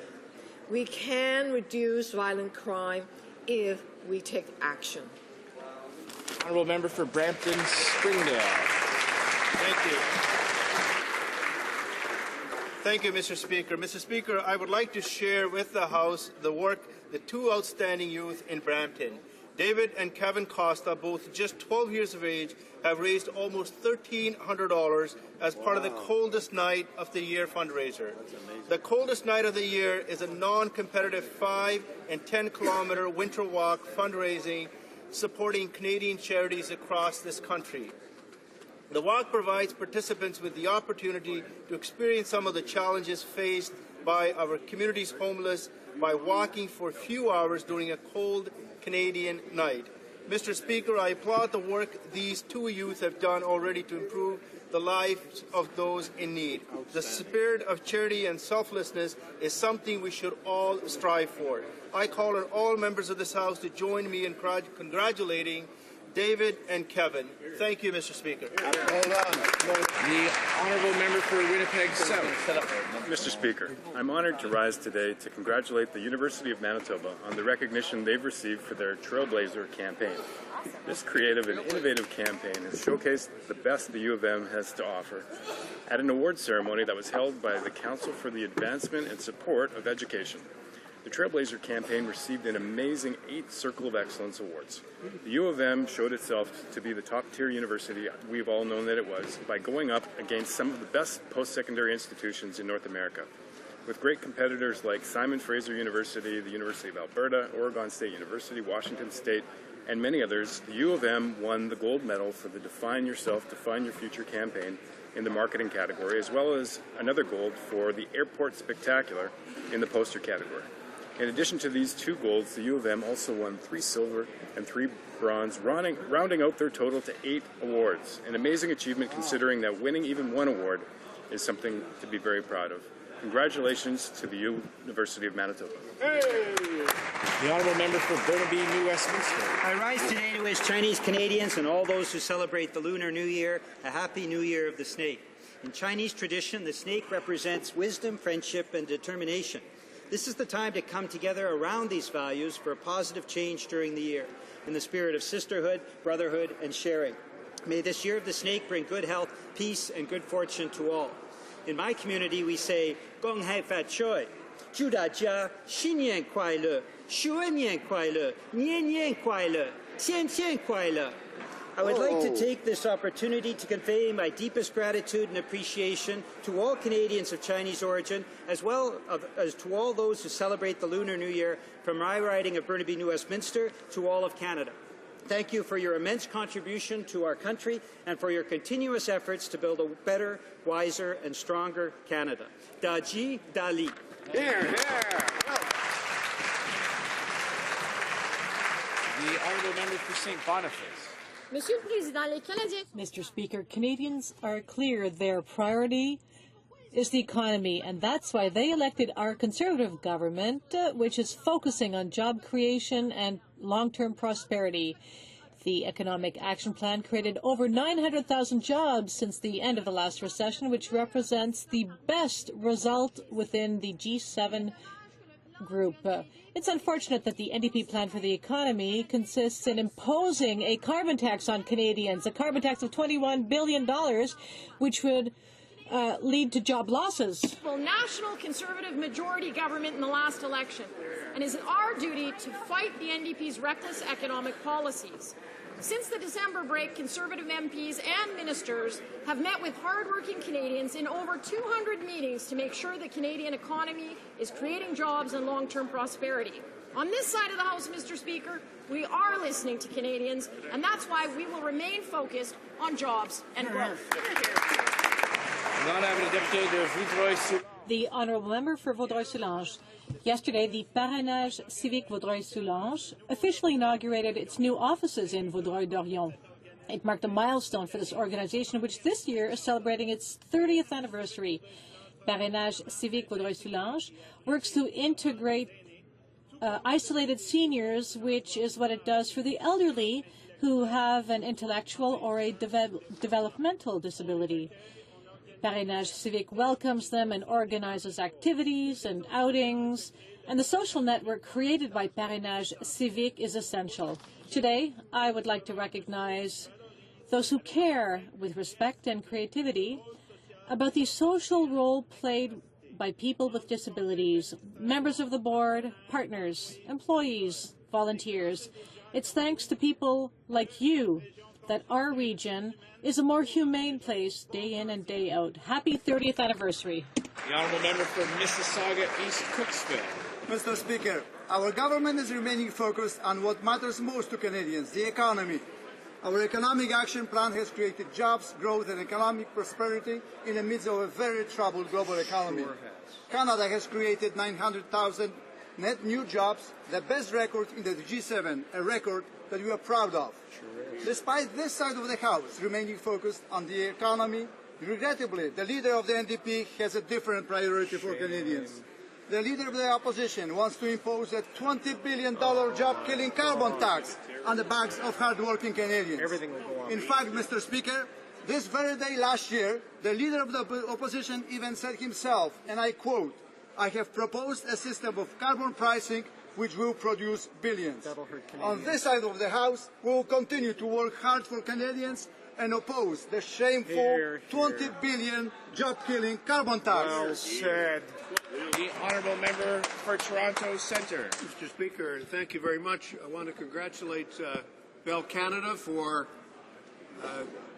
making and allowing all of us in this House and elsewhere, Mr. Speaker, to focus on the issue of mental health, not only in this House, but right across the country. I want to congratulate great Canadians like Clara Hughes, like Michael Landsberg, et comme Stéphane Richer, qui ont... And like Stéphane Richer, who have publicly spoken of their depression and their problems with mental health.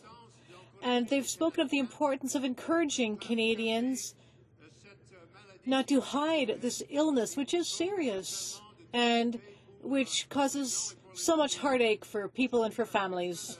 40 years ago, battling depression, I want to speak out as well and assure members of the House that mental illness is something from which people can recover. It's something which affects every family in this country, and it's something which should bring Canadians together on a day like today. So yes, indeed, Mr. Speaker, let's talk about it.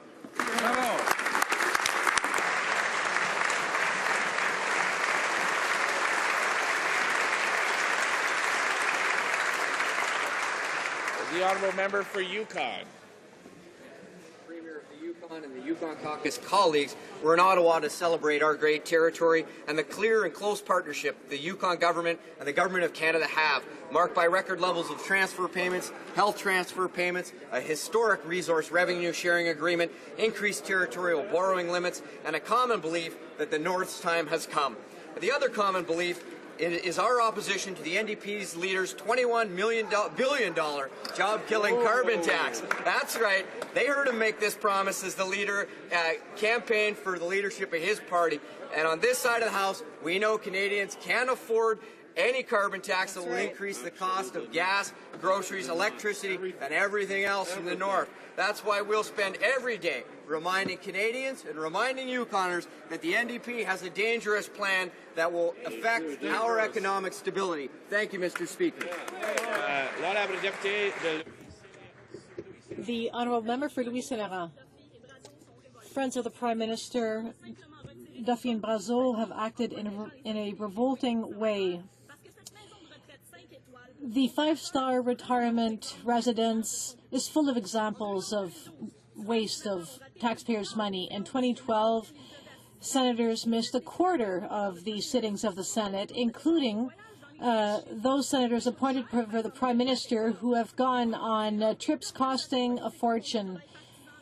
These senators conduct partisan work with taxpayers' money, while taxpayers, while the Conservatives are bleeding community groups dry, every year hundreds of millions of dollars are wasted by senators. Senators should not be named for life. But congratulations with the way things are being done. Why not abolish once and for all this temple of shame? The honourable member for Don Valley West. Mr. Speaker, I'd like to read to you and all members of this House some words from the NDP leader. Quote, "I have proposed a system of carbon pricing which will produce billions," end of quote. Mr. Speaker, that commitment from the leader of the NDP was made 1 year ago today, as he looked NDP party faithful in the eye at their Quebec City leadership debate. The NDP leader committed to producing billions in new revenue from his job-killing carbon tax. The NDP leader may be afraid to repeat those words in this House, but we have not forgotten. That is why at every opportunity we will remind Canadians last year when the NDP leader revealed who he really is, he couldn't stop bragging about his $20 billion job-killing carbon tax. Thank you, Mr. Speaker. Oral questions, questions orales. The honourable leader of the opposition. Mr. Speaker, it's good to see the Conservative Party hacks in the Senate getting along so well with the old Liberal Party hacks in the Senate. Liberals and Conservatives are making damage control a bipartisan affair, just like they've been making corruption a bipartisan affair for years. Liberal Senator Raymond Lavigne, Conservative Senator Doug Findlay, Liberal Senator Mac Harb, Conservative Senator Mike Duffy, and let's not forget Mr. Patrick Brazeau. Mr. Speaker, the Prime Minister's new Conservative Senate has become even more corrupt than the Liberal Senate that he inherited. Is the Prime Minister going to accept this corruption, or is he going to hold his Senate cronies accountable for once?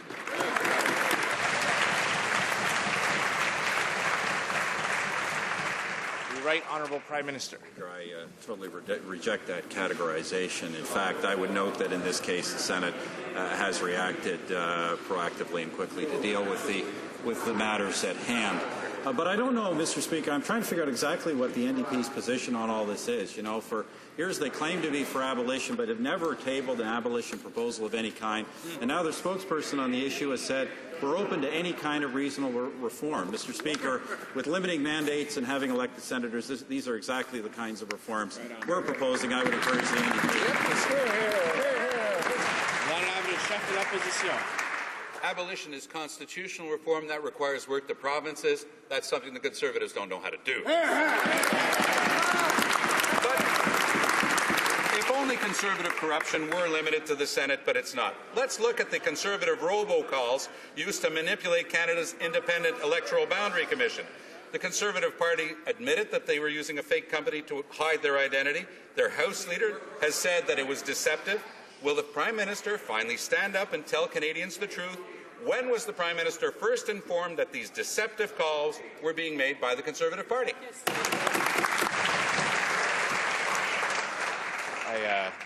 I've warned members before about issues that touch on party responsibilities not being government business. I see the Prime Minister rising to answer, but I do hope members will tie in a link to government responsibility with their question. The right honourable. In terms of the preamble, Canadians don't want to return to constitutional debates and opening up the Constitution. Just like, by the way, Mr. Speaker, somebody should tell the NDP they actually don't want to argue about the terms of a Quebec referendum either. Mr. Speaker, what Canadians want to do is focus on the economy in terms of electoral boundaries. Our position is clear, and obviously we are trying to influence the positions of the Commission, as is the right of every member of this House. Honourable Leader of the Opposition. Mr. Speaker, Canada's Independent Electoral Boundary Commission is the affair of government. It is the affair of every Canadian. It's fundamental to our democracy.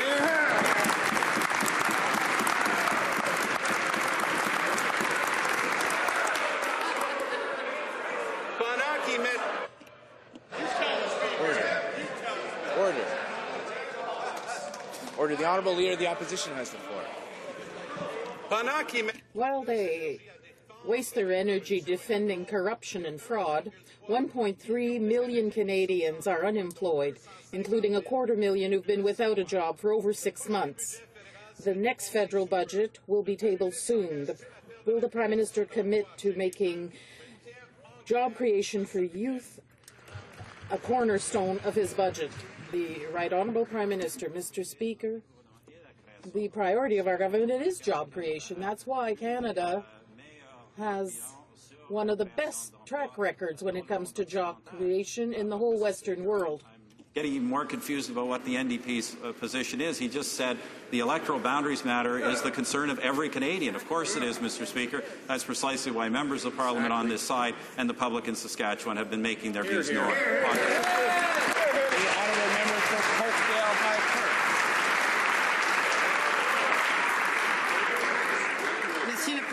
Mr. Speaker, we need specific measures for the young people. The unemployment rate for this category of workers is far too high.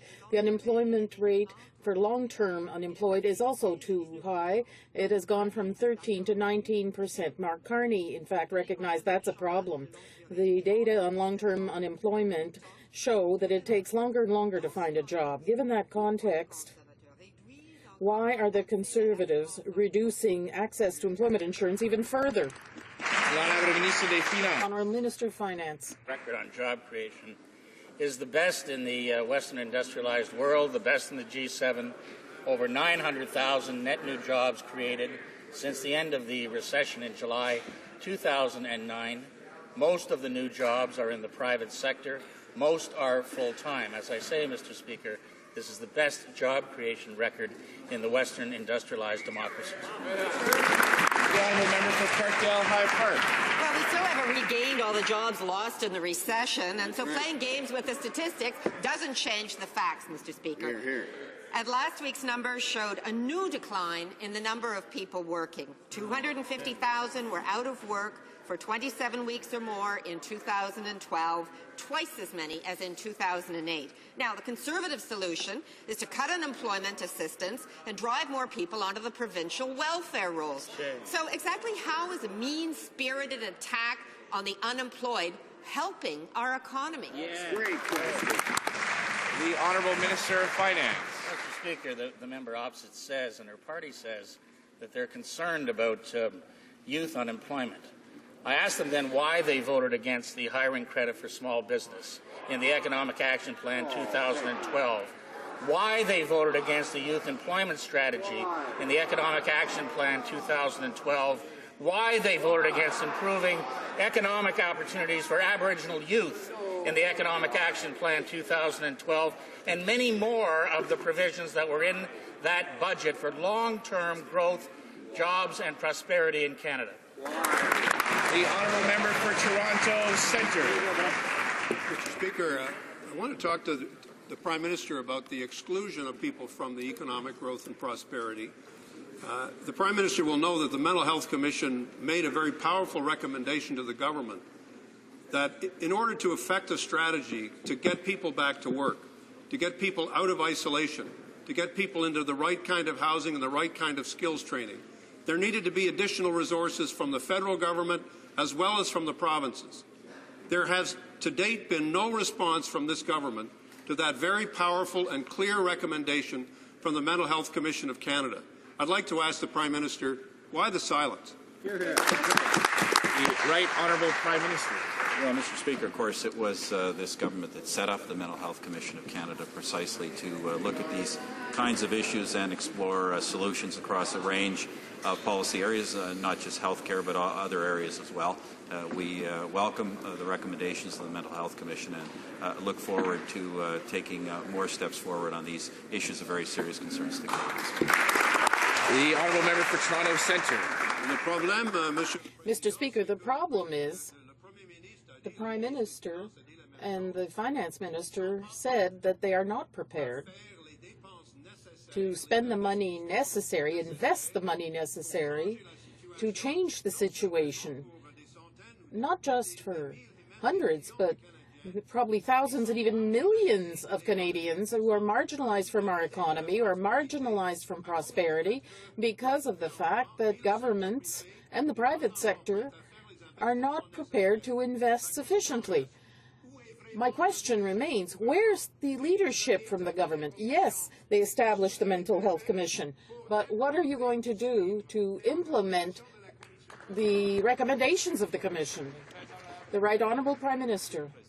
Mr. Speaker, it is this government that established the Mental Health Commission of Canada in order to give greater public attention to this issue. And I see that society has reacted in an appropriate way. There is more being done about this problem. We're not always going to spend resources on problems, but we're going to continue to look for solutions to this problem. Speaker, speaking again of marginalization, I'd like to ask the Prime Minister if he would imagine for a moment that 600 women in his constituency went missing. And having gone missing, I would ask the Prime Minister, would he not think that there would be an extraordinary public reaction to such a fact?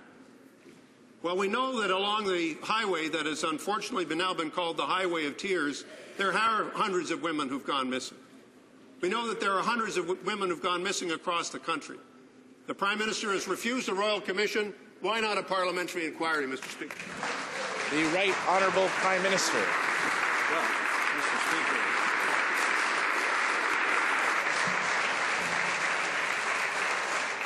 Order. The Right Honourable Prime Minister. Mr. Speaker, there is no party, no government in history that has taken more seriously the problem of violence against women than this government. In terms of the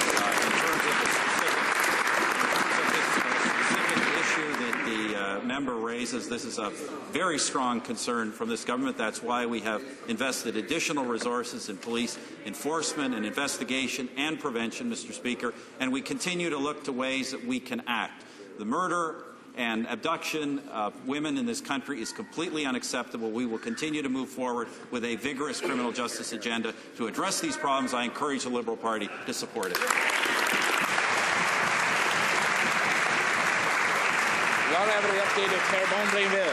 Honourable Member for Terrebonne-Blainville.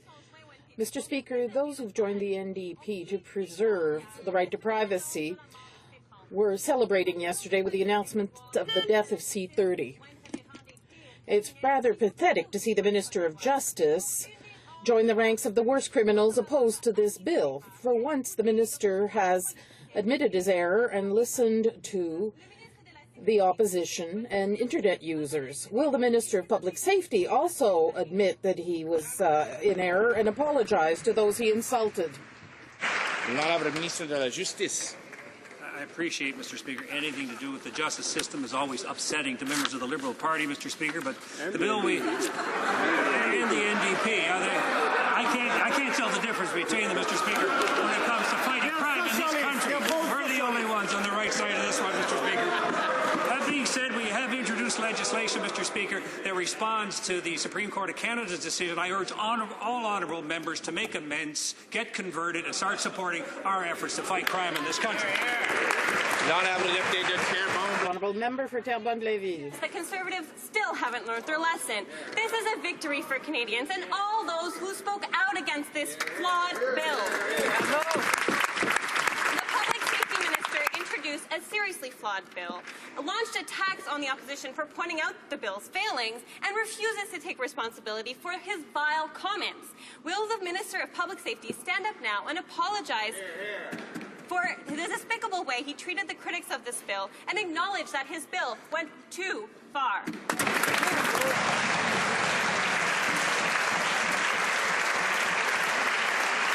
The Honourable Minister of Justice. Well, what problem the NDP has, I mean, we're responding directly to the provisions of the Supreme Court of Canada and the RVC decision. We've got until April 13th. We want to move ahead, but again, this is just one part of this government's agenda to stand up for victims in this country, to stand up for law-abiding Canadians, and do what's right in the criminal justice system, Mr. Speaker. The Honourable Member for Abitibi-Témiscamingue. Mr. Speaker, the Jenkins report published today underscores the lack of transparency and the absence of any guarantee of industrial spin-offs in military acquisition contracts. That was one of the NDP's main criticisms of the F-35 fiasco. To maximize spin-offs, there has to be a policy and a transparent and competitive process, but that's the opposite of what Conservatives did. Why didn't the Conservatives have a plan to maximize the economic spin-offs for the F-35? The Honourable Minister. As part of the 7-point plan, Industry Canada is tabling a public report of the industrial benefits to the Canadian aerospace sector and manufacturing sector. They will be doing that on an annual basis, and so she can look forward to yet another public document from Industry Canada, ensuring that Canadians know what the benefits are to Canadian industry from the F-35 program. For Beaches, East York.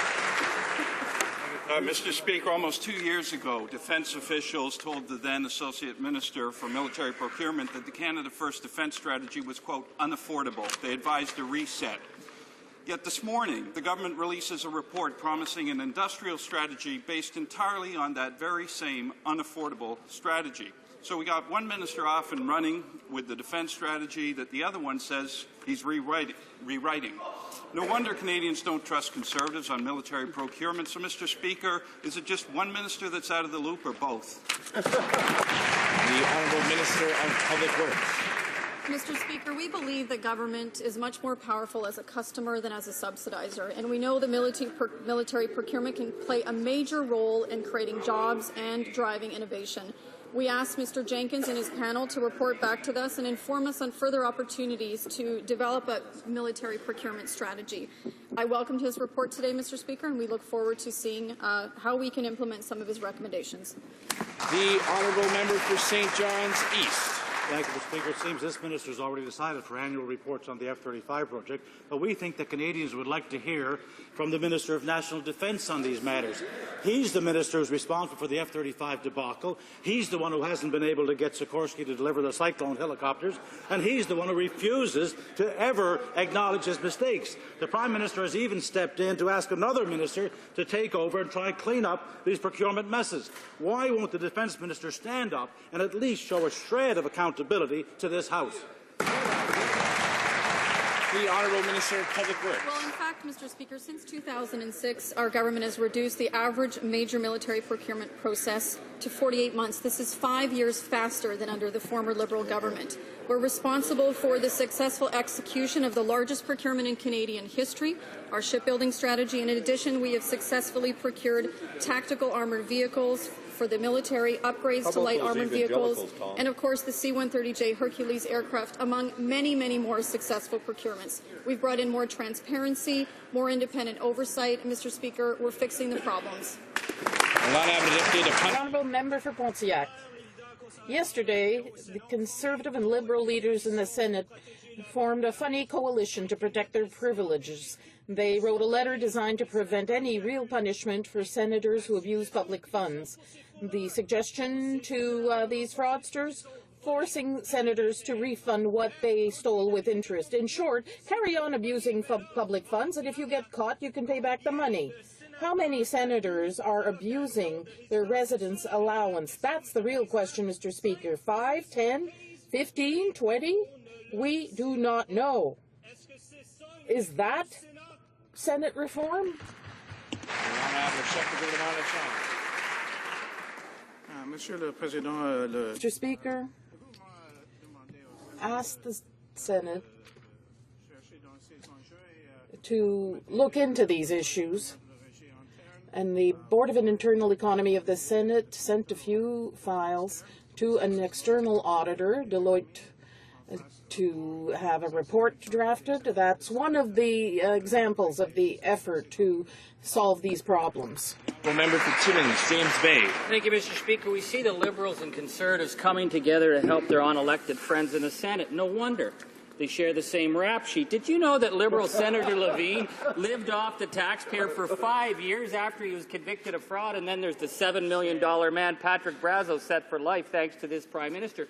And it's not enough. if Patrick Duffy pays the money back, or Mike Duffy pays the money back, because if you falsify forms, it's called fraud. If an average person did this, they'd be charged. But not with this crew. So why does this government allow the Senate to live like it's above the law? The Honourable Government House Leader. Mr. Speaker, the government is doing no such thing. In fact, the government has asked that the Senate Board of Internal Economy that they have examined these issues, which they are doing. They've referred certain matters to an outside auditor, and they are applying rules that were not in place at the time of Senator Levine, in fact, and now have stronger rules, and they will continue to review those rules to make sure they are appropriate so that the taxpayers' interests are protected. I think all Canadians want to see a government that does take action, as we have, to protect the taxpayers' interests in matters like this. And the Honourable Member for Timmins, James Bay. Well, they have taken action. I said in Patrick Brazo and set him up for life. That's action, all right. Now, speaking of which, Mr. Speaker, I actually I feel badly for the Conservative MPs that have to go back to Saskatchewan and explain their party's involvement in robo-fraud. The member of Regina did the right thing when he denounced this practice as deceitful, but we have a Prime Minister who's been bragging about misleading an entire province. You've got Jenny Byrne, Mac Meyer, Rack 9, party operatives. It's like the old robo-scandal crew is back on a reunion tour. Why doesn't this government set clear electoral laws that will keep party operatives from monkey-wrenching with the system? The Honourable Minister of Agriculture. Thank you, Mr. Speaker. Of course, the Electoral Boundaries Commission is an independent body, but they welcome input from the public, from parliamentarians, and, of course, from political parties as well. We've done exactly that, Mr. Speaker. We continue to make the point that we don't agree with the way the maps are drawn, as do 75% of the submissions they receive from Saskatchewan. We've also got new information from Statistics Canada. Saskatoon and Regina are the fastest-growing, youngest demographic cities in Canada. Why would we limit their representation, Mr. Speaker? Honourable Member for Toronto, Danforth.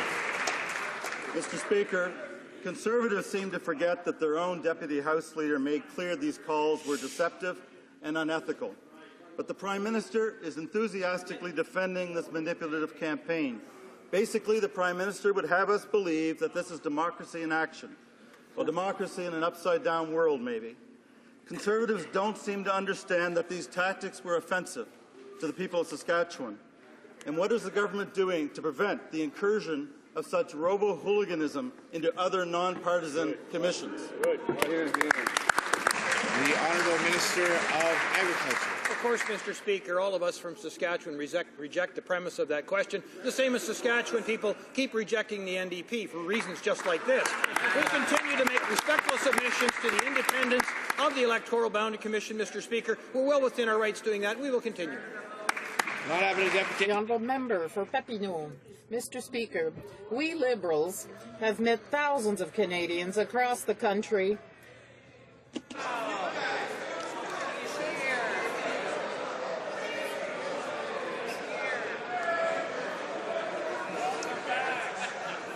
Order. À l'ordre. L'Honourable Deputy. The Honourable Member for Papineau. Mr. Speaker, we Liberals have met thousands of Canadians across the country in the past few months. I myself heard people from Lévis-Bellechasse and Roberval-Lac-Saint-Jean tell me how frustrated they are when they compare the government's lovely economic speeches with the realities of the middle class. Moreover, their Conservative representatives have simply become mouthpieces for the Prime Minister. How would the Minister of Industry describe the growth of the salaries of Canadian workers, and does he think that's satisfactory compared to our economic growth? The Honourable Minister of Finance. Wow. Yeah, welcome back, yes. Speaking of reunion tours,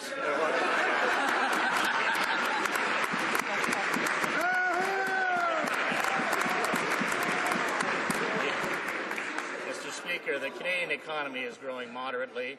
That certainly puts us in good stead relative to other economies.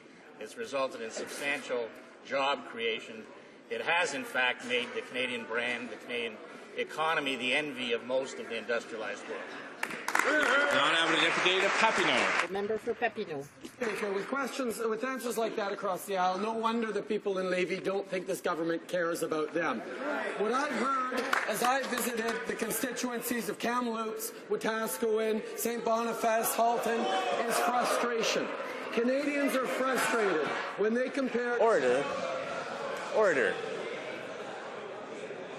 Order. I'm having increased difficulty hearing the honourable member's question. I'd ask order.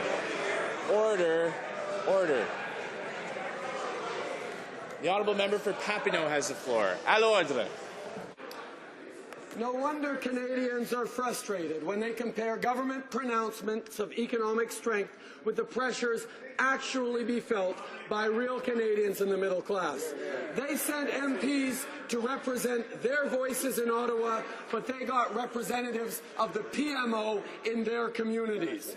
So can the Minister of Finance please tell real Canadians the anticipated impacts on them of even a 1% rise in interest rates on their households?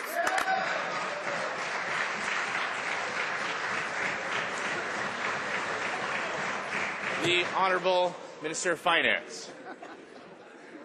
Mr. Speaker, Canadians have in fact been quite responsive to the suggestions by government and others that they curtail their borrowing and don't borrow more than they can afford at higher interest rates. This is just rational. Canadians are rational, particularly when it comes to residential mortgages, and we've seen some moderation in that market, which is good. And on the consumer debt side, we've also seen some moderation, which is also healthy. The honourable member for King's Hants. Speaker, Canadians are suffering under record levels of personal debt. And according to the Bank of Canada, the fastest growth was back in 2008, which happened to be the year that saw half of the new mortgages taken out in Canada were 40-year mortgages. Those were the same 40-year no-down payment mortgages that were introduced by that Minister of Finance back in Budget 2006. So will the Minister admit that it was his flawed policy decision in Budget 2006 to bring U.S.-style mortgages into Canada that have led to this personal debt crisis? The Honourable Minister of Finance. Thank you, Mr. Speaker. As the member opposite knows, we have moved 4 times in recent years to tighten the rules with respect to residential. Order. The Honourable Minister of Finance now has the floor. With respect to residential mortgages, that, among other factors, has had a significant influence on the residential mortgage market in Canada, which is beneficial and healthy to see some moderation in that market. The truth of the matter is that the vast majority of Canadians are investing in their homes. Canadians are confident in the economy and are proceeding with purchases they can afford. The Honourable Member for Laurier-Sainte-Marie. Mr. Speaker, it is genuinely troubling to see the Minister's cavalier attitude when he's given the opportunity to explain why $500,000 was granted by CEDA to an anti-gay organization. On Sunday evening, he sent a tweet to say that the funding of Crossroads was suspended, but yesterday, his office said that funding would continue. Funding of Crossroads amounts to tacit support for an openly anti-gay organization. My question goes to the Minister of Foreign Affairs. Does he think that this is the type of message that the government wants to send to Canadians and to the world? The Honourable Minister of International Cooperation. Well, Mr. Speaker, I can assure the member opposite that CEDA programs are delivered without discrimination or bias. And that is the case here, Mr. Speaker, and to assert otherwise is absolutely untrue. Honourable Member for Laurier-Sainte-Marie. Mr. Speaker, this group's views are inappropriate, offensive, and contrary to Canadian foreign policy goals. And in fact, it would seem that under this government, CEDA does not just consider effectiveness when it funds groups. It funds groups like Crossroads, but at the same time, it cuts off experienced groups that happen to be critical of its policies. Right. Does the minister truly believe that it is acceptable to fund groups with homophobic policies and give them credibility?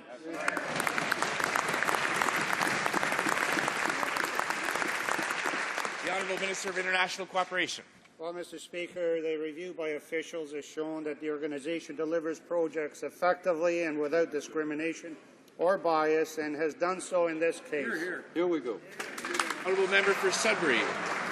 Mr. Speaker, the CRTC is getting an earful on its consultations on the new draft of its wireless code. One of the chief complaints, Canadians are fed up with being locked into 3-year contracts. One commentator said, simply put, 3-year contracts trap consumers and do absolutely nothing to benefit them. 2-year contracts are the international norm, but Canadians are stuck with 3 years. Mr. Speaker, the CRTC regulates, but it's the government that makes the law. So why have Conservatives failed consumers and allowed this practice to go on for so long? The Honourable Minister of Industry. Mr. Speaker, answering trust and confidence through the protection of Canadian consumers is essential to the growth of our economy. And this is why, Mr. Speaker, we took key steps to address consumer concerns that fall under the federal jurisdiction. And as my colleague mentioned, the CRTC is currently conducting a public proceeding on the National Wireless Service Consumer Protection Code. And on top of this, Mr. Speaker, I want to remind this House that we've cut taxes over 140 times, putting an average of $3,000 back in the pockets of the Canadian families. This is real action, Mr. Speaker. The Honourable Member for Quebec. It is not just the 3-year contracts that are a problem. Consumers are also against cell phone locking and exorbitant roaming fees, and as well as excessive phone bills. Even the CRTC president admitted that the market was dysfunctional and that action needed to be taken. Canadians pay for services 2 to 4 times higher than Europeans. When will Conservatives protect the interests of Canadians, 27 million Canadians who have cell phones? Mr. Speaker, my colleague knows that the CRTC is currently conducting hearings to develop a national wireless code. But, Mr. Speaker, when we talk about protecting Canadians, we have cut taxes 140 times and put $3,000 back in Canadian families' pockets. And when the NDP is opposed to cut the GST and the universal child care benefit and the tax credit against artistic activities for children, the tax credit for school books, and the employment tax credit. I'm going to run out of time, Mr. Speaker, but those are all measures that they voted against, and that, Mr. Speaker, they'll have to be accountable to Canadians because they have voted against all this. Mr. Speaker, I'm always pleased to see someone from my riding of Kitchener-Waterloo featured prominently on the national stage. Today, Tom Jenkins presented his report, Canada First, Leveraging Defence Procurement Through Key Industrial Capabilities. Could the Minister of Public Works and Government Services please update the House on what this report means for our important defence and security industries in Canada? The Honourable Minister of Public Works. Mr. Speaker, our government is focused on what matters to Canadians, which is jobs, growth, and long-term prosperity. And we believe the government is more powerful as a customer than as a subsidizer.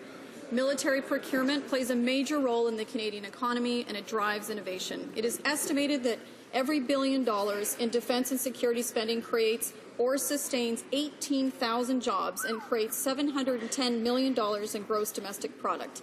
To help inform our further developments of our defence procurement strategy, I appointed Tom Jenkins as a special advisor, and today I welcomed his report. Honourable Member for Hamilton Mountain. Mr. Speaker, instead of getting their EI benefits in a timely manner, unemployed Canadians are being told their check is in the mail. But it gets worse. Now the minister is saying the job is in the mail. Sending out job alerts just doesn't cut it. In fact, it's all but useless when there are 5 unemployed Canadians for every available job. When will this government get serious about job creation and fix the EI mess that they created? The Honourable Minister of Human Resources. Mr. Speaker, in fact, what the challenge we have is that many employers across this country simply can't find the people they need with the skills to fill the openings that they have. That's why our government, through the Economic Action Plan, has been investing significantly in helping Canadians who are out of work get the skills and training and development that they need for the jobs of today and tomorrow. Mr. Speaker, we're also focusing on helping young people get those skills that employers need. Unfortunately, every effort, whether it's career-focused, skills-linked pathways, the NDP voted against. Honourable member for Gaspésie-La-Madeleine.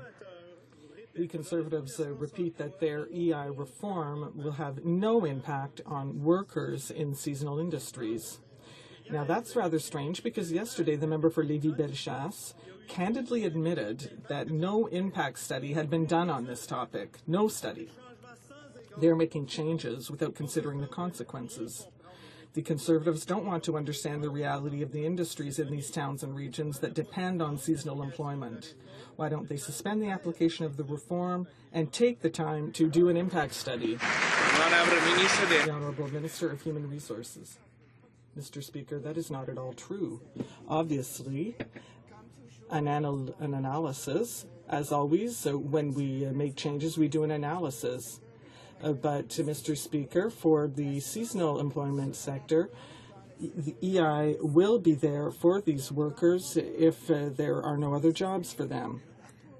The system has always been there for them, and it always will be when they have no jobs. Honourable Member for Papineau-Mirabel. In my riding, the farmers are worried about the consequences of the EI reform on their seasonal labour.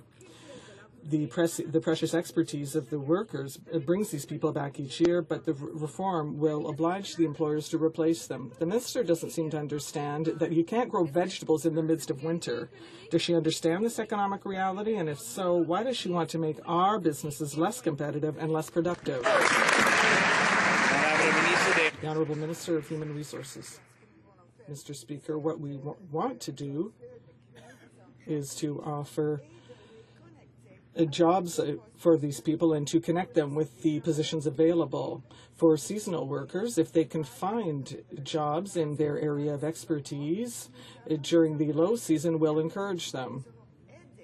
And we have even helped them to find these positions. They can return to their original positions if they want to in the high season, but during the rest of the year, we want to support them, unlike the NDP. Honourable Member for Saint-Hyacinthe-Bagotte. The minister still doesn't get it, Mr. Speaker. Because she doesn't understand the consequences of her reform, I'm going to give a tangible example that might help the minister. In my riding, Mr. Speaker, Les Serres aux Herbes Pion, a garden company, is a veritable institution that employs 125 workers in peak season. But changes to EI will force many of them to change jobs. The nursery will thus lose a number of qualified workers, which will obviously have a negative impact on its productivity, its profitability, and therefore on the local economy. Mr. Speaker, why does the minister want to harm our economy by reducing the productivity of the Honourable Minister of Human Resources? Mr. Speaker, our goal is to improve Canada's productivity. That is important in order for us to be competitive on the global stage. And by doing so, we have to use all the talent and skills of all Canadians. Before, the employment insurance system discouraged people to participate in the workforce, but we want to encourage them. And that is why we introduced a number of methods of helping them find work and earn more money than before. West.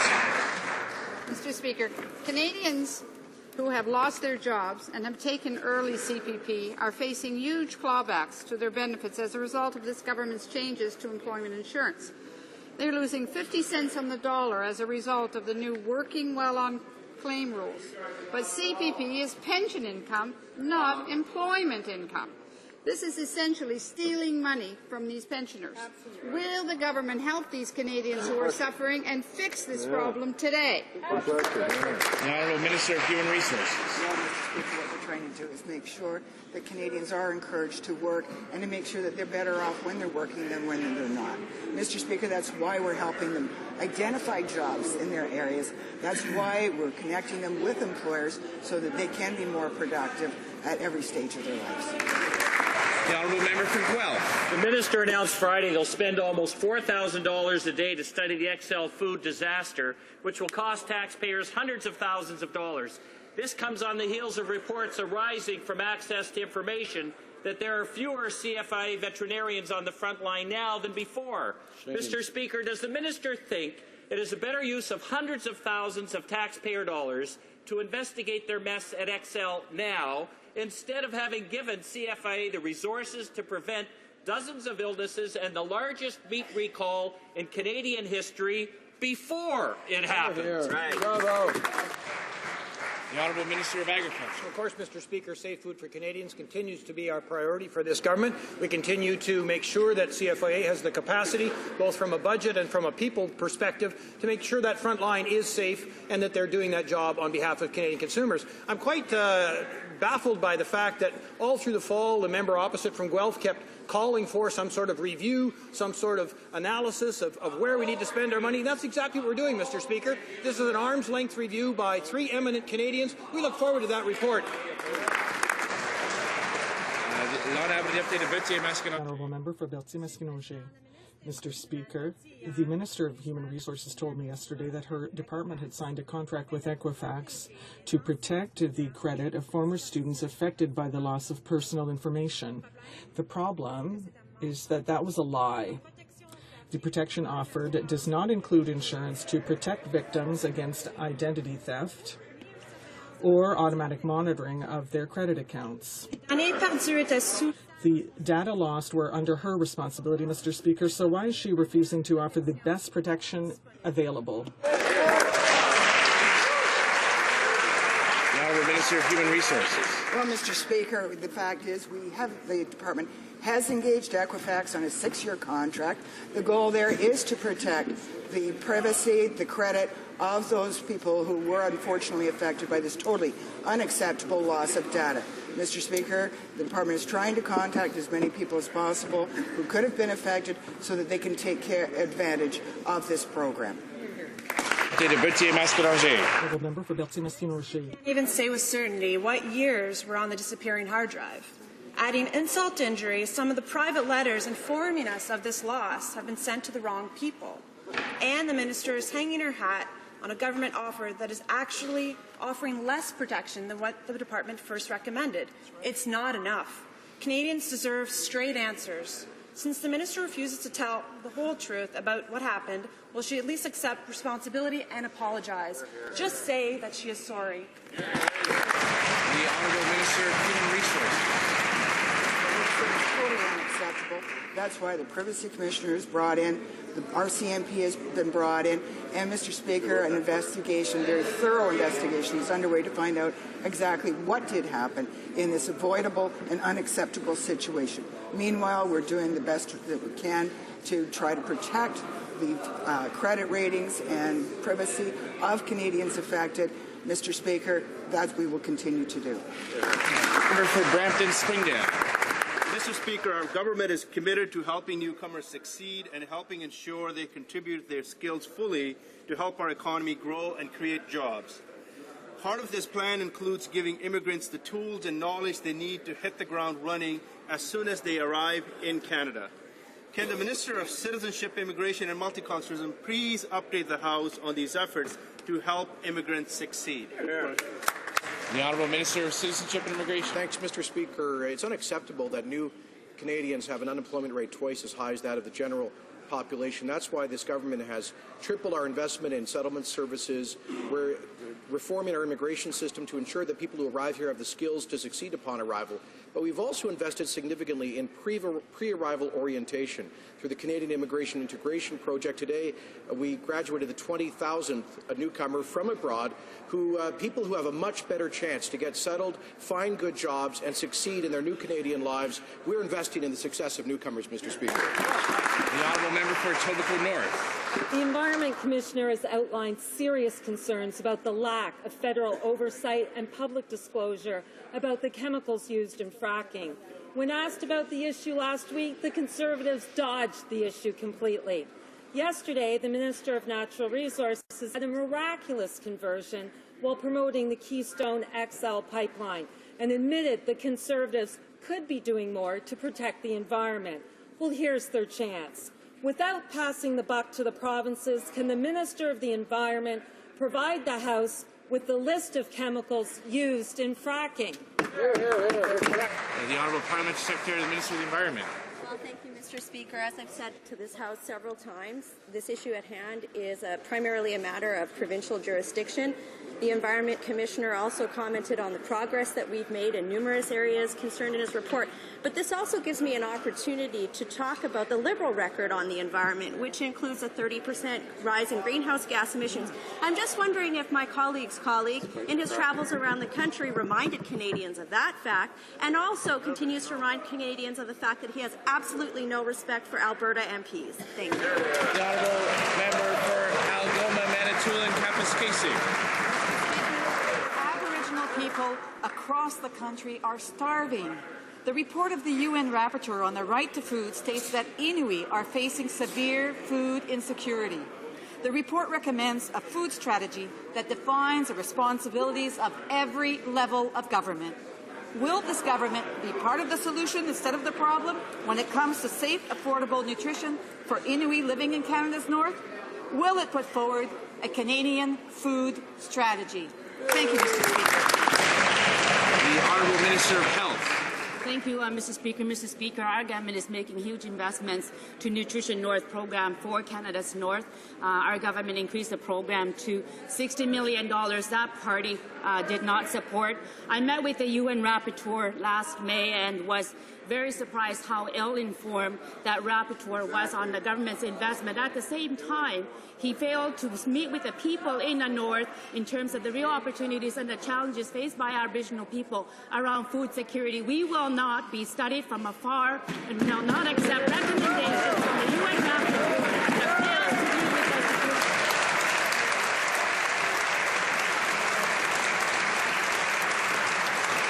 The honourable member for Don Valley East. Mr. Speaker, North Korea continues to thumb its nose at the world. Today, the regime in Pyongyang confirmed it conducted a third nuclear test in direct contravention of the global will and North Korea's international obligations. Can the Minister of Foreign Affairs please update the House on this matter and Canada's reaction to it? The Honourable Minister of Foreign Affairs. The member for Don Valley East for his leadership in this issue. This reckless and provocative test marks a serious, misguided threat to regional peace and security. What makes it even more unconscionable is the fact that the North Korean people, many are starving to death while the government misallocates resources on a nuclear weapons program. We're disappointed that North Korea's leaders have continued along this irresponsible path of placing nuclear weapons beyond the well-being and health of their own people. Canada will work with their international partners to pursue all appropriate actions and sanctions against this rogue regime. The honourable member for Saint-Bruno-Saint-Hubert. Mr. Speaker, the Jenkins report talks about the importance of innovation for economic prosperity, but the Canadian Space Agency is suffering the consequences of conservative cuts. 700 jobs and world-renowned expertise are threatened in my riding in Saint-Hubert. The uncertainty around the agency has an impact on the entire aerospace sector. The agency is the Canadian arm. Chris Hadfield and Judy Payette. Can the Minister of Industry guarantee that those jobs will be protected? The Honourable Minister of Industry. Mr. Speaker, Canada is a leader in terms of aerospace, and that is why we mandated David Emerson to produce a report so that we can better position ourselves in the future with regard to the space sector here and abroad. What is important to consider, Mr. Speaker, are the major decisions that have been made, the RadarSat satellite program, for example, with cutting-edge technology, with satellites. Also, Mr. Speaker, we have pledged to be present with regard to the International Space Station until 2020, and that allows us to have Chris Hadfield as a commander. Here next. Mr. Speaker, last week, court documents revealed that mining companies in BC rejected qualified Canadian workers in order to hire lower-paid temporary foreign workers. Why has this government changed the rules so that companies can kill jobs for Canadians? How will the Conservatives guarantee that jobs in the Ring of Fire will go to Northern Ontarians instead of to temporary foreign workers? The Honourable Minister of Human Resources. Well, Mr. Speaker, we firmly believe that Canadians should have first crack at every job in Canada. That's why we're so concerned with the situation here. We were concerned that the process wasn't followed sufficiently to engage Canadians first, and that's why the Minister of Immigration and I are reviewing the entire temporary foreign worker program to make sure that Canadians do get first crack at all the jobs. That concludes question period for today. Mountain is rising on a point of order. Thank you very much, Mr. Speaker. During question period, the Minister of Human Resources and Skills Development indicated that she had undertaken an analysis before proceeding with the EI reforms. As you can imagine, all of those issues are of huge concern to the thousands of Canadians who don't have access to EI benefits, either in a timely way or some not at all. So I would ask the Minister to please table those reports here today.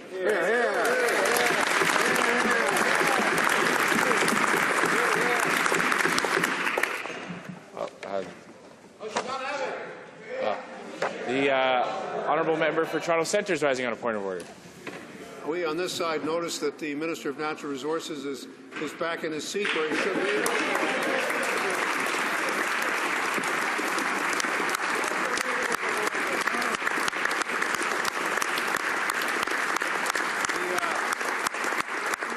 He joins in an illustrious club of which I am also a member, and I want to say to the Minister that we've noticed him heckling a little quietly today. I'm sure that he'll be a much stronger voice in the days ahead. Thank you.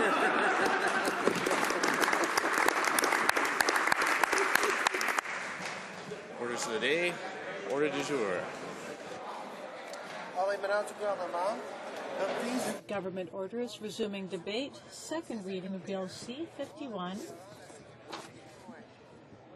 the Safer Witnesses Act.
Debate. The honourable member for Alfred Pellerin.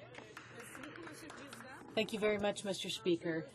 I am pleased to rise in the House today to speak to Bill C-51. We know the Federal Witness Protection Program was strongly criticized for many years, in particular because of its too limited eligibility criteria, which prevented many witnesses from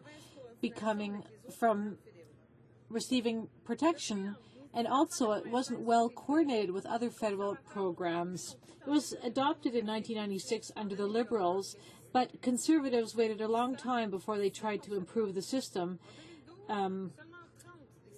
From 1996, the system did not work well, and in fact, in 2012, only 30 of 108 applications were accepted. Several attempts were made to overhaul the system of the Witness Protection Program. A private member's bill was debated in 1999 on domestic violence, and it was supported by the NDP, but the Liberal government refused to pass the bill. Since then, basic questions with regard to the eligibility of the program were not addressed, or were questions with regard to coordination and funding. Mr. Speaker, it is often difficult for the police to find witnesses to testify because they are not protected enough. This is what happened during a street party on Dancing Street in Toronto. It was very hard for the police to convince witnesses to participate in the process. And that's why in November 2012, the NDP member for Trinity Spadina asked for more federal support to ensure that the program could fulfill its promise. During the Air India affair, even the judge recognized that it was not possible to provide witnesses enough protection. One of the witnesses had been assassinated in 1999, which made his testimony inadmissible, and testimony which was given under oath. And during the inquiry in 2007, other witnesses did not want to come forward because they were afraid for their own safety, and that's understandable because they are not given enough protection. Bill C-51, which is at issue here, responds to a great extent to these concerns. It widens the eligibility criteria, including to include members of street gangs as well. Departments and federal organizations which look after safety and defense will also be able to protect witnesses. It also extends the emergency protection period and eliminates coordination problems with provincial programs. Well, Mr. Speaker, provincial programs are essential within our system, but the current law does not recognize them enough, and that's why Ontario and Alberta insisted that the Witness Protection Program be restructured from one end of the country to the other in order to recognize what is already being done. Bill C-51 also addresses those concerns. It provides for the designation of a provincial or municipal witness protection program so that some provisions of the Witness Protection Act apply. Bill C-51 also allows the RCMP to coordinate the activities of departments to make it easier to change the identity of people admitted into the program. However, Mr. Speaker, I'll be honest, I have a concern with regard to the bill, and it is because that there is no talk about the funding of the program. This type of bill is popular. Nobody is against protecting people who help us to fight crime. But Bill C-51 does not really say how these new measures will be funded. And therefore, Mr. Speaker, I'm wondering why the government did not think about this before it introduced the bill in the House. Really, it is something which concerns us on this side of the House. However, I have to recognize that Bill C-51 certainly has strong support from Canadians and frontline workers. Indeed,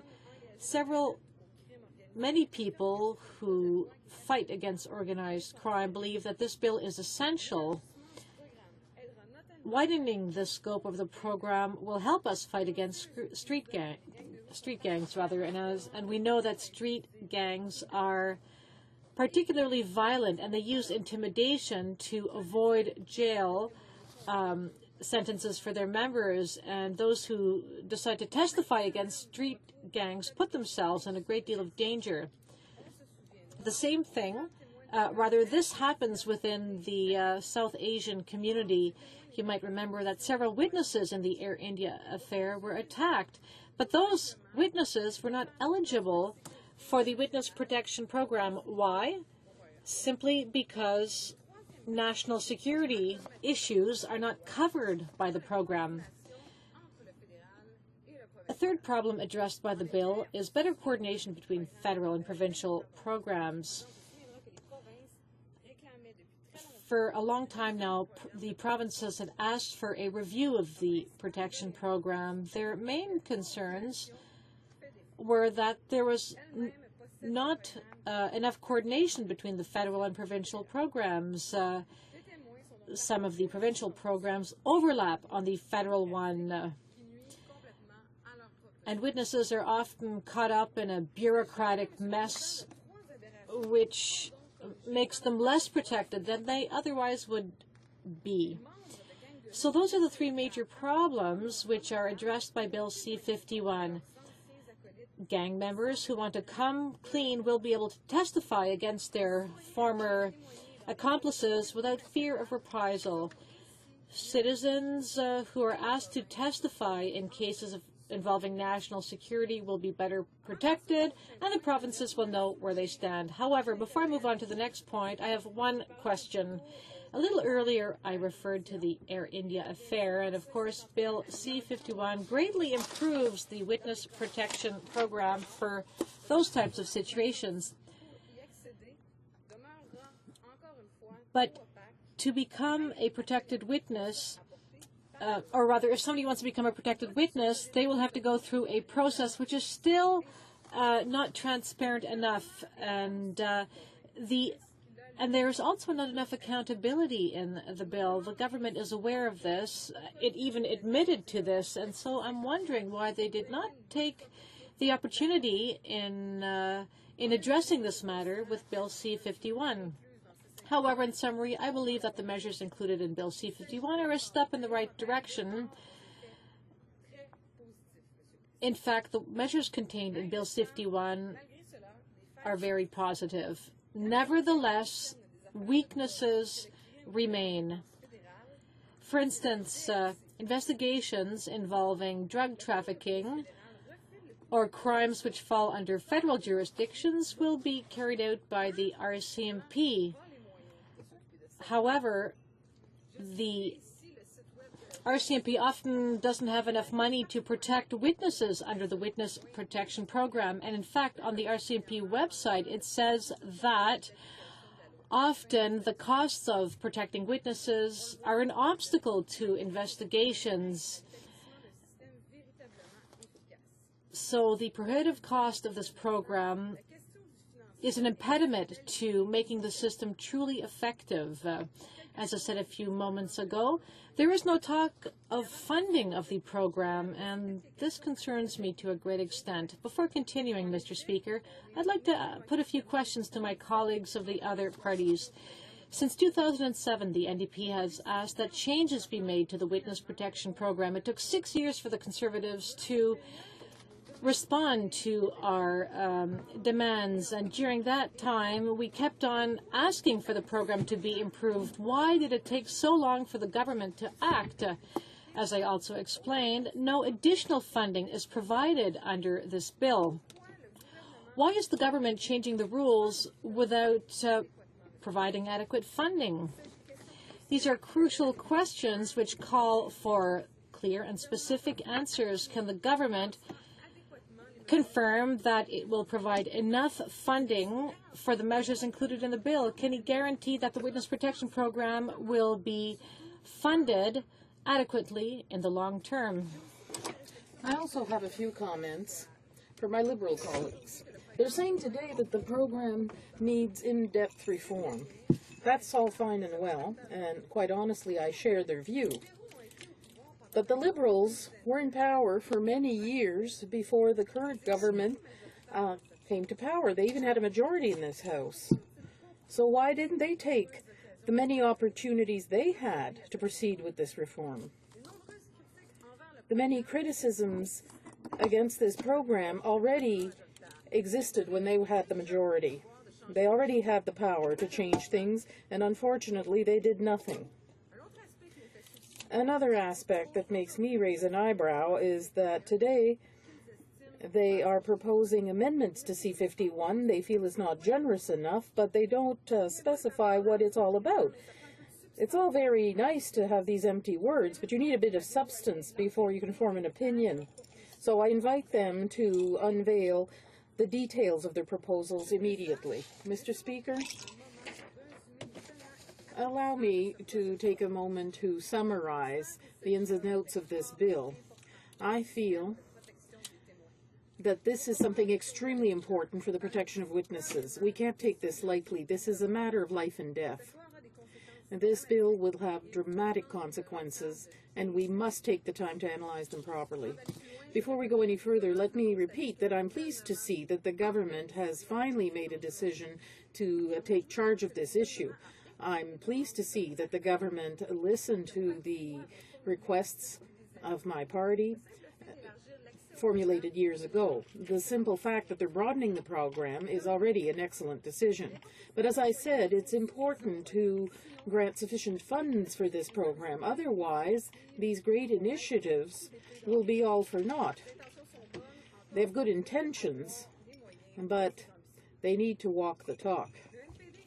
The NDP has always been committed to safer communities. One of the best ways to ensure this is to improve the witness protection program. This is in response to a pressing demand from police officers. That's why, despite my reservations, I support Bill C-51 in the second reading. I'm doing it on behalf of all these people, organizations, and associations who are on side. When you work together, you can see results that are tangible, and C-51 could be a very good example of that. I'm thinking of the provinces, notably, which have been asking for such a bill for a long time now.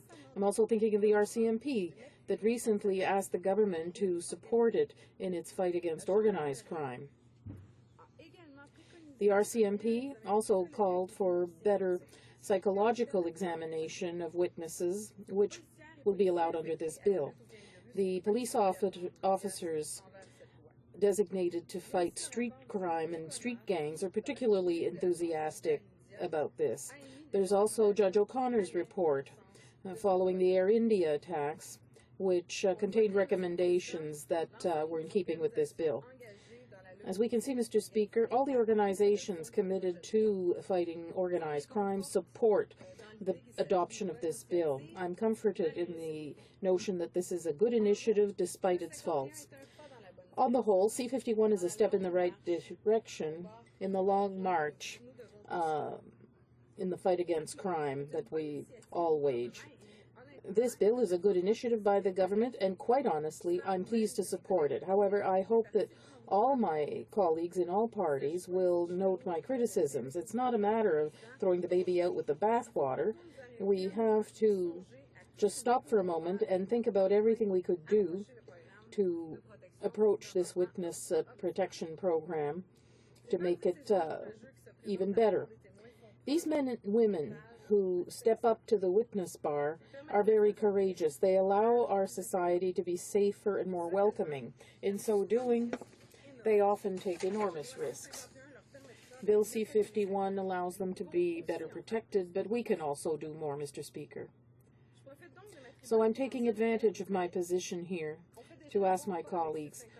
We've already taken a good step with C-51. We may need to go a little further and keep up the momentum. One of the interesting things that as I mentioned about C-51 and that are gaining the approval of police officers across the country, especially when it comes to street gangs, I can tell you that in my riding of Alfred Pellan, the fight against street gangs is extremely important. We have a large rural part to our riding, but Alfred Pellan is close to the island of Montreal. There are very urbanized communities within this agricultural land, so it's kind of an eclectic type of riding. And that means that all the police officers in Laval are trying to make our streets and our communities as safe as possible. And we are committed to working with all these players in order to build these safer communities. The Witness Protection Program is reassuring. It is for the people who live in our communities, for people who are stuck, trapped in street gangs, and unfortunately there are many such people throughout Laval. So that offers such people an opportunity to find out that they can get out of this, and it gives police forces an additional tool to combat street gangs. I'm mentioning tools because I see this as a big toolbox that we can provide our police forces to combat crime, and provide it to our justice system as well. So if we can use that toolbox as much as possible, so much the better. C-51 is part of one. If I can criticize my colleagues across the way, I'd say that even though they're doing a good thing with C-51, they've done some regrettable things. For example, the Conservatives recently announced that they would not provide additional funding.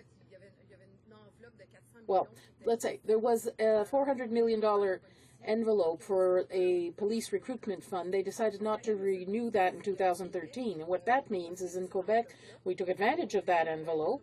We got $92.5 million over 5 years from that envelope to create mixed squads to fight street gangs. That is a tool we had in Quebec.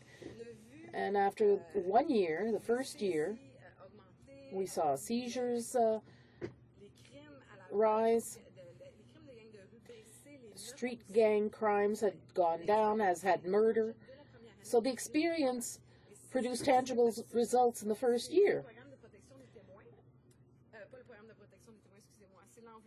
But that $92.5 million envelope given to Quebec over 5 years allowed us to build up these squads. It's the municipalities that work together, in fact. It's a great deal of teamwork between different municipalities, Gatineau, Montreal, Laval, the North Shore, the South Shore, Quebec City. Everyone is working together. Sherbrooke is also part of it and benefits from this program of mixed squads. Everyone is benefiting from that, and it's unfortunate that that tool will be withdrawn from our toolbox. We had tangible funding with these mixed squads, and now with C-51, we have an important tool. We're plugging the dike, if you will, in this witness protection legislation. It was very important to do something here, fill that gap, but there's no tangible funding. So I see the good sides of this. There's goodwill behind it, for sure, but what I hope, quite honestly, is that the federal government pull up its pants, allocate a significant budget for this, and not pass the bill on to the municipalities and the provinces. Right now, thank you, Mr. Speaker, we're studying the economics of policing in our Public Safety Committee. Police forces across Canada are already caught trying to manage their funding as best they can. We can't add something else on top of that. Here we have an opportunity not to do that, so I am asking my colleagues opposite to make sure that the funding is present in the next budget. I really hope it'll be there, because I'm really pleased to stand up with them and support Bill C-51. So I thank you very much, Mr. Speaker. Questions et commentaires, questions and comments. The Honourable Parliamentary Secretary for the Minister of Public Safety.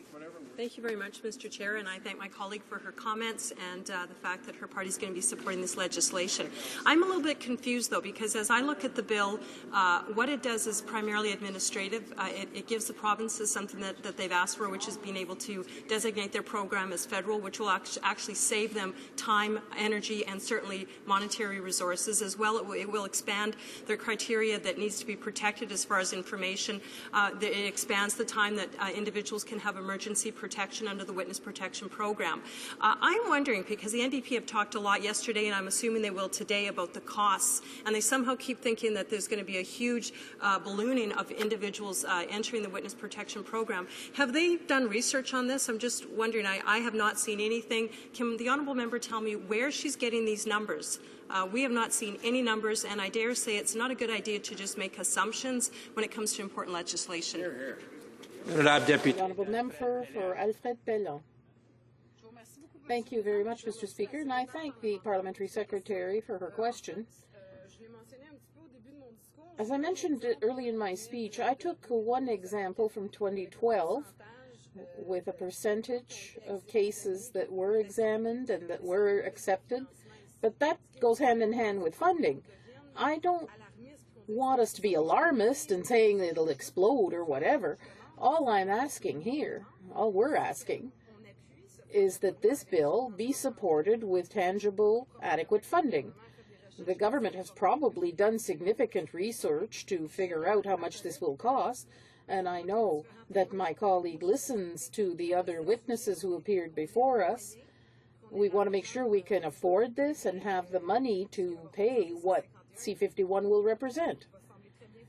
It seems that it will function perfectly well if it has the means necessary. Given what we're hearing in committee, various police forces already are up to their eyeballs trying to manage their budget. So we have to assume the costs associated with the bill, Mr. Speaker. Questions and comments? Comments? The honourable member for Winnipeg North. Yes, Mr. Speaker, just very quickly, I understand, and I guess we all need to understand very clearly that Bill 51, Witness Protection Program, and ultimately the enhancement of that program will in fact have an impact in our communities. And I see this as yet, the member made reference to a tool belt. And yes, our police services across Canada have all sorts of tools that they can use, and this is just but one of those tools in cooperation with Crown attorneys and others that they'll be able to have access to.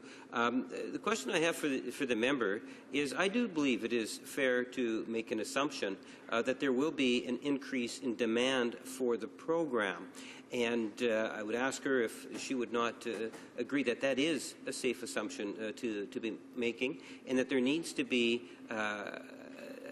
cooperation amongst the different levels of government in terms of how they're best able to meet that particular demand of resources, because hopefully there will be even an avoidance of some duplication. The honourable member for Alfred Pellon. Thank you very much, Mr. Speaker, and I wish to thank my colleague for Winnipeg North for his question. Well, look,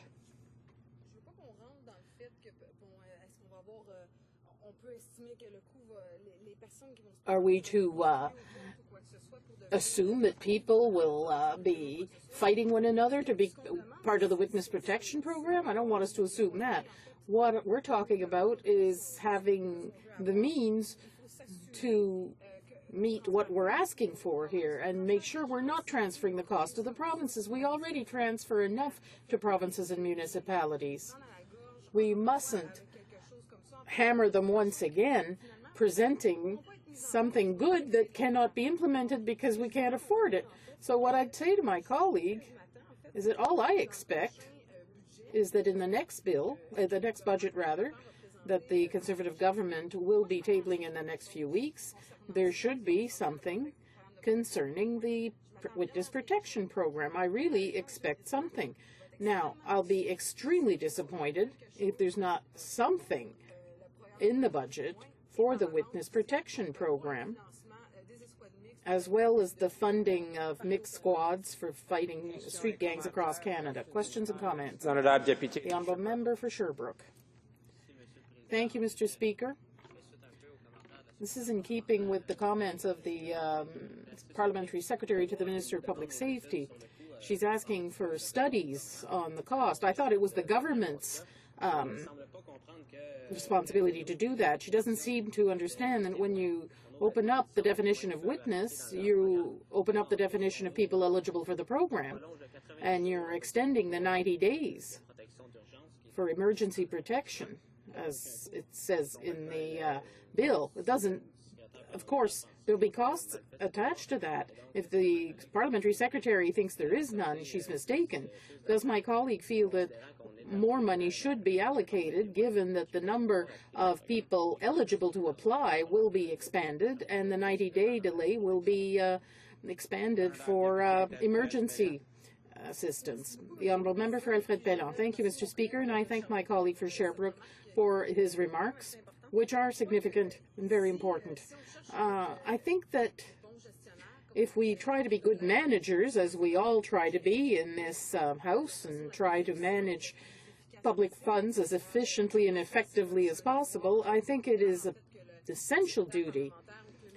The Minister of Public Safety, or the Parliamentary Secretary, must have looked at the cost when they thought up C-51, because if they didn't do that, have a feasibility study and the funding estimates of what they are tabling with C-51, and I think I'm speaking for all my colleagues in the House, I think we'll all be very disappointed on this side of the House if that was not carried out. I hope it was at least started and hopefully even completed. And I sincerely hope that we will be seeing adequate funding in the next budget, because, yes, even though we may have the same requests every year, the cost will still increase under this witness protection program. So we just have to make sure the government has done its due diligence as proper managers, just as we do. And I hope they can prove and that they did their homework and that this money will be in the next budget. Questions, comments? The Honourable Member for Northumberland, Quinte West. Well, thank you very much, Mr. Speaker, and I listened to my honourable colleague, who also sits on the Public Safety Committee with myself, and she does a very good job there. She asks the right questions from her perspective. But I'd just like to clarify a couple of things before I ask her the question. And one of the things was through the NDP prompting, and I think, Mr. Speaker, at one time you and I served, I know on justice, but we may have served on public safety also. And I do recall the reason we brought in these changes to the witness protection program is because there were some rather negative publicized occurrences that resulted in a need for us to make some technical changes to the witness protection program. And if I remember correctly, during those hearings, although there was some mention of monetary, the monetary side was secondary to some of the changes which this legislation that's before the House, and which I'm glad to hear the Honourable Member's party and the Honourable Member going to support. So I know the history of this, and it's not as much the doing of the NDP as it is sort of a collaborative approach. And let's try not to take too much party credit for these things, and let's just do the right thing. So I would ask the Honourable Member if she doesn't agree that the current legislation vastly improves the previous regulatory regime around the witness protection program, and that we continue to move in the right direction. We don't always get things perfect, but we move in the right direction. So I wonder if she could make comment as to, does she believe that this legislation moves in the right direction vis-a-vis protecting those people who will come before the program? The Honourable Member for Alfred Pellon, you only have 30 seconds. That's unfair, Mr. Speaker, because I wanted to take the time to thank my colleague for his question. Yes, we don't always agree on the Public Safety Committee, but the work is extremely interesting nonetheless, and the viewpoints are brought forward respectfully, as is done on both sides of this House and in committee. Now, as I mentioned in my speech, this is just one tool. It's just one tool in a toolbox that's needed to fight crime. And I think my colleague opposite could approve of that. It's not the only thing that will help combat crime. We have to provide adequate funding to our police forces. We have to assume our responsibilities, and once and for all, we have to act as proper, good managers. Debate. Reprise de débat. The Honourable Member for Hamilton East, Stony Creek. Well, thank you, Mr. Speaker. And I want to start by saying I'll be sharing my time with the member for Sherbrooke, and I'm looking forward to his remarks on it. He's been asking very pointed questions so far, so I'm very interested in what he has to say. Mr. Speaker, since 2007, and you'll know this very well because I know that you were involved in some of the activities that was going on at that time relative to the witness protection program, people from the NDP and perhaps even the Liberals have been calling for the government to expand the eligibility for the witness protection programs to ensure the safety of all Canadians in potential danger because they've taken up their responsible duties as citizens. They've stood up and they've put themselves in jeopardy at some times, and we have this, what I would call a valuable program to help protect them. But we specifically called for better coordination of federal and provincial programs, better overall funding for the program, and that's an area that you'll hear more about further on in my remarks. That call that went out in 2007 for coordination and improvement in coordination was echoed in 2009. It was echoed again in 2012. And notwithstanding the fact that the NDP supports the government's attempt, this attempt with C-51 to improve the witness protection program, we remain concerned that the Conservative government has not committed any new dollars to the system to support an increase in use. The world has changed, Mr. Speaker, very much in the last 10 years. The situation around street gangs and the young people that caught up in that and trying to get them back out of that very concerning behavior. And oftentimes it only comes about when they've been put before the justice system, and we have the opportunity to use their evidence in court, but they're reluctant to do so unless they have the protection of our government. We're also concerned that the RCMP and local police departments are quite unreasonably being asked to work within their existing budgets. And frankly, clearly that's just unrealistic, Mr. Speaker. You know, it should be obvious that it would clearly impede any substantial increase in the participation in the program. And I understood or believed that that's what part of the purpose was to open the doors wider to the program. But if you don't fund it, how can you accomplish that? You know, we're satisfied with Bill C-51 overall, and that it would extend the period of emergency protection and clear up some of the technical problems that have been brought before both the Liberal government before this and now the current government.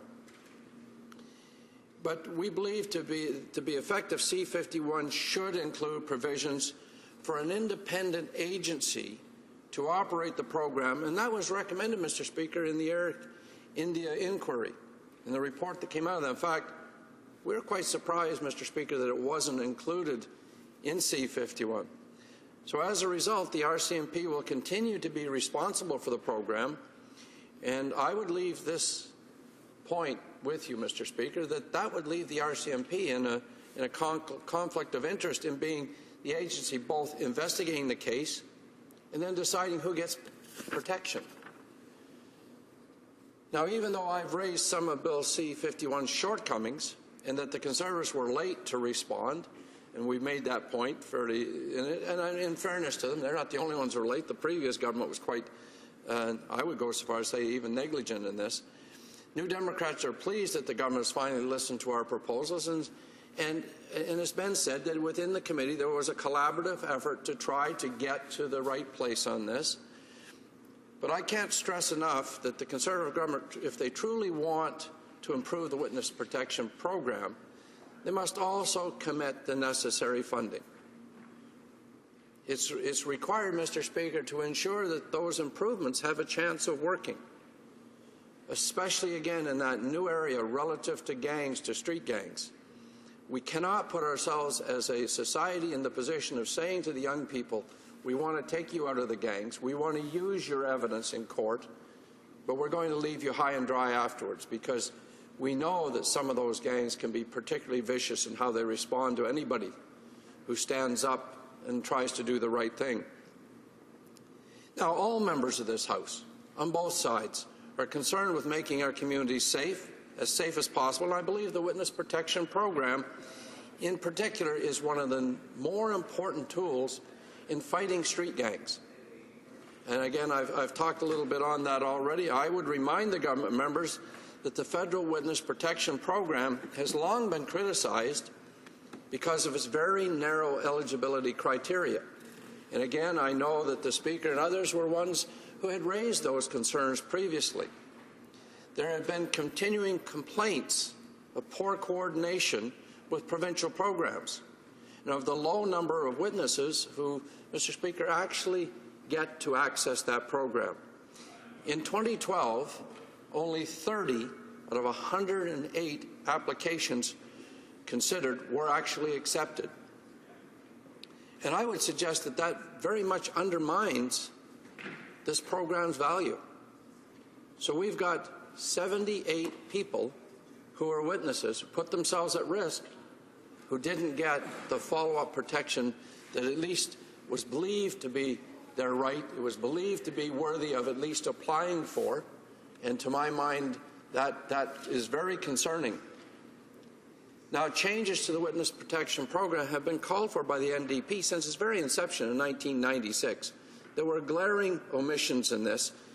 Now, first, majority Liberal governments and subsequently this government to date have done little. Now, I must add to that the proviso that with C-51 they've made a move, and they made some fairly reasonable moves. That there's been few bills, though, over that long period of time that actually got introduced into this House, one being way back in 1999. That was Bill C-223 regarding witness protection during domestic violence cases. And I would add, because it's quite often said in this place that the NDP doesn't support the government's bills on crime bills, I would say that back in 1999, we supported that bill for protection for people in domestic violence cases. The overarching issues of eligibility, of coordination, and funding still have not been significantly addressed, Mr. Speaker. And the NDP is on record, as I've said, for repeatedly asking the government to address these three key issues. The previous speaker spoke to that to some degree. They must expand the criteria even for eligibility even further, and the cooperation that has been criticized between the province and the federal government has to be addressed. And the underpinning of the whole process, of course, like every other government program, is based on the funding. And if that funding does not increase, it's not going to be effective. 2012, the member for Trinity Spadina called for more support for the Federal Witness Protection Program. That member pointed to the difficulty Toronto police were having trying to convince witnesses to the summer's mass shooting that we all heard about at a block party in Danzig Street to come forward. I would reiterate that some aspects of this bill we do support, and that's the bill overall as well, because of those aspects that we support. It's not as comprehensive, it doesn't go as far as we would like, but it is a reasonable effort, and I'll acknowledge that. We are pleased that this bill modestly, and I stress the word modestly, expands the eligibility. And that was at the direct request of the RCMP. And I'm quite satisfied that the government, when you get advice from organizations like the RCMP, that you give credence to it. And but again, back one more time to street gangs. You know, it is good that street gangs were included in this. It's, you know, it's a new group of people that's giving assistance to us. We don't think in terms of street gangs as giving assistance, but within it, there's some young people who have made mistakes, and they recognize those mistakes. They've stood up, and they've tried to make amends in their own way, so we do need to support that. Federal departments and agencies with a mandate relating to national security, national defense, or public safety will now be able to refer witnesses to the program. I'm curious about the word refer witnesses to the program. I would like to see a stronger word like recommend them to the program. Hopefully, we're opening the door for a sustained use of that program that will be of value in that particular area of national security. I mentioned earlier the emergency protection and the clear up of some technical problems of coordinating with the provinces. Emergency protection, we are talking about situations where we're saying people must give evidence in support of a case that's going to help the courts deal with very negative situations of violence. And emergency coverage for those people is really, really essential. And I would say, Mr. Speaker, I see you're giving me the 1-minute signal, so I will wrap up. I have much more to say, but this time I'll leave it to the next speaker. Thank you very much, Mr. Speaker. Questions and comments? Question et commentaire. The Honourable Parliamentary Secretary for the Minister of Public Safety. Thank you very much, Mr. Speaker, and I want to thank my colleague for his comments. Just in regards to when he talked about the RCMP program and the expansions that we made within the Witness Protection Program to include referrals from other agencies like Department of Defense, CSIS example. Just in way of explanation, the Federal Witness Protection Program is run by the RCMP, and so they make operational decisions. Obviously, there's no political influence on how they decide who is eligible for the Witness Protection Program. So when 180 people ask to be part of the program and only 30 are accepted, it doesn't have to do with resources. What it has to do with is operational assessment of the risk factor, and whether those individuals actually need full Witness Protection Program coverage. So what I wanted to ask my colleague, I also wanted to just let him know that it's actually the Area Indian Inquiry that suggested the recommendations that came out of that suggested that we expand it. So I'm sure the RCMP are supportive of it, but the suggestions did not come from the RCMP. We did get suggestions from the provinces. We've followed and respected those recommendations. I'm just wondering, I'm sure he's done consultations within his own riding. Has he heard from stakeholders, even in connection with Air India Inquiry or anybody else who might be involved with witness protection? Thank you, Mr. Speaker. Member for Hamilton East, Stony Creek. Well, in my community in Hamilton East, Stony Creek, I have a fairly large South Asian population, and to be quite frank, relative to the Air India Inquiry, they were very, very discouraged over the length of time it took. I mean, I think all Canadians were troubled by that. I'd like to go back to a moment to the comments you made about the RCMP. The only thing I would raise relative to the RCMP that's a little bit concerning is when you have an organization in place that has to work within its own budget, and there's going to be a change in what's administered, but they don't get an increase in their budget. That opens the door to a problem, in my view. We are asking them to take more witnesses in, and the number that were declined, I would hate to think that the lack of funds would cause the organization to decline people that needed protection. Thank you, Mr. Speaker. Questions and comments? Question et commentaire. L'honorable député de... The Honourable Member for Repentigny. Thank you very much, Mr. Speaker. We're in a situation of crisis right now. I used to work as a correctional officer, and the people in our institutions were members of street gangs. Someone got out recently who said that street gangs and bikers and mafia organizations have decided to work together more and more. Police services are already stretched to the limit with regard to help. It was already insufficient, and now this is an interesting measure, but it is not logical to invest $1 if we need 10, because we're truly in crisis, and the police forces are stretched to the limit. Can my honourable colleague comment? Member for Hamilton East, Stony Creek. Well, thank you, Mr. Speaker, and I want to say to the member who just spoke, it's really refreshing to have people in this House who have worked in the correctional facilities, have worked out there one-on-one with those situations that we're talking about. It brings a certain gravitas to what we're doing here on a day-to-day basis. Yes, the world has changed. I tried to stress that during my speech, that organized crime, particularly street gangs, but organized crime long-standing, we think in terms of mafia, but it has changed dramatically. And in fact, in the city of Montreal, you'll see where the old guard is being assassinated. There's all kinds of turmoil happening. And it does indicate that there may well be a coordinated effort of other criminal organizations coming together in a way that is really troubling. And we will need to protect people who come forward as witnesses dealing with those particular cases simply because of the extreme level of violence that it seems to generate. Thank you, Mr. Speaker. Reprise de débat, resuming debate. L'honorable député de... The Honourable Member for Sherbrooke.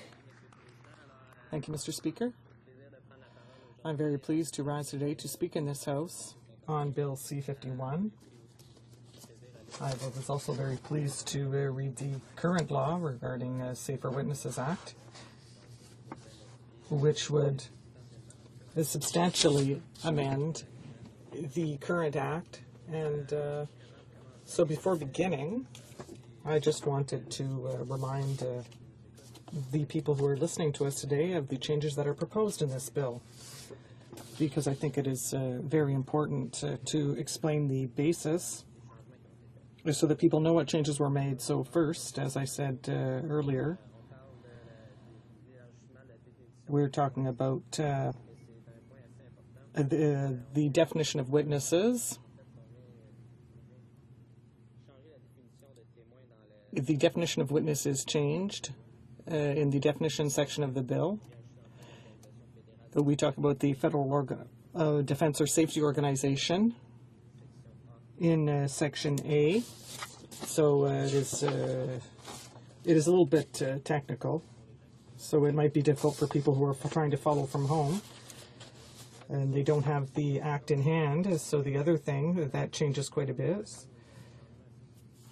that is an interesting change, is that in the current act, they can protect someone who has a relationship with the witness. For example, the witness's child can also be protected, and in the current bill, someone who knows the witness can also be protected. So that is an interesting addition to this bill. There are also different types of people who can be protected. So that is another change to the definition of witness. So we presume that there will be more witnesses who will be able to have access to this program. Another important change that I also mentioned earlier in a question is the 90-day extension that is possible. So currently, if I read the article in question, the section in question, we say that a person can give a maximum protection of a period of not more than 90 days, provide protection to a person who has not entered into a protection agreement, and that this extension is possible if no agreement has not been reached. So the witness who has not yet entered into an agreement can still benefit from this protection. So that may entail additional costs. Furthermore, there is something else that has been changed in Section 8. There is Section 8.1, which talks about more protection provided to the protectee and how the commissioner can also ask for their protection to be terminated. In addition, it is clear that Section 10 has been changed because the commissioner has to provide reasons reasons why the witness was not allowed to enter into the witness protection program. And before, this was not required, so this means that the program is more transparent. There's also the section concerning identity protection, and this is now changed to protection of information.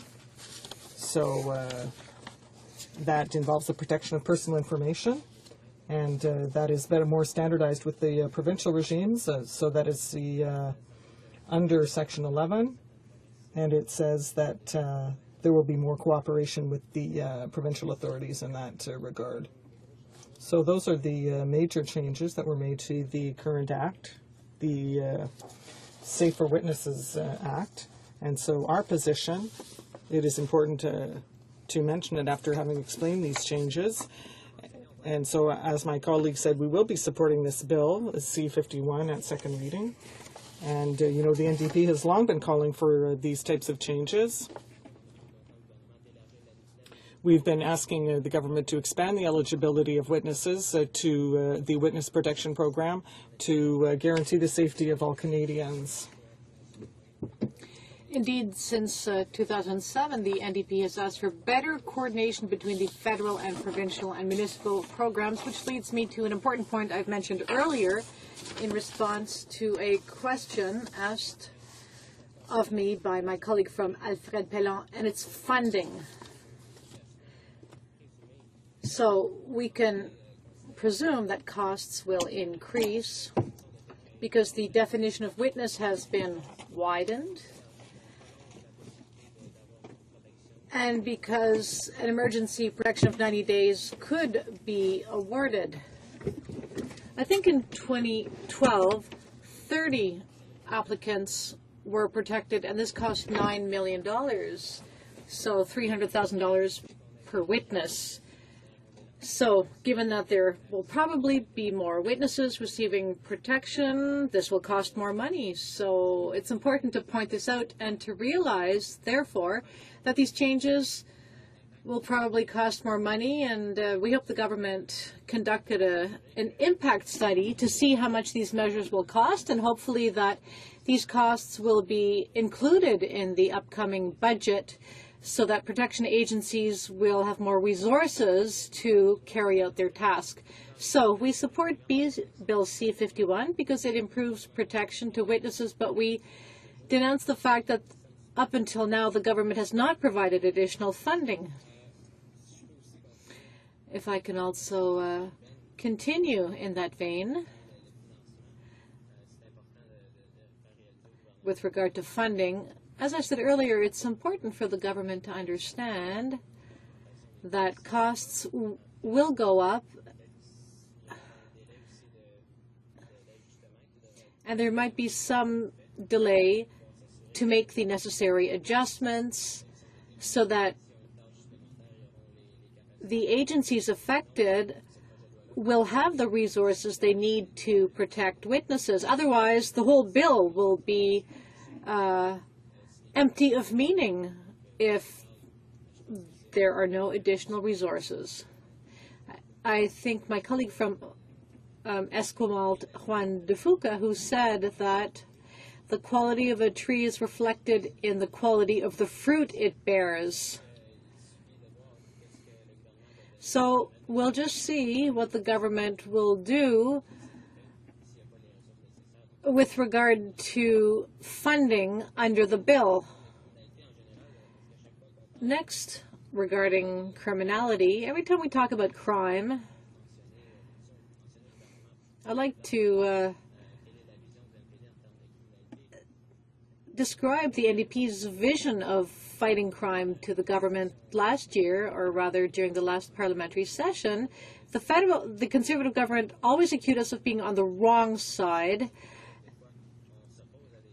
of the crime issue, but sometimes we think their bills are wrong-headed. They take a punitive rather than a preventative approach, and this is why we've opposed many of their crime legislation.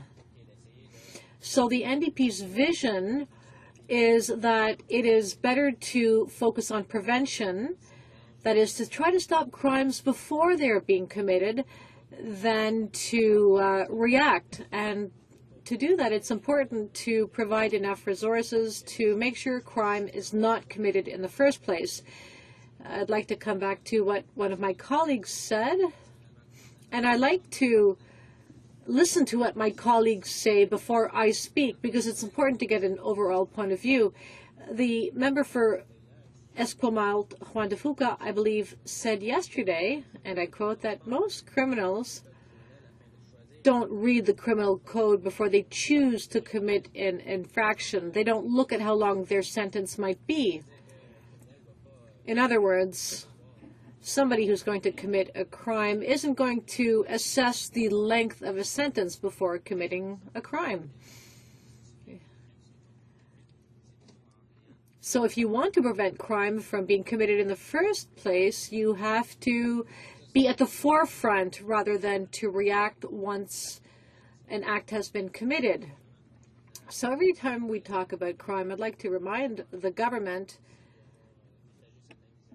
or rather, I hope the government will share our vision one day. I can see that my time is nearly up, and I certainly hope, or rather, I would like to repeat that we will support this bill, but we hope that it will be amended so that it can be improved. Thank you, Mr. Speaker. Question et commentaire. Questions and comments? Parliamentary Secretary to the Minister of Public Safety. Thank you, Mr. Speaker. I want to thank my colleague for his comments and for his party's support of this bill.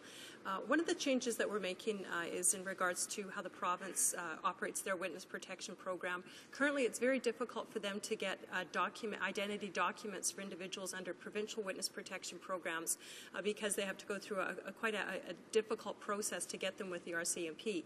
We're changing that so that they can now be federally designated, which will have no costs associated with it. In fact, it will save the province's money, time, and resources. I'm wondering if my colleague would be able to comment on that and how he feels it will affect the people that he represents, specifically in the province of Quebec.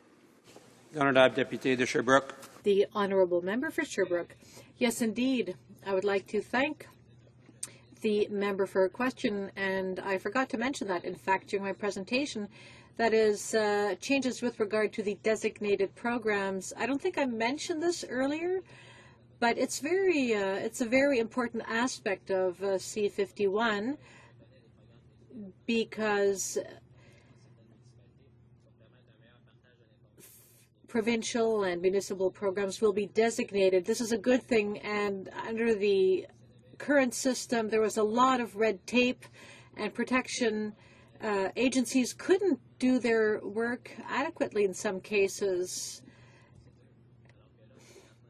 But now all of these different organizations and their processes will be made more consistent so that their personal information is adequately protected and that it doesn't get caught up in the system.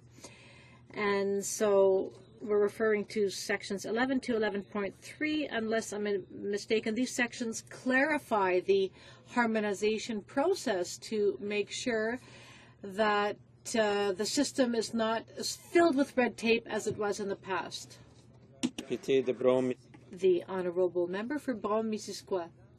Well, thank you, Mr. Speaker, and I'd like to thank my colleague for his excellent speech. And if I understood correctly, the NDP, of course, cares about making our communities safer, and this would go by improving the witness protection program as well. Police forces would receive additional tools to help fight street gangs. I would like my colleague to comment on something I noticed on the RCMP's website.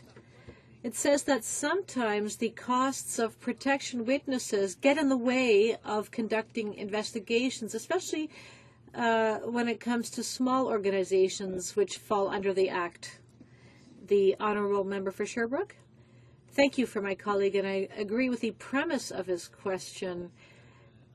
The NDP, of course, wants our communities to be safer everywhere. And to address the second part of his question, which concerned what the RCMP said on its website, namely that sometimes the costs of this witness protection program sometimes got in the way of local or provincial police forces. And this is very unfortunate. It's sad to learn that some police organizations cannot adequately protect witnesses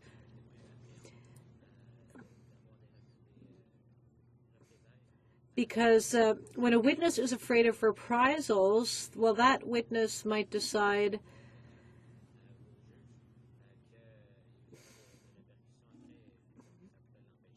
not to cooperate with authorities because the witness might be afraid of not being protected adequately. And this, of course, would make it more difficult to carry out an investigation. So it's very important that all witnesses feel they will get the kind of protection they need. They need to feel they will not be afraid in the future. Resuming debate. Honourable Deputy de Lac Saint-Louis. The honourable member for Lac Saint-Louis.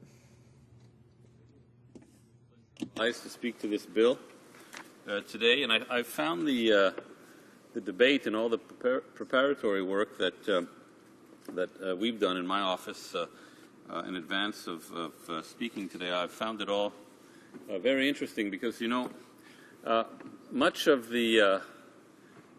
of the impressions we have about witness protection come from south of the border. I mean, we've been watching We've been watching American television for so long, American shows, crime shows for so long, that we're very familiar with the concept of witness protection. And we probably thought that the system in Canada was as robust and well-developed and tightly coordinated as it appears to be in the United States through the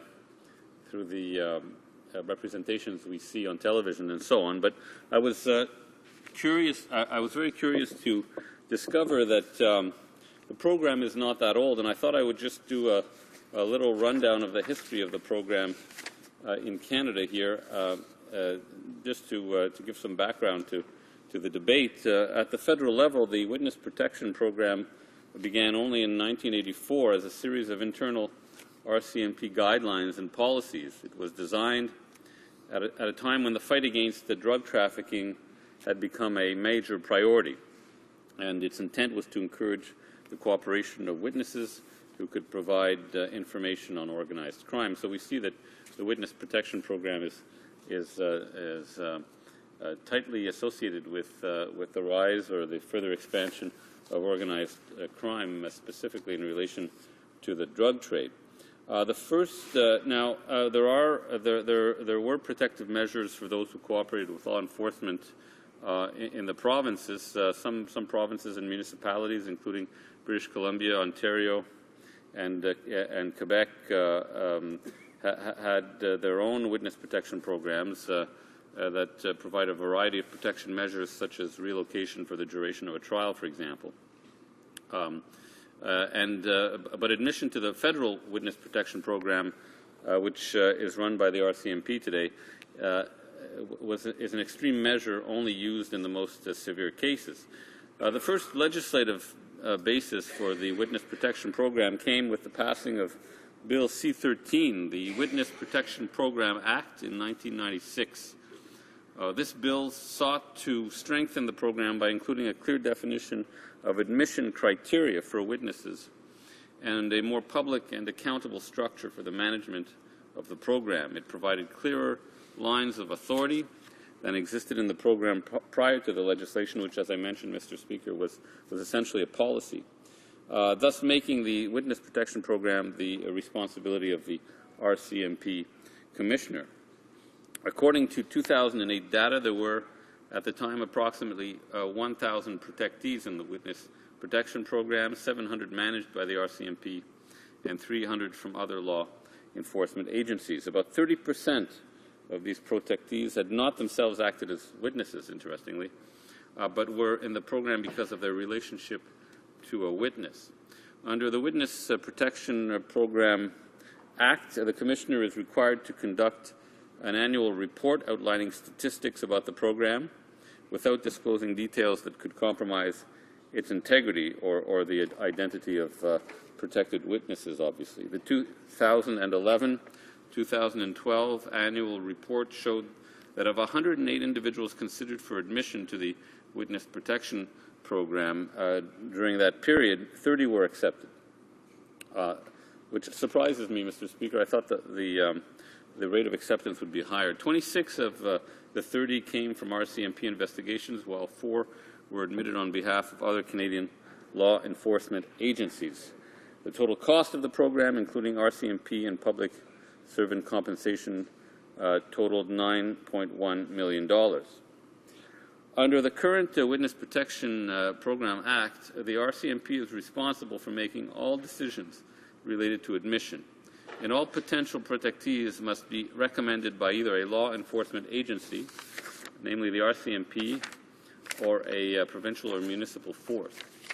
Individuals are admitted to the program based on a number of considerations outlined in the legislation, such as the nature of the risk to the security of the witness, the likelihood of the witness being able to adjust to the program, the cost of maintaining the witness in the program, whether alternative methods of protecting the witness are available. Once it has been determined that the Witness Protection Program is the best option, a protection agreement is signed between the RCMP and the protectee, outlining the obligations of both parties. Admission to the program involves a total identity change and relocation. So when an individual is admitted to the program, it is assumed that they will remain a lifelong protectee. However, protection can be terminated by the RCMP if the conditions of the protection agreement are not met. For example, if the protectee commits a crime, associates with gang members, or uses drugs. Protectees can also choose to terminate their protection voluntarily. In either case, their family continues to be protected. It cannot be stressed enough that admission to the Witness Protection Program is the last resort, Mr. Speaker. Now, there have been some controversies in recent years surrounding the program. In 2008, the House of Commons Standing Committee on Public Safety and National Security conducted a review of the federal Witness Protection Program. A few years later, an entire chapter of the Air India inquiry conducted by Commissioner John Major focused on the need for adapting the Witness Protection Program to terrorism cases.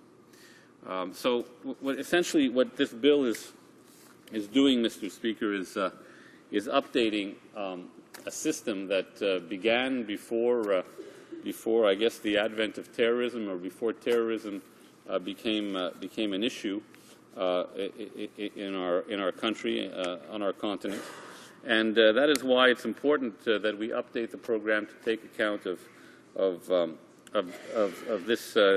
these new realities. Under Bill C-51, recommendations for admission to the program can now also be made by federal departments, agencies, or services. So, by reason of C-51, it will be possible for federal departments other than the RCMP, federal agencies or services other than the RCMP that might have be involved in national security, national defense, or public safety to make recommendations for admitting individuals to the program. However, the power under C-51, the power to determine whether a witness should be admitted to the program and the type of protection to be provided remains with the RCMP Commissioner. This very important change, as I mentioned, Mr. Speaker, addresses the urgent need for protection of witnesses involved in the investigation and prosecution of terrorist offenses. The need for organizations such as CSIS to be able to offer protection to witnesses was made abundantly clear during the investigation into the 1985 Air India bombing, as outlined in Commissioner Major's 2010 report. The report highlighted the issues surrounding the reluctance of witnesses to cooperate in the Air India inquiry, to cooperate with CSIS investigators who, under the Witness Protection Program Act, could not offer them adequate protection. So this bill obviously comes from a recommendation from that inquiry, that inquiry which is so significant in the history of our country, and which has spurred so many changes to legislation involving public security legislation in this country, Mr. Speaker. Now, the other interesting aspect of this bill is that it will provide for better coordination with police forces other than the RCMP, and this seems to be a recurring theme in the area of public safety, namely the idea that it's becoming more and more important in this complex world in which we live, in this complex reality, that police forces across the spectrum work closely with each other, and that has not always been the case. But there is a recognition today that more and more this is part of the need to create a seamless web of national security and public security in Canada. So Clause 11 of Bill C-51 states that the Governor and Council may, by regulation, add to the schedule of the bill a provincial or municipal program that facilitates the protection of witnesses. And once it's listed in the schedule, this program would become a designated program. And by becoming a designated program, it means that that program, or the government, I should say, the federal government can better coordinate the activities of federal departments and agencies whose cooperation is required to provide the protectee, for example, with the proper papers and a new identity and so on. This is a very important part of updating our witness protection regime in Canada and making it much more efficient and effective. Bill C-51, interestingly, also extends the period of time during which the Commissioner may grant emergency protection to a witness who has not been admitted to the witness protection program. So there are cases where obviously it's important to provide some kind of interim protection to a witness, and by virtue of this bill, the Commissioner will be able to offer a longer interim protection. Under the current provisions of the Witness Protection Program Act, emergency protection may be granted for no more than 90 days, but Bill C-51 allows for an extension of that time period by another 90 days, bringing the total time of coverage, of interim coverage, to 180 days. Now, Mr. Speaker, this is a good bill, but how much time would I have left? 8. This is a good bill, but there are some issues that have not been properly addressed in Bill C-51, and I'd like to outline a couple of those at this point. Both the Air India inquiry and the 2008 House of Commons Committee report on the subject of witness protection recommended that decisions relating to the admission of witnesses to the program and the resolution of disputes arising between protectees and the RCMP be handled by an independent body. So, in other words, Mr. Speaker, the object is to provide a sort of third-party objective, a third-party objective view to resolve any disputes between these two parties. In the Air India inquiry, this was envisioned as a new position was envisioned in the form of a new position called the National Security Witness Protection Coordinator, whose mandate would include, Mr. Speaker, whose mandate would include assessing the risks to potential protectees, working with relevant partners to provide the best form of protection based on the situation, and resolving disputes between the protectee and the program, as I mentioned earlier.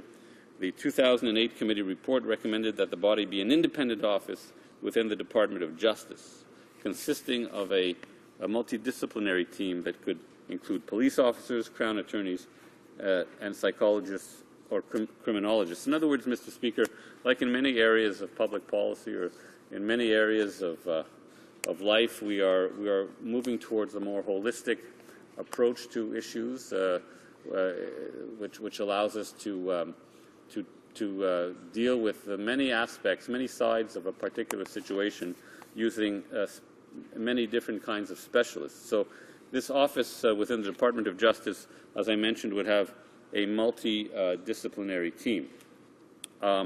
Among another of the recommendations in the 2008 House of Commons Committee report was that potential candidates for admission to the witness protection plan be offered the aid of legal counsel during the negotiation of the admission and the signing of the protection contract. This recommendation arose from testimony about the powerlessness of many prospective protectees when it comes to negotiating their protection agreement. Protection agreements have a huge impact on the lives of protectees or their families, and are at present negotiated between the RCMP, which has years of experience in such negotiations, and protectees who are unfamiliar with the process and may not understand the implications and scope of the document they are signing. The House of Commons Committee, therefore, felt that the presence of a lawyer would help ensure that negotiations are more fair and equitable. So I think these are two reasonable recommendations that fit within the widely accepted view that people need support when they are dealing with such complicated issues. You can just imagine, Mr. Speaker, that someone who is contemplating going into the witness protection program would be rather stressed, may not be thinking that clearly about the issue, may not be familiar with that side of police work because they've always been on the other side of that divide, of the police criminal divide, and therefore it would seem to me that to have them negotiate without support would be to leave them somewhat helpless, and I don't think that's the Canadian way. We believe in counterbalancing situations so that things are not entirely one-sided, and I think that in that perspective, this recommendation makes a fair amount of sense, Mr. Speaker. So I just wanted to say that we will be supporting the bill, like the NDP will be supporting the bill, and because it's really a housekeeping matter in some ways, and it really helps build another defense against the threat of terrorism. I mean, it already did provide in its current form the witness protection program did provide an effective tool to fight organized crime, but it had not been updated to take into consideration cases involving terrorism threats, and of course there's other legislation before the House today, Bill S7, that is also meant to update our defenses against terrorism, and this bill therefore connects very well and very logically with that other initiative and just the general vigilance that we are exhibiting in our society in order to make sure that our communities are safe and secure. Thank you, Mr. Speaker. Questions and comments? Question et commentaire. The honourable member for Northumberland, Quinte West. Oh, thank you very much, Mr. Speaker, and I'm happy that the Liberal critic for public safety has indicated that they will be supporting this piece of very important legislation. And once again, I remind you, Mr. Speaker, that we have been working on this, I think, in a previous Parliament. So it's good that we finally get something done here that means quite a bit. I know the member talked about where some of the issues emanate, and that is the Air India inquiry. And some of the comments that I don't think I heard the honourable member mention in his speech, one from the Minister of Justice and Attorney General of British Columbia, in which she says the fight against crime, protecting witnesses effectively, is essential. We look forward to reviewing the amendments and working with the federal counterparts to ensure changes minimize the risk to witnesses, and I think this piece of legislation does that. From Tom Stemakakis, President of the Canadian Police Association, he says on behalf of over 50,000 law enforcement personnel that we represent across Canada, and he encourages us to pass the bill quickly and looks upon it through his organization as a positive step, as does William Blair, Chief of Police at Toronto. So I just wonder if the member has any comments of some of the things, the positive things that he's heard with regard to this piece of legislation. I did hear him mention that it was there were some housekeeping perspectives to this, so I wonder if he could elaborate on that. The honourable member for Lac Saint Louis. Well, in fact, the honourable member quoted some very authoritative voices in the policing world, and that really is very important because it is important that the police officers, that police agencies work together. So if police agencies across the country are suggesting or saying quite explicitly that this is needed, I don't see any reason why we shouldn't put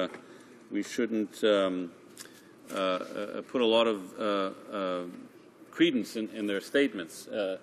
So obviously this bill is needed because Police Chief Stamatakis has spoken in support of the bill and so on. But again, I'm going back to the witnesses we've seen within the context of our study of the costs of policing at the Public Safety Committee. They have said that more and more police forces need to work together, and in fact, this is one good avenue for encouraging collaboration amongst our law enforcement officers and agencies. Questions and comments? Questions et commentaires. L'honorable député de Abitibi-Témiscamingue. The honourable member for Abitibi-Témiscamingue. I'd like to hear comments from my colleague on the following question. There was a lot of talk about the costs of implementing this bill. I'd like to hear his views. When you're talking about witness protection, with the new technology we have, with the communications and the ease to get access to information worldwide, we realize that increasingly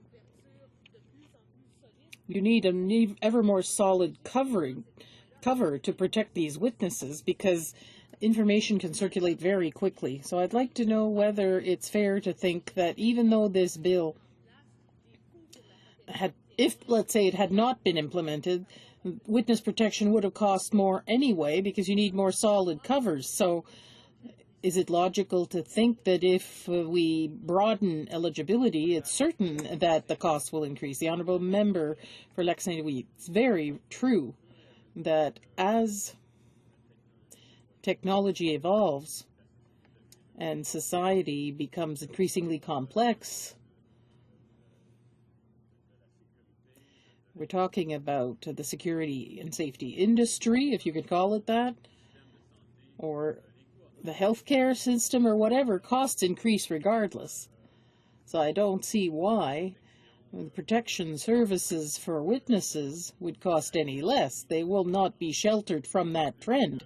And I presume that more resources will have to be spent to ensure that these people are properly protected.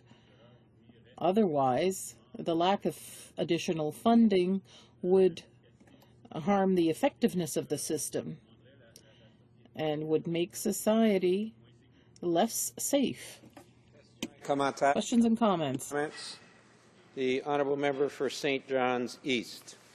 Thank you, Mr. Speaker. I know this issue has been canvassed, but I do find it disturbing that even on the current RCMP website, it says there are instances when the cost of witness protection may impede investigations, particularly for smaller law enforcement agencies, and the notion that what happens is that in provincial witness protection programs don't apply if the crime is federal in nature, involves drug.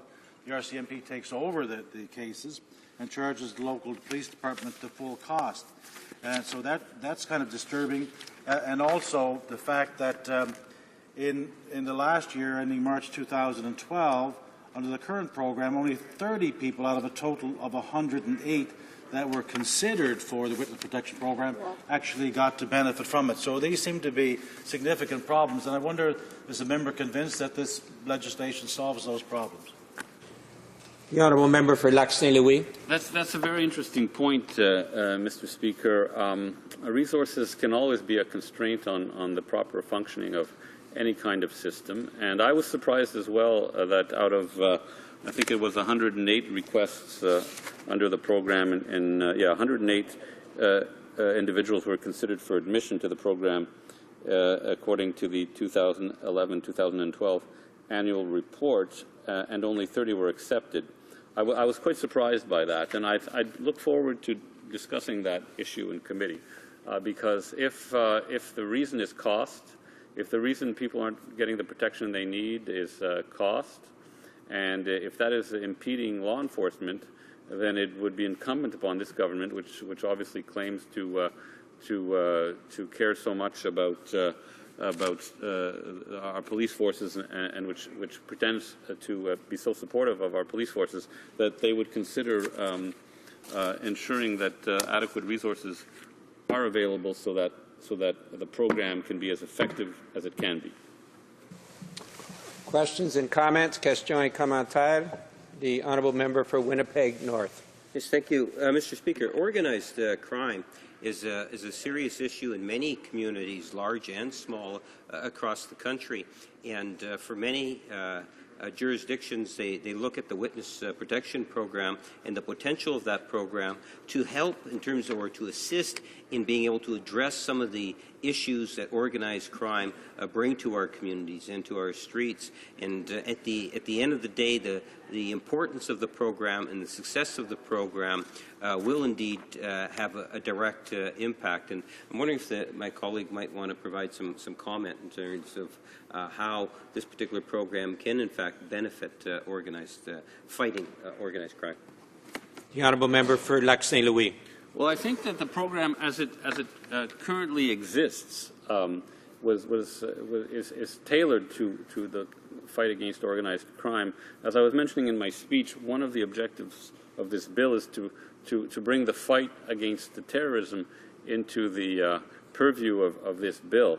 But what it does do, the way it does help in the fight against organized crime is to seemingly make it easier for local police forces who may be fighting organized crime and have an individual whom they would like to see protected. It makes it easier for those police forces to do the paperwork they need to do at the federal level, because this bill will it has a coordinating mechanism that will make it easier for all the federal departments whose cooperation is required to come together and get the paperwork done quickly so that the person can obtain their new identity. So I think by making the system more efficient, it helps fight organized crime all the way down the line in communities large and small across our great land, Mr. Speaker.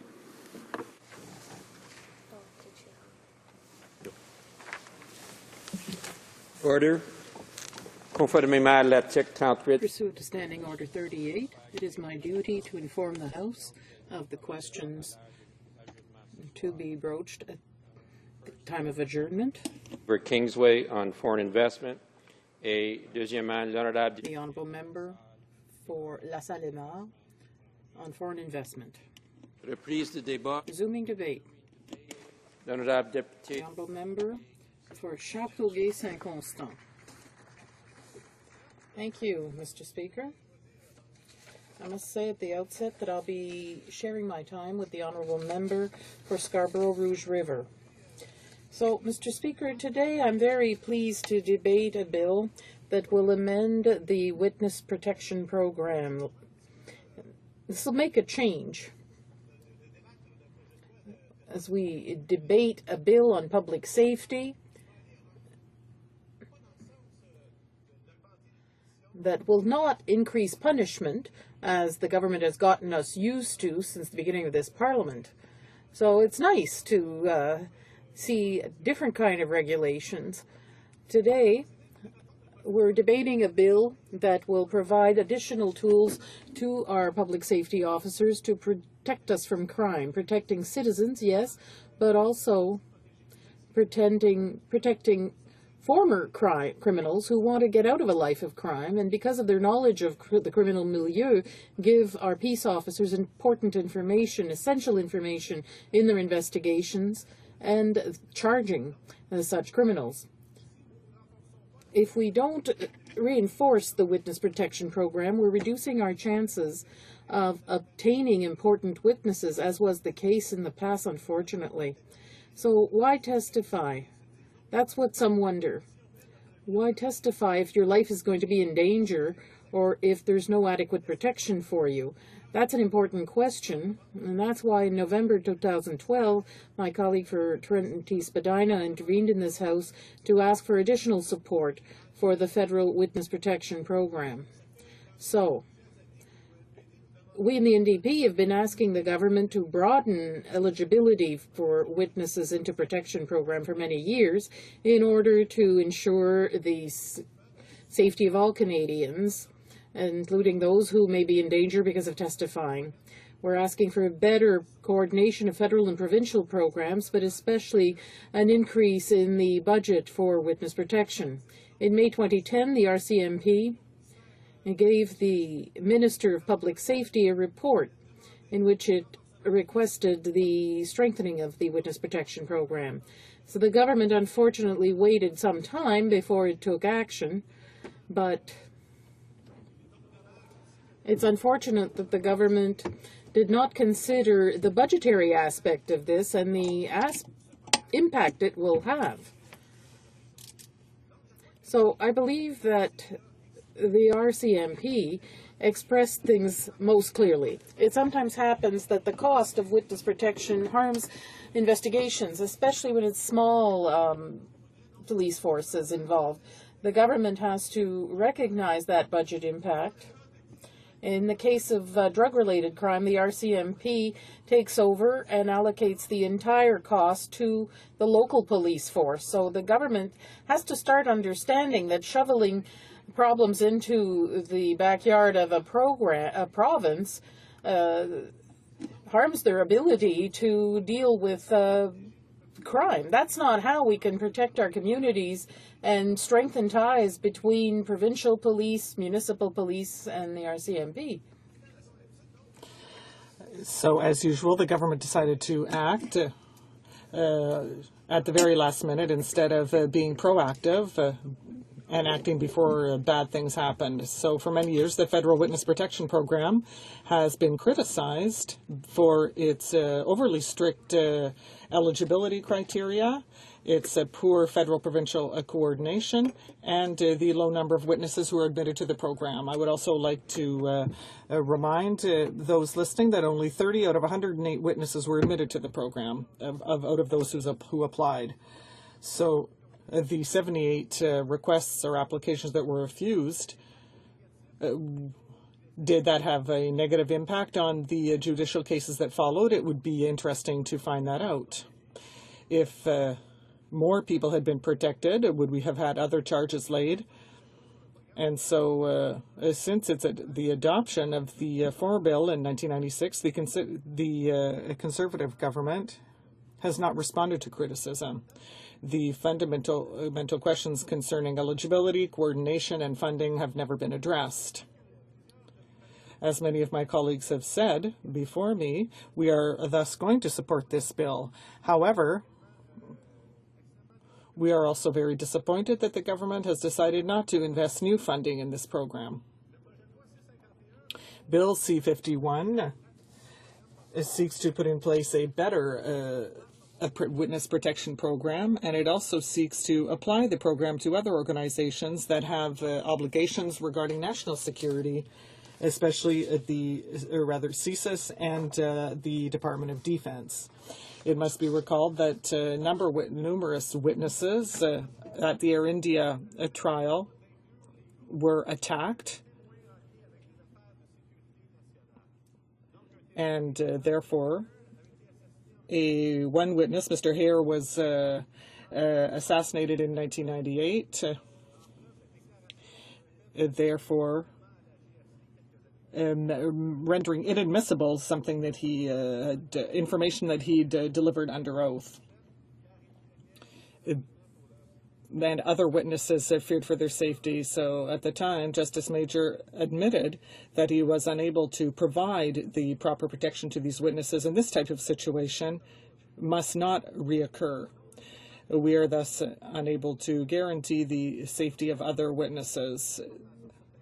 And therefore, information sources will dry up, and there will not be enough witnesses who are brave enough to go and testify in court. This is what was said. And people are not encouraged to go and testify in cases around national security, so we need to provide adequate protection, and this bill will expand the eligibility criteria for witness protection programs by allowing the inclusion of street gang members. Unfortunately, these people are more present in our large cities. This inclusion will give an additional tool to our police forces in order to stamp out this scourge. The federal departments and agencies who deal with national security, national defense, and public safety will also be able to propose witnesses for the program, which will help avoid problems that we saw in the Air India inquiry.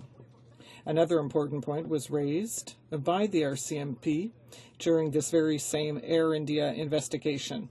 Justice O'Connor made this one of the recommendations in his report.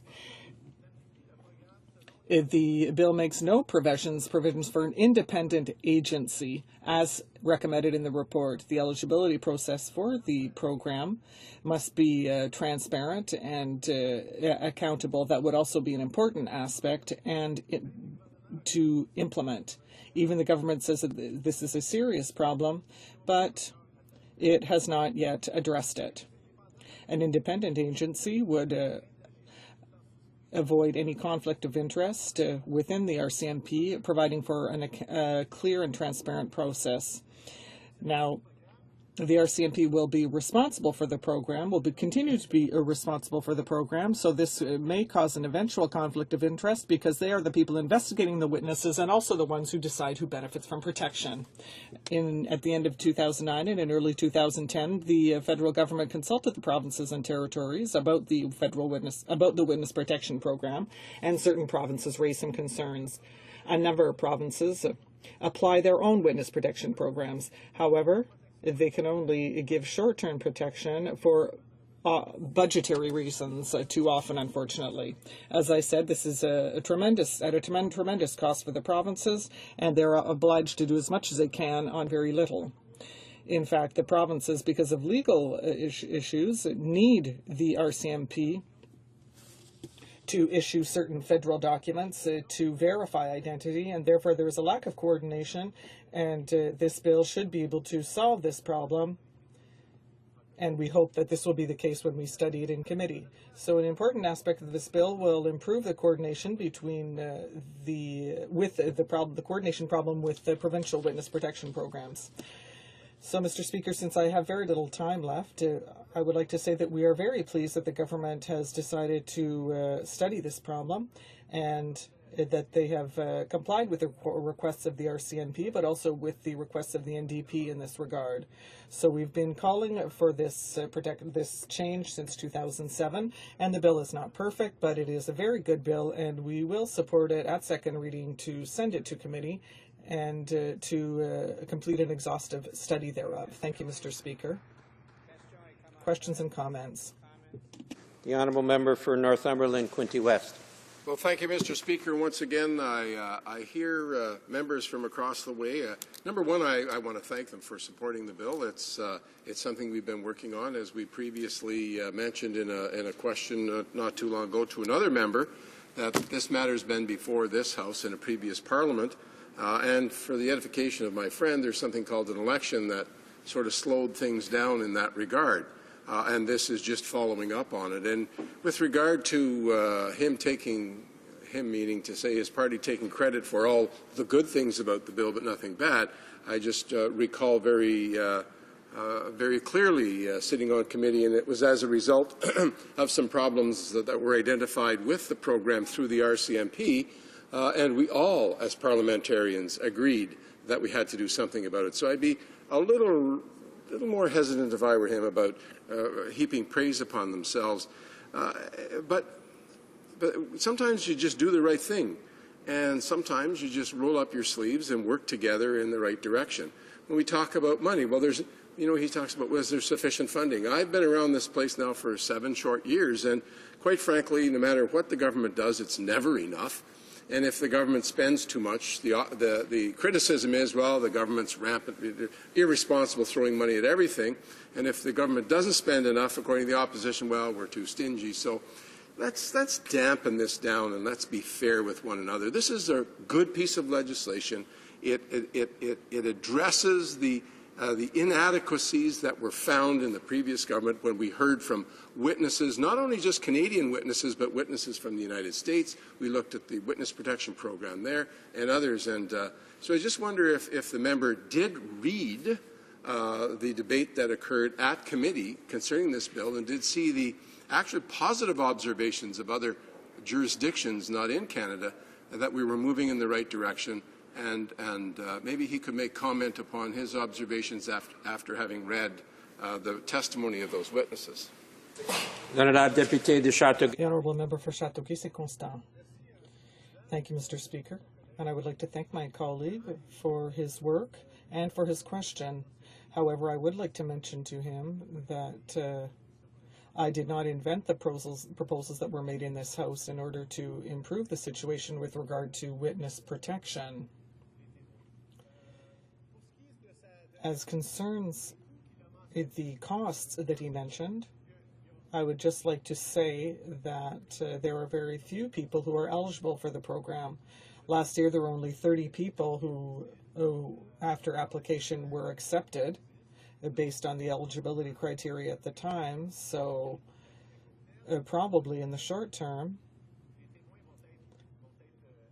hopefully more witnesses will be eligible for this program, and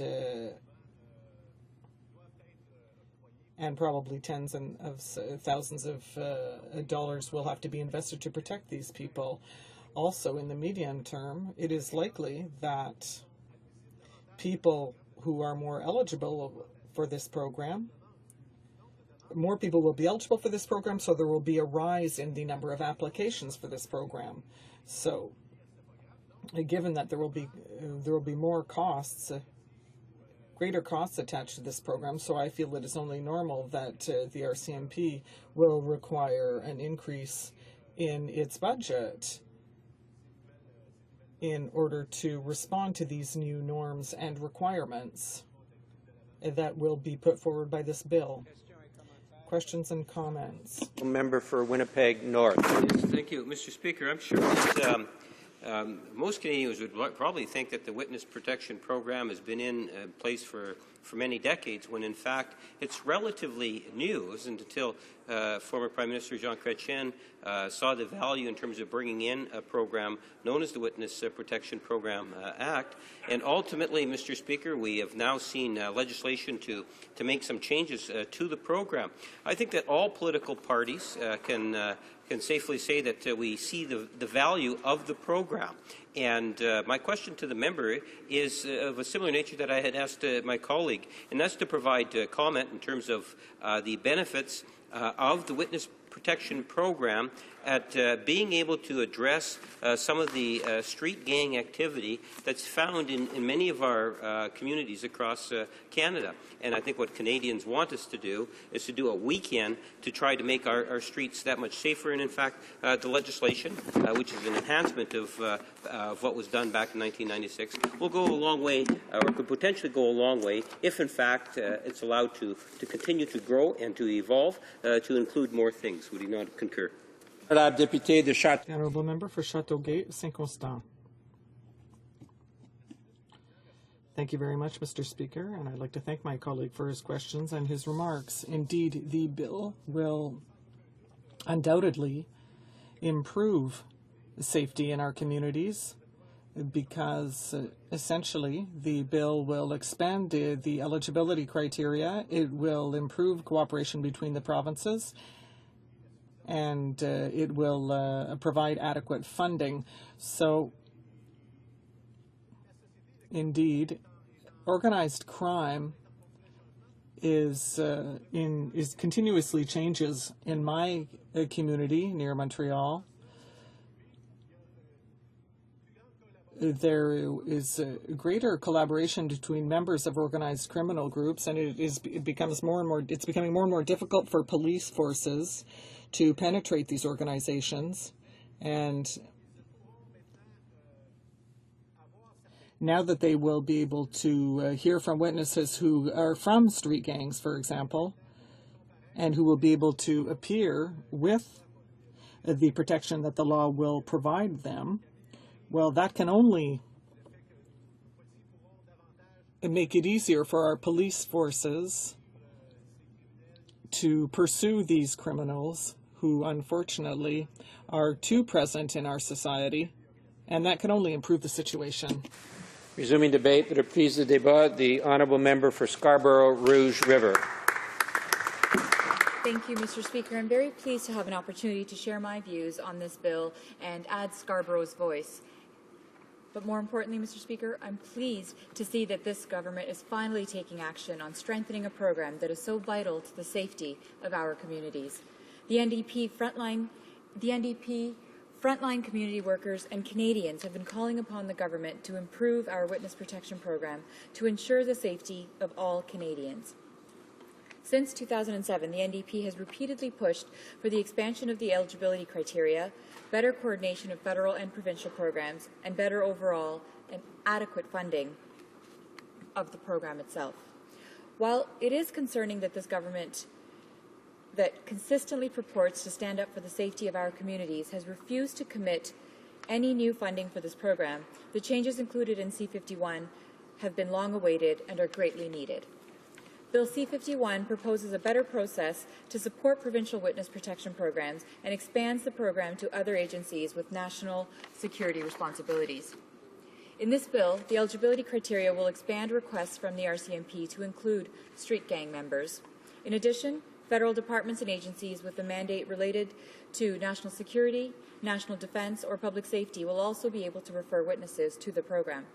This bill will extend the period for emergency protection and clear up some of the technical problems that were occurring in the coordination with provincial programs. Provinces like Ontario have been pushing for a national revamp of the witness protection program, including more recognition of their existing programs. The bill provides for the designation of a provincial or municipal witness protection program so that certain provisions of the Act can actually apply. It also authorizes the Commissioner of the RCMP to coordinate, at the request of an official of the designated provincial or municipal program, the activities of federal departments, agencies, and services in order to facilitate a change of identity for a person admitted into the designated program. Overall, this is a positive step. I represent a riding where community safety is top of mind and sadly a recurring concern for many in the community. Scarborough-Rouge River is a diverse, dynamic, successful area to live. However, areas in Scarborough have tragically been affected by street gang violence. The tragedy that happened on Danzig Street in Scarborough this past summer is something that is not far from the minds of many Scarborough residents, or my mind either. The death of 2 young people and 23 wounded while enjoying a neighborhood barbecue is something that should have never happened, nor be repeated. We've seen ongoing efforts by courageous and committed Danzig residents, Scarborough residents, and organizations as well as city officials to help the community recover and work to avoid any future tragedies like this. The NDP is also committed to building safer communities, and one way is through an improved witness protection program that keeps our streets safe by giving police additional tools to fight street gangs by allowing for more members of the community to feel safe to come forward as witnesses. I'm proud that the NDP has been pushing this government to action to strengthen this program for years by expanding the eligibility criteria and to provide adequate funding to support such a vital piece of our justice system, as well as better coordination of the federal and provincial programs. We have also been pushing for crime prevention strategies and support for programs that seek to engage and empower our youth. It is amazing to see a Toronto resident donate his own money for resident development projects like after-school projects and programs. In turn, what we should see, however, is federal funding and leadership to support our youth and prevention programs that discourage youth from getting involved in crime. While late to respond to these growing issues, New Democrats are pleased to see the government listening to our request to expand the witness protection program. In the year ending in March 2012, the Federal Witness Protection Program admitted only 30 people out of a total of 108 individuals considered, with the cost of just over $9 million. The expansion of the program is not only something important to New Democrats, but the RCMP, the provinces, and individuals on the group working to combat street gangs at all agree. An extremely important addition to this is allowing those seeking to leave gangs access to the program. These improvements will help to improve cooperation with local police and the RCMP in the fight against gang violence and to make our communities safer. We know there are challenges with our current witness protection program, some of which that are addressed in this bill. Since the Witness Protection Program Act passed in 1996, both the Liberal and Conservative governments have done little to respond to the criticisms of the system. For example, the inability to protect witnesses was an obstacle to the prosecution in the Air India bombing case. As we know, witness Tara Singh Hire was assassinated in 1998, making his affidavit inadmissible as evidence in the court. 2 other witnesses refused to appear before the Air India inquiry in 2007, citing fears for their safety and feigning memory loss. Moreover, it is sad and certainly frustrating from the point of view of the Toronto Police that they experience challenges and resistance from witnesses to come forward when investigating crimes like the shooting on Danzig Street, like the shooting that took the lives of many members of my community. This government needs to provide local departments with the support they need, with the support that's necessary to make sure that witnesses come forward. While we would all like to believe that this government is committed to improving this important program without the necessary funding to carry out the changes, we fear that the improvements that are needed to really count, the improvements that are needed to really count for our communities may not actually happen. We are concerned that the Conservatives seem to be assuming that the RCMP and the local police departments work within their existing budgets, which will hinder the improvement of the program. There is already a high cost to the local police departments. While there are provincial programs, if the crime is federal in nature or involves drugs, the RCMP takes the case and charges the local police department the full costs, which many local or small police departments just can't afford. The RCMP's own website states, and I quote, "There are instances where the costs of witness protection may impede the investigations, particularly for smaller law enforcement agencies," end quote. If the Conservatives truly want to improve the witness protection program, they must commit the funding to ensure that this happens. The NDP will continue to push the federal government to work with the RCMP and the provinces to dedicate funding to the witness protection program, to ensure that local departments can continue the important work that they do. It's also disappointing that the bill does not include more recommendations that were included in the major report from the Air India inquiry, including provisions for an independent agency to operate the program, or to have oversight of the program. It was recommended that an independent agency operate the program. This would allow for a more transparent and an accountable process for admissions into the program. This is something that the government also identified as a serious problem, but as we see in Bill C-51, has done nothing to address it. Transparency seems to be a persistent issue from this government, but it is still curious why they won't commit to making the process more transparent.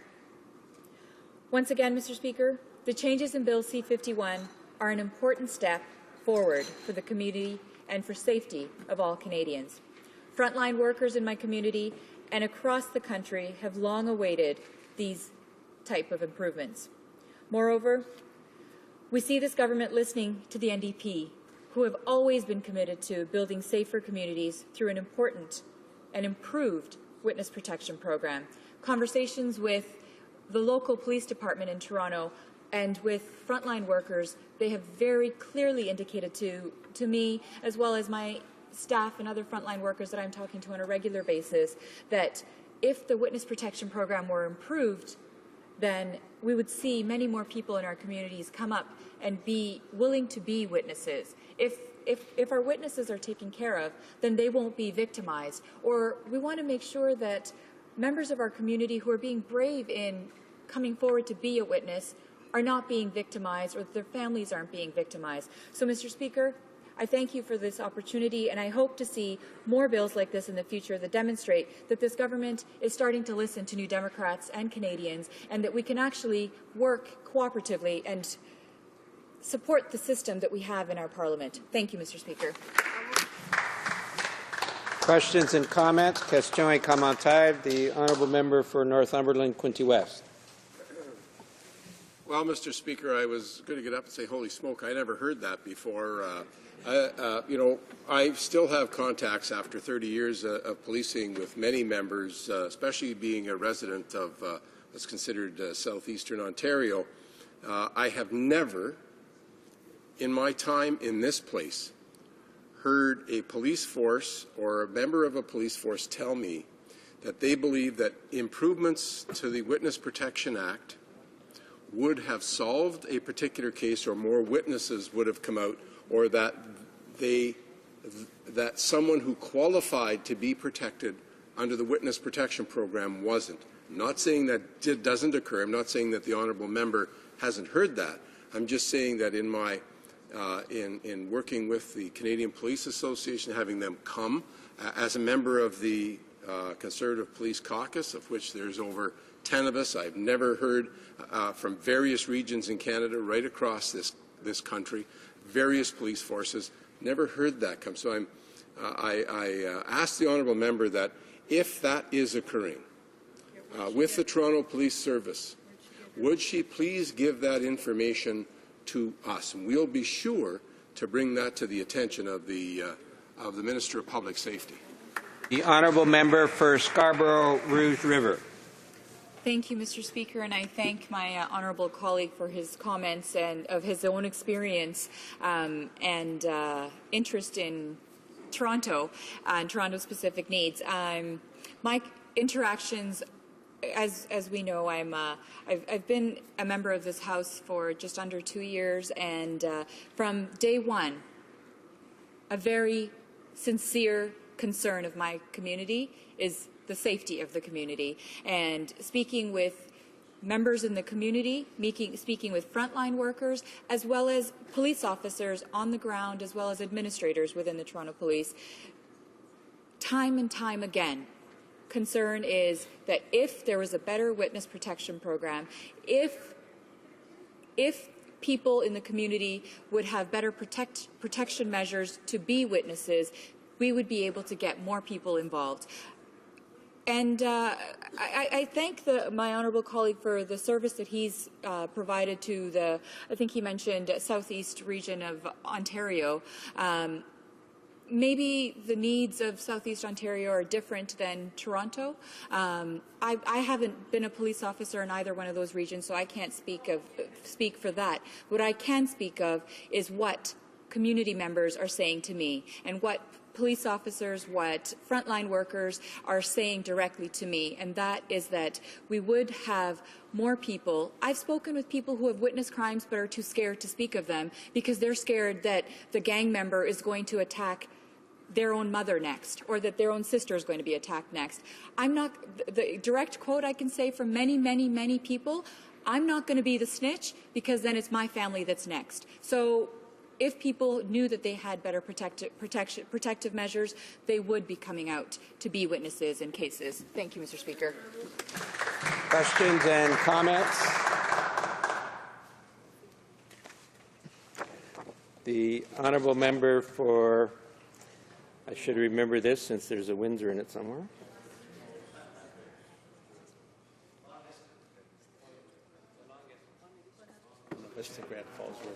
Bonavista, Grand Falls, Windsor. Bonavista, Gander, Grand Falls, Windsor. Thank you, sir. Thank you very much. There is indeed a Windsor proudly represented in many places. I think further to this conversation, I just took an interest in the exchange that took place about the amount of resources and the enticing people into this program for the sake of their own safety. One of the issues that has not been discussed, at least I haven't heard it yet, and that is the issue of human trafficking.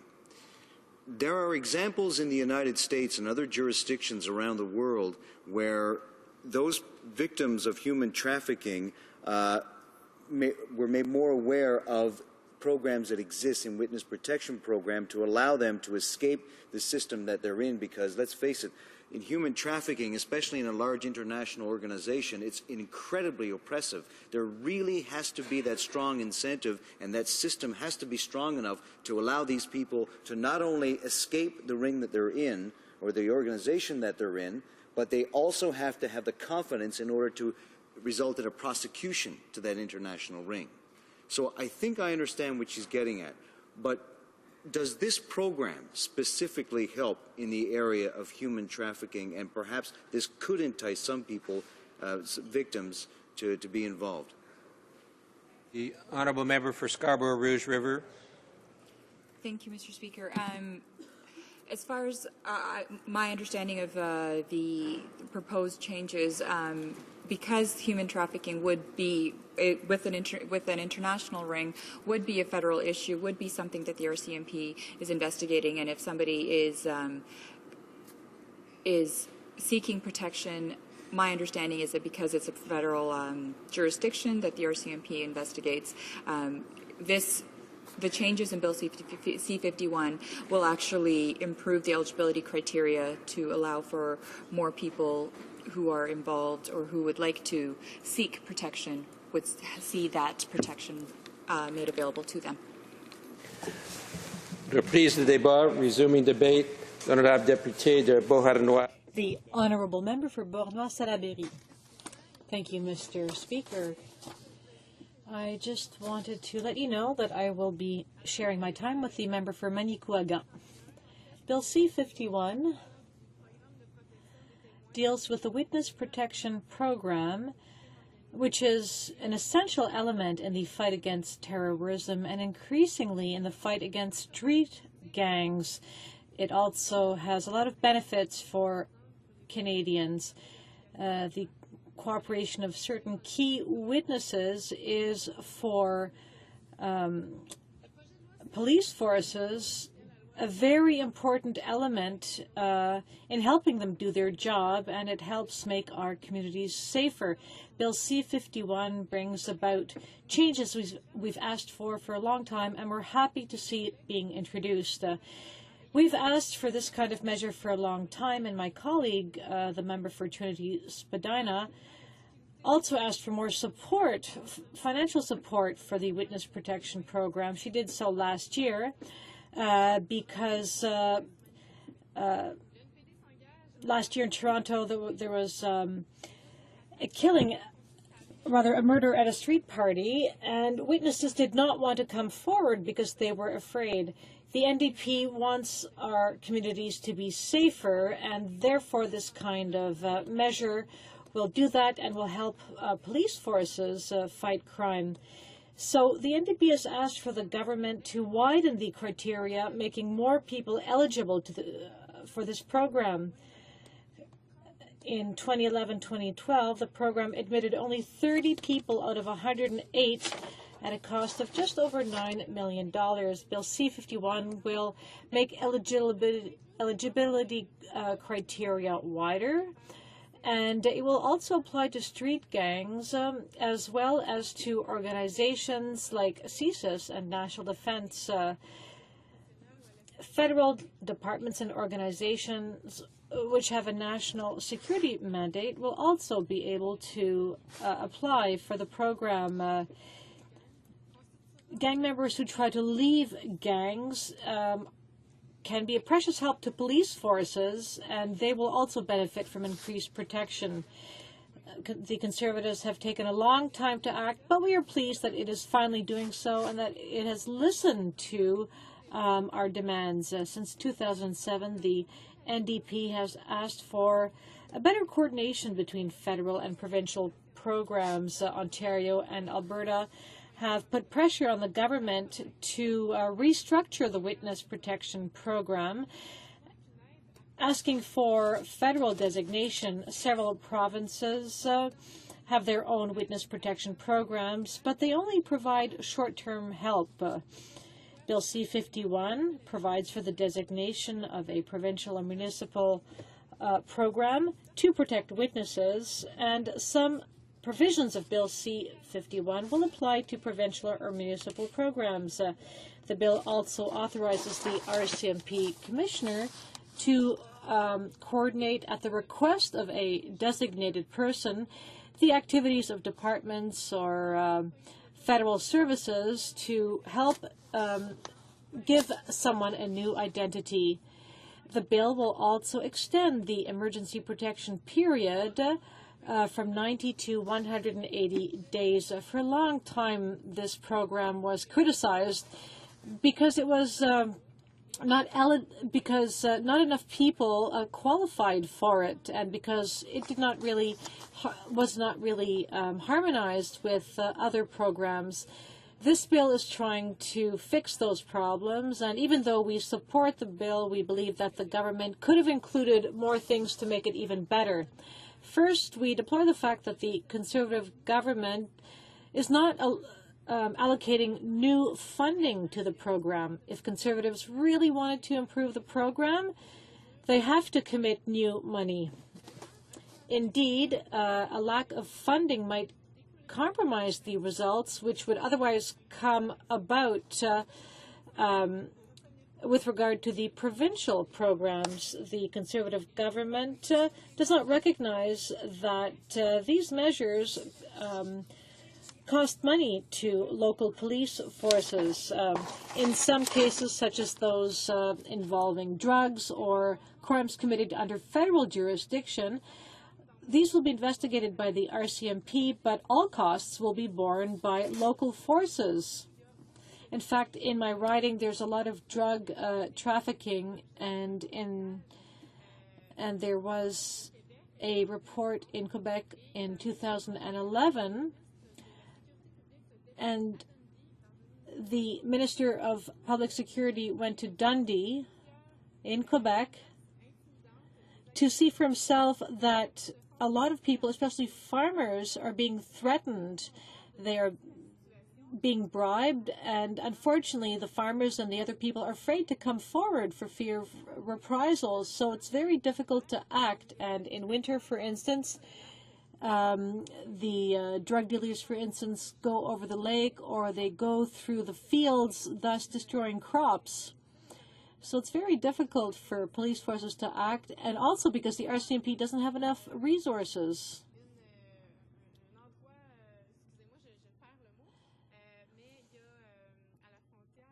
At the border, I'm sorry, I'm looking for my words here.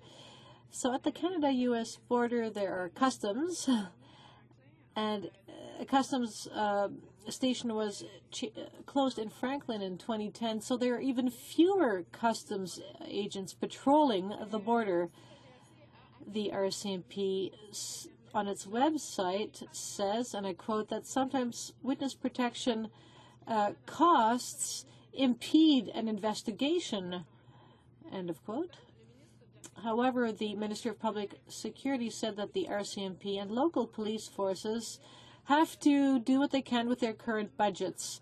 How can the Conservative budget claim it will improve the witness protection program and protect witnesses when the RCMP said it doesn't have the money to do so? To improve the safety of communities, local police forces need all the resources they can get to fight street crimes or drug trafficking. The government did not accept certain important recommendations contained in the Air India report. Judge O'Connor said, amongst other things, that the government should create an independent body to make the witness protection program more transparent. He also called for an independent advisory committee to increase accountability. But the bill does not follow up on those recommendations. The RCMP will still administer the program, but this will lead it into a conflict of interest situation because it will both investigate crimes and decide who is worthy of the witness protection program. So the Air India report was not the only source of recommendation for change. The House of Commons also recommended that the witness protection program be administered by an independent body. So why is the Conservative government not committing to increasing the transparency of this program? An independent advisory commission was also called for by the RCMP in the interest of increasing transparency. So, Mr. Speaker, even though the Conservatives have taken a lot of time before they introduced this bill, we are still happy it has been introduced. It shows that the government is listening to us as far as our demands went with regard to the program. But Bill C-51 does very little in other areas. For example, the decision of the government not to increase funding for the RCMP or local police forces imperil any positive measures contained in the bill. I call upon the Conservative government to give police forces all the tools they need to implement this program in the interest of protecting our communities. I would also ask the government to do everything it can to improve the transparency of the program. As for the NDP, we will continue to pressure the government to follow up on the legitimate concerns of all stakeholders, including the RCMP and local communities. Thank you, Mr. Speaker. Questions and comments? The Honourable Parliamentary Secretary to the Minister of Public Safety. Thank you very much, Mr. Speaker. I listen with interest to my colleagues' comments. Again, when I look at what this bill does, primarily makes administrative changes that will actually save the provinces money, time and resources because they'll be able to be federally designated and be able to get information and identity changes much quicker for the people under the Witness Protection Program. It actually doesn't expand the program. There is one criteria that does change, and that means that individuals who are involved, whether it's public safety, national defense, CSIS, they can be referred to the Witness Protection Program. I'm wondering if my honourable colleague, I've asked all day, if the NDP could cite any kind of reference, study, documentation that says that the Witness Protection Program cost will go up. We've done a lot of work on this bill. We've talked with the RCMP. We've talked with public servants. There has been no cost associated with this. Can the honourable member, is this something she's looked at herself, or is this just something that someone had suggested that she say? The Honourable Member for Salaberry. Merci, Monsieur le Président. Et puis, thank you, Mr. Speaker. I'll thank my colleague for her question. It gives me an opportunity to turn that question right back at her. They are the ones putting forth the bill. Have they done their own studies? Have they evaluated the costs of what goes with this bill? Have they assessed the fact that by increasing the number of days from 90 to 120 when it comes to urgent testimony, have they evaluated the cost of that? Did they add an envelope for that to allow the police to do their jobs? Did they read the RCMP website where they say that they already have trouble conducting investigations because they lack funds? So they lack funds to allow witnesses to testify. Questions and comments? Comments. The Honourable Member for Winnipeg North. Yes, Mr. Speaker, crime prevention is an important topic and issue for the constituents of Winnipeg North, and at the end of the day, I do believe that this bill will make us or move forward on that particular issue, in the sense that by allowing for an enhanced witness protection program, or the potential growth in that particular program, and I must say I do agree in terms of the potential for additional resources necessary in order to be able to meet the future demand of the program, is that at the end of the day what we want to be able to see is a program that ultimately assists our police agencies, our prosecutor or crowns to be able to get the type of convictions that are necessary, and also to protect those individuals that are taking a chance by coming forward and making and attesting to what it is that they know that will have ramifications, in particular, as I said, what I believe is an important issue for my constituents is, and that is to prevent crimes from happening in the first place. So I'm wondering if the member might want to just to provide comment in terms of what she believes the real impact that it will have on organized street crime in the many communities across Canada. The Honourable Member for Beauharnois-Salaberry. Thank you, Mr. Speaker. And indeed, this bill is a step forward, as we've all said today. It's a step forward for witnesses, for the safety of our municipalities. It's too bad that the Liberals agree today, but they did nothing when they could have when they were in power. Questions and comments? Questions et commentaires. On n'a pas beaucoup de temps. We don't have much time left for questions and comments. For Winnipeg North, very brief. Very brief. I make note on, because of her response, Mr. Speaker, that it was the Liberal Party that actually introduced the program back in 1996. So they introduced the idea and the concept to the New Democrats, and I'm wondering if she might want to reflect on her last answer. The Honourable Member for Beauharnois-Salaberry. Yes, thank you, Mr. Speaker. I would just say that after having created something, one can always improve it. And since the program was created, changes were needed to increase the safety of municipalities. Reprise de débat, resuming debate. L'honorable député. The Honourable Member for Manicouagan.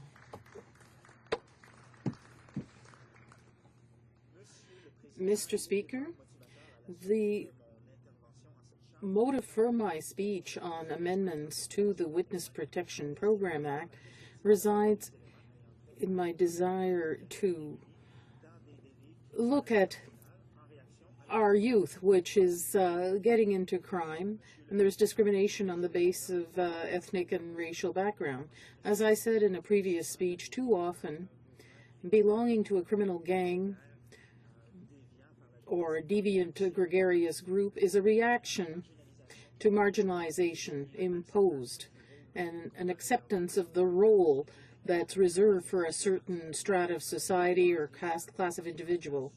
I'll base my argument on my own practice as a criminal lawyer and my practice with youth in the Child Protective Services.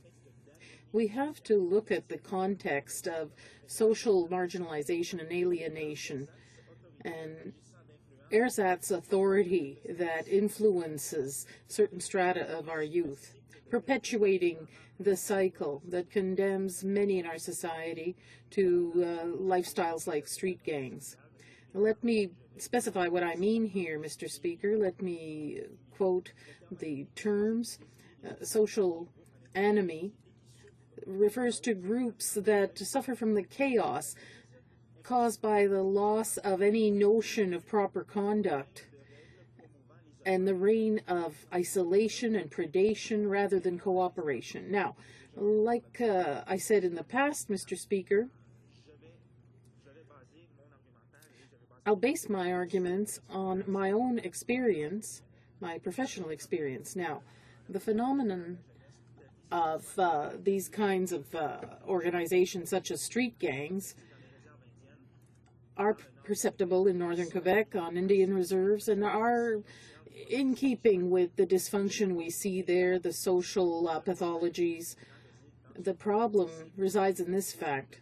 There are too few professional models, few parental models in some cases. It's not always the case, but it's often the case when we look at the factors that led a young person to join such groups.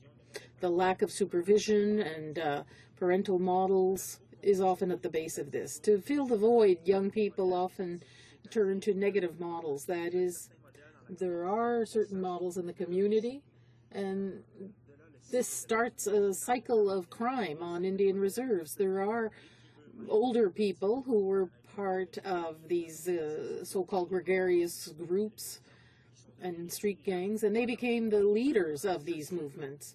They make sure that the organization keeps being fed. Young people who have specific needs are joined. I'm told I only have 1 minute left, so I'll leave it at that, and I will discuss this further in a future speech. Thank you. My understanding is that the House is ready for the question. Is the House ready for the question? Mr. Taves, seconded by Mr. Blaney, moved that Bill C-51, an act to amend the Witness Protection Program Act and to make a consequential amendment to another act, be now read a second time and referred to the Standing Committee on Public Safety and National Security. Is it the pleasure of the House to adopt the motion?